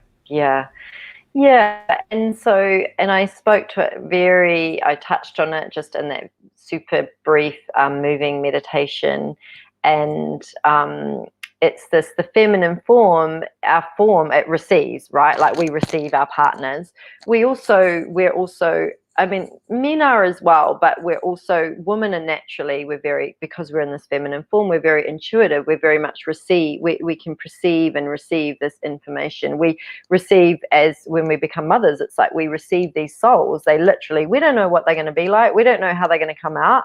And as a mother of 3 children, it's like they're all so different, but yet we receive these beings, we receive this information, and that deep trust in the unknown. And that's the beauty of the feminine form. Like you say, there was a part of you that went to this meditation. It was like unknown, and this woman was plugging into that channel, and she was channeling information. And I know in my own experience as a teacher, it's like being able to trust that. So I'm very much an intuitive teacher. It's like, what am I going to talk about on this talk? I don't know. We'll see what comes out. And I've learned to trust the unknown. I've learned to trust that channel. And that's a very feminine thing as well. As you know, the masculine in me would have had notes, would have had it all written out. And how do I learn to trust in the unknown and trust into what's being received? I used to be teaching. It's so funny. Like, you talk to other yoga teachers or people that hold space, and like, if you could hear the arguments, it's not so much now, but if you could have used to heard the arguments in my head, like, I'd be getting this really clear message from source. Say this in your class, tell them to do this. And I'd be like, shut up, I'm not going to say that. It's going to sound really weird. They're going to think I'm really weird. It's like this dance between the two. And the more I've learned to really trust that channel and trust that information coming through, it's also that in itself, like trusting the unknown, but that intuitive and that channel, and, you know, that the feminine relationship to spirituality is very different to the masculine. I said I practiced Zen for years. It was great. It was like count to 10. That's it. Even in yoga, it was like you have these practices and you'll develop siddhis, which is special abilities, and you ignore that. It's distracting to the path. Whereas the feminine form, it's like actually the siddhis, the intuition, the clairvoyance, the clairaudience, the being able to plug in. It's actually very much a big part of spiritual, feminine spiritual practice that is making a rise back to cacao ceremonies, ritual, sacredness, vulnerability, communication, channeling, tarot cards. It's like, yes! Heart, you know, and with the heart, the beauty is there's so much science around all of these things now, which I love. Yes, the science is definitely there, which is beautiful because yes, someone's got our back, for goodness sakes. All right, so I know you have a free gift. I put it in the chat box. Can you speak on the I think it's the YouTube. Yeah, so I've got a YouTube channel. It's Sasha Hope, and there's a link to, it's a private, what you're getting is a class that it's not out to the public. It's actually a gift from a Embodying the Feminine Soul course that I was running online. And if you sign up to my newsletters, I do put out a free embodiment monthly class as well. So that's the gift. It's a class called The Protectress, and it's around working with your energetic field. So again, this is this more feminine way of relating to spiritual practice. Is like, how do I clear my field? How do I protect my field? That's what the class is about through movement. So in my embodiment classes, I teach, there's asana, which is the shapes we make in yoga, but there's also always invitation for free movement. So I weave both into my, like, how do we create that form, that structure, that Shiva, that masculine, and then how do we find our feminine creative impulse within that? So that's that class, And like I said, if you sign up to my newsletter, then if you go onto my website, sashahope.com, then I put out monthly newsletters as well with free movement classes in them. Great. So now we're going to go into the roundtable section. So many of the listeners, they put in questions beforehand, and so we're going to take a couple minutes on that. So, you know, one of the questions that came in was how to create unshakable self-confidence. So who'd like to jump in on this one first? How to create unshakable self-confidence? Who wants to go? Diana, you're going to jump in. I can get us started. I mean, like, I don't think I have the entire answer. You're not supposed to. Everyone's going to go into their own. Yeah. Well, I first like to invite you to look at it as maybe it not always being unshakable, right? It's seasons, and there's moments when we ebb and flow and we ping pong in and out of alignment all day long, right? So this piece about unshakable might almost be like a fun way of disguising perfectionism around your confidence, and there is no such thing. There will be moments where you lack this confidence, and it's okay. It is, again, about how you choose to show up, right? So even in my fear, I acknowledge my fear, I name my fear, I feel that it's there, I make peace with it, and then I choose what is my next step, right? So even for the woman earlier who asked, I think it was a woman who asked about this thick skin, it's like, maybe it's not about what you need to add on, it's about what you need to release. Caring what people think. Maybe you start with caring what specific people think, right? And just noticing how, where's like the subtleties in your voice, the subtleties in your posture that change when you're not feeling confident, so you can become aware of those cues. And just relax back into your body and come back to what's true for you and the intention behind why you're desiring this confidence. Maybe you're wanting to take a big step, or you're just wanting to feel a certain way, and just coming home to that. And this requires so much practice. Yeah, practice is key in everything. Like, I used to be like one and done. I tried, now it's so hard. That used to be me. I tried once, Why is life so hard? That used to be my dialogue to myself, right? So yes, practice is key. Practice is everything. And grace. Okay. Who wants to go next?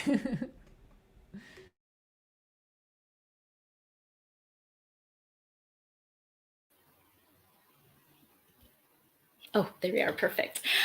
You can hear me okay? Yes. Okay, perfect. From my own story as well, I found that the moment I really started to go within and spend time just being silent, just listening. I used to be one of these people who was constantly jumping around, lots of masculine energy, building businesses most of my adult life, and just working with men business partners all the time.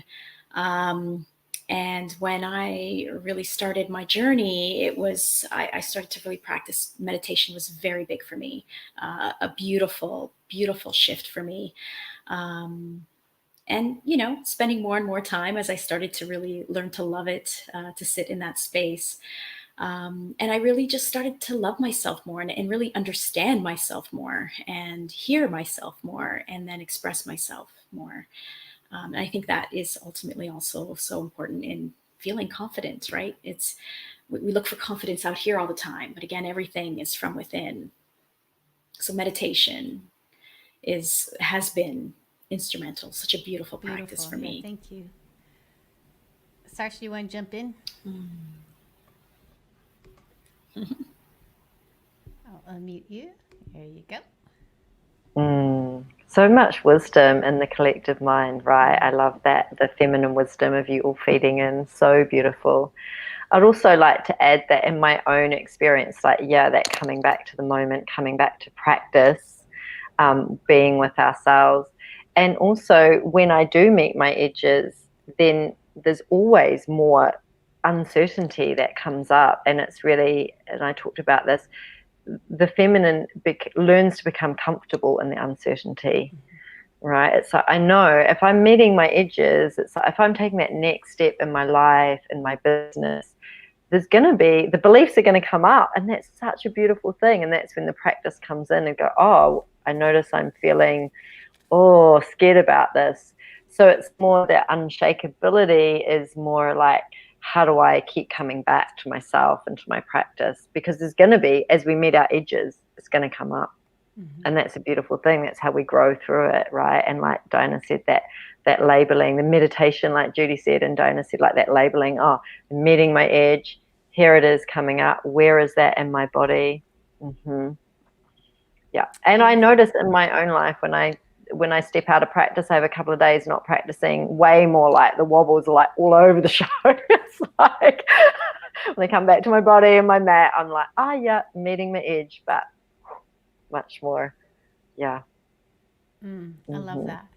Yeah. So creating that practice is, when you get off practice, you get off kilter.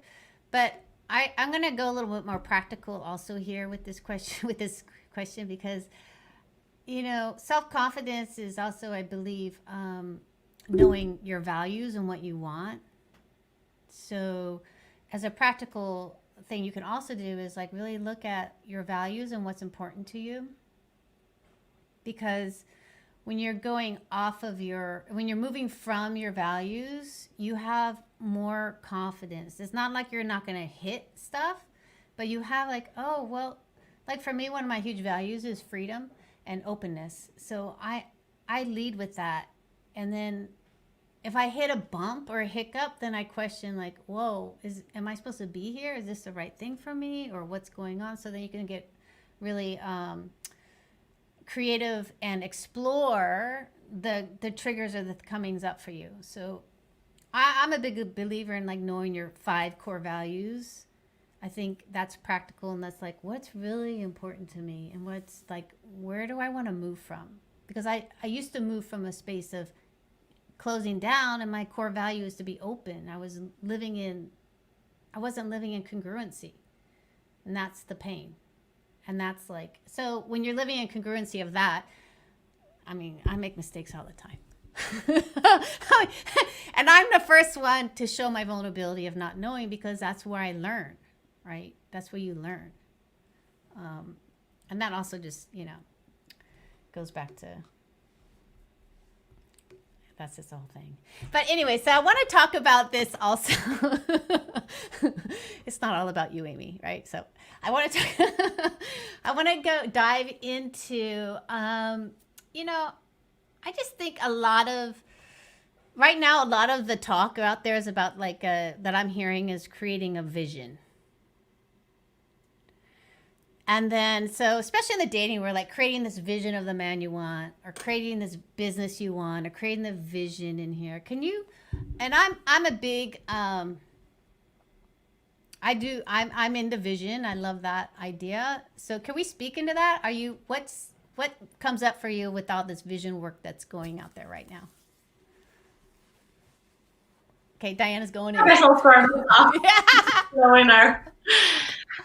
It's such an important question, because when things become like really like we hear it a lot, then there's a lot of conflicting messages around something like vision. The way I love to see it is vision is so beautiful. But is it your mind's vision, or is it your true inner being's vision? And they will feel different. One will feel more like effortless. And I remember one time taking this class. It was a Theta Healing Basics class. And they said, imagine the waves coming in and crashing. And then after, she said, did you make the waves move, or did you allow the waves to move? And I'm like, oh, I fully was making the waves move. Like I was really making them move with my mind. So that is the mind getting in the way, right? So sometimes it's hard to know, and it's all practicing discernment. But what I love with vision is to have my vision and feel my vision is the most important piece. It's not to think the vision, it's visualize, feel the vision, right? It's really helpful to say, like, so if you imagine that you're going to feel fulfilled or satisfied, or, say those words. Saying those words can really help you tap into the emotion, even momentarily. You need, like everything, you need to create some spaciousness, right? So have the vision like as your North Star, but keep some space to see what other inspired ideas can drop in and how that can come to life. Or maybe it's not exactly how you put it, it's actually something better. So rather than staying like super close and narrow focus, which is a very masculine approach, allowing some space, I dance with the universe, right? So this is the vision I've put out. Probably most likely most of it is my ego vision, to be honest, right? But with that space, I then allow for something else to come in and show me, actually, it's more complete this way. That's my take. Yeah, I love that. Who wants to jump in?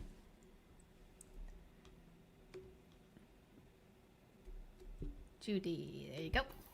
Yes. Oh, so beautiful, Diana. I love that, because that's been a big lesson for me too, especially in the last year, is always, even an opinion or a current belief or, a current vision, because our vision can change, which is beautiful as we continue to change, is always having that openness for more.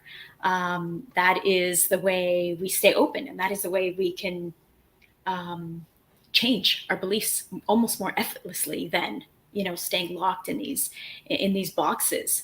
I agree, with Diana, like beliefs, feelings are just what, is going to, first of all, is ultimately that's the present, right? How do we want to feel? How do we want to feel? And then it's becoming that feeling right now.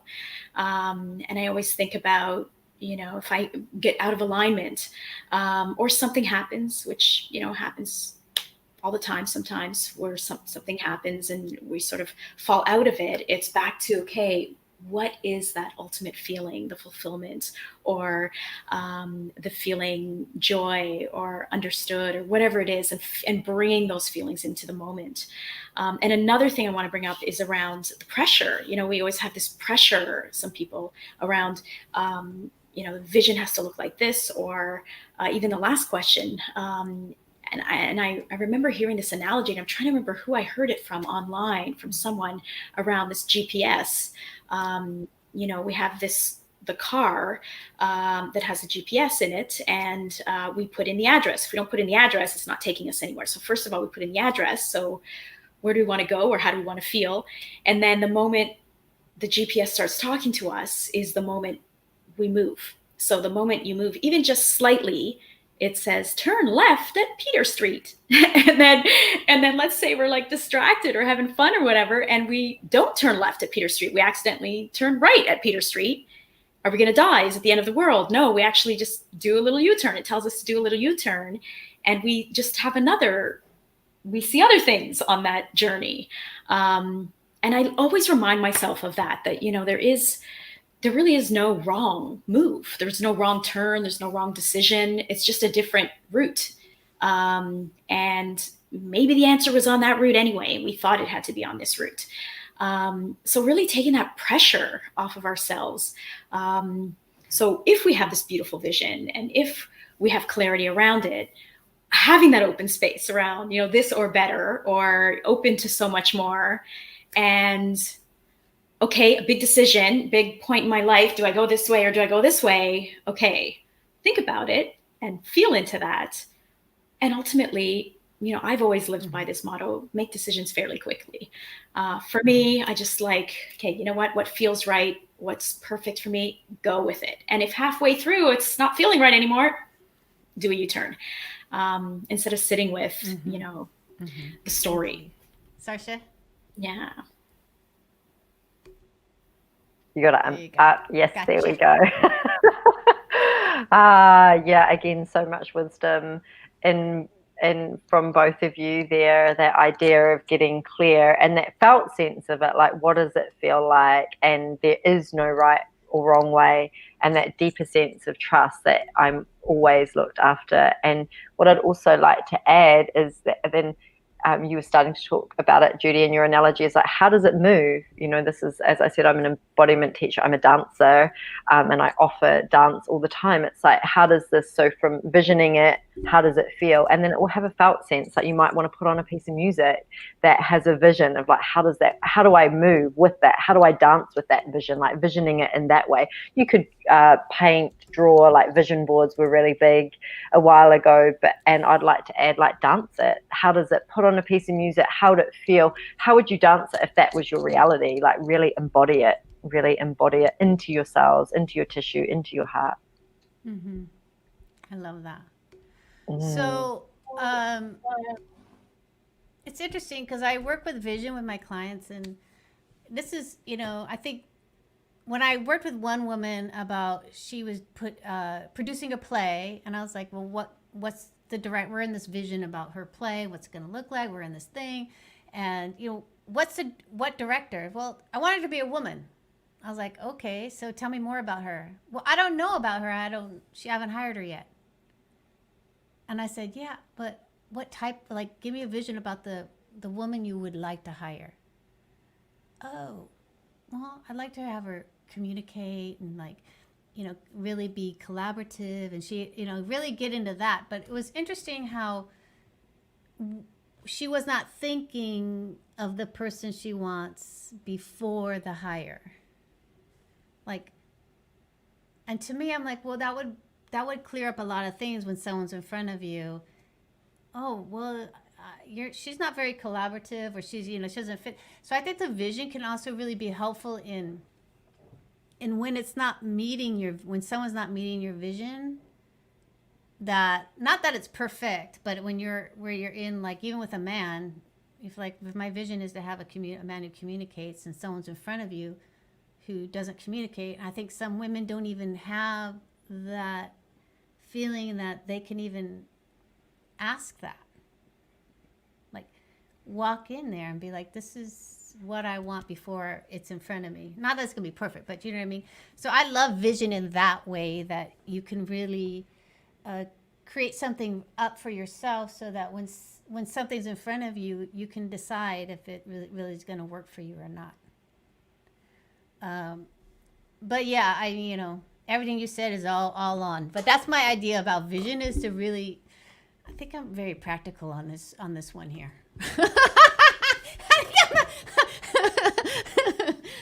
It's okay. Can I add to the piece about the vision in the relationship, or like ideal partner, let's say? I just want to offer this one perspective, because what gets tricky for a lot of people is like, oh, but then am I measuring someone against this list or this idea? And so less about like, do you or do you not fit, but like, is this in the direction of where I'm going or where I've been? Right? Can be a beautiful way to see this, and just less about a list and more about, I get so familiar with the type of human I'm calling in, that when I see them, I recognize them. That's it. And if we don't even envision it and like create something that we kind of like want to feel, not do or be, but like feel, like, you know what I mean? It's like, sometimes we just accept what is in front of us, and I've been guilty of that in dating. Oh, well, at least he has this or whatever, years ago, whatever it was. But, yeah. When you have that feeling inside of you and someone's not congruent with that feeling, you pick up on it right away. All right, so, we're hitting the end. So what we're going to do is, I know that Judy, everyone has one more offer for everyone on the broadcast. And so do you want to, I'm going to put it in the link.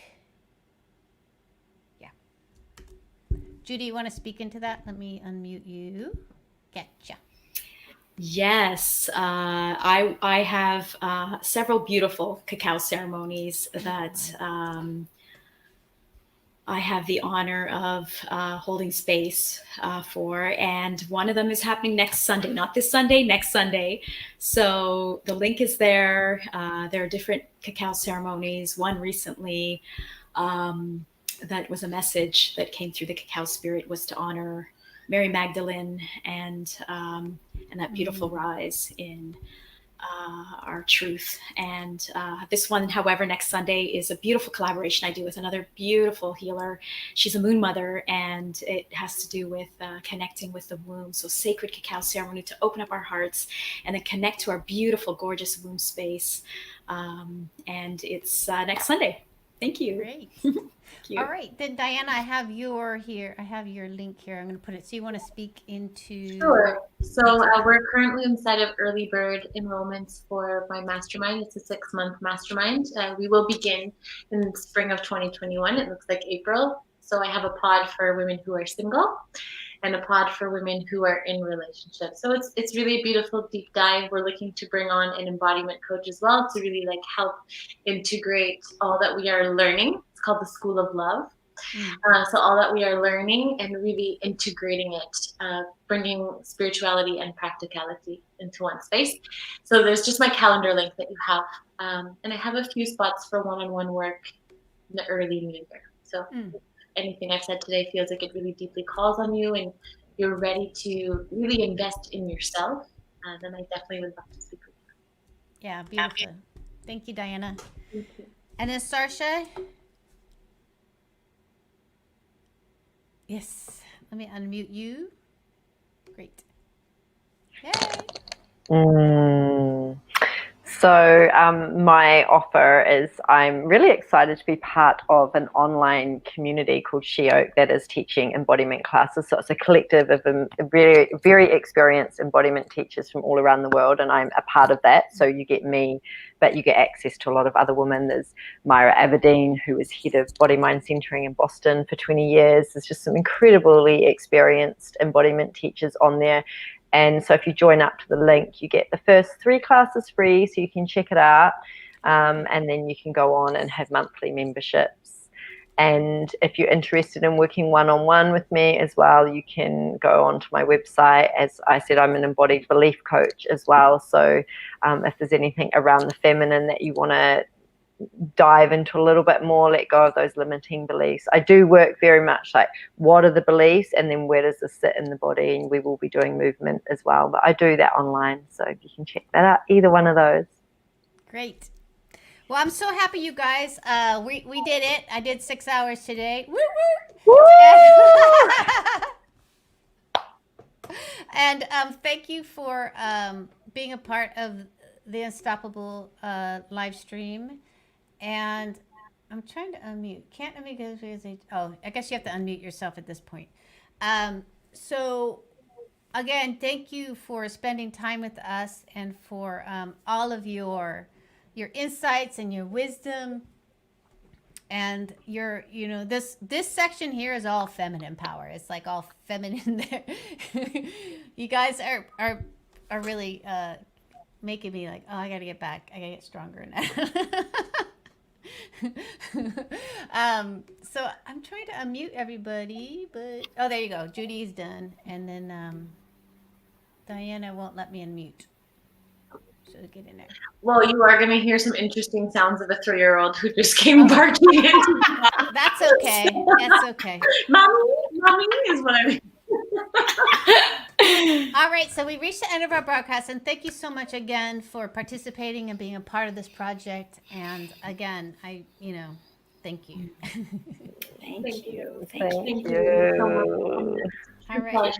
Yeah, have a thank you, beautiful day Amy. or Thank you, evening. beautiful woman. Mm-hmm. Thank you. Mwah. I'll take it in. I'm receiving. Thank you. Bye. All right. Bye-bye. Have a beautiful day. Bye. Bye. How do I? I'll get you going. There we go. All right, everybody. Thank you again for participating and being a part of this community. Get ready for lots of events and lots of workshops coming your way and content. Again, thank you for being a part of the Unstoppable community. I'm Amy Shade. I'm your host, and thank you so much. Have a beautiful day.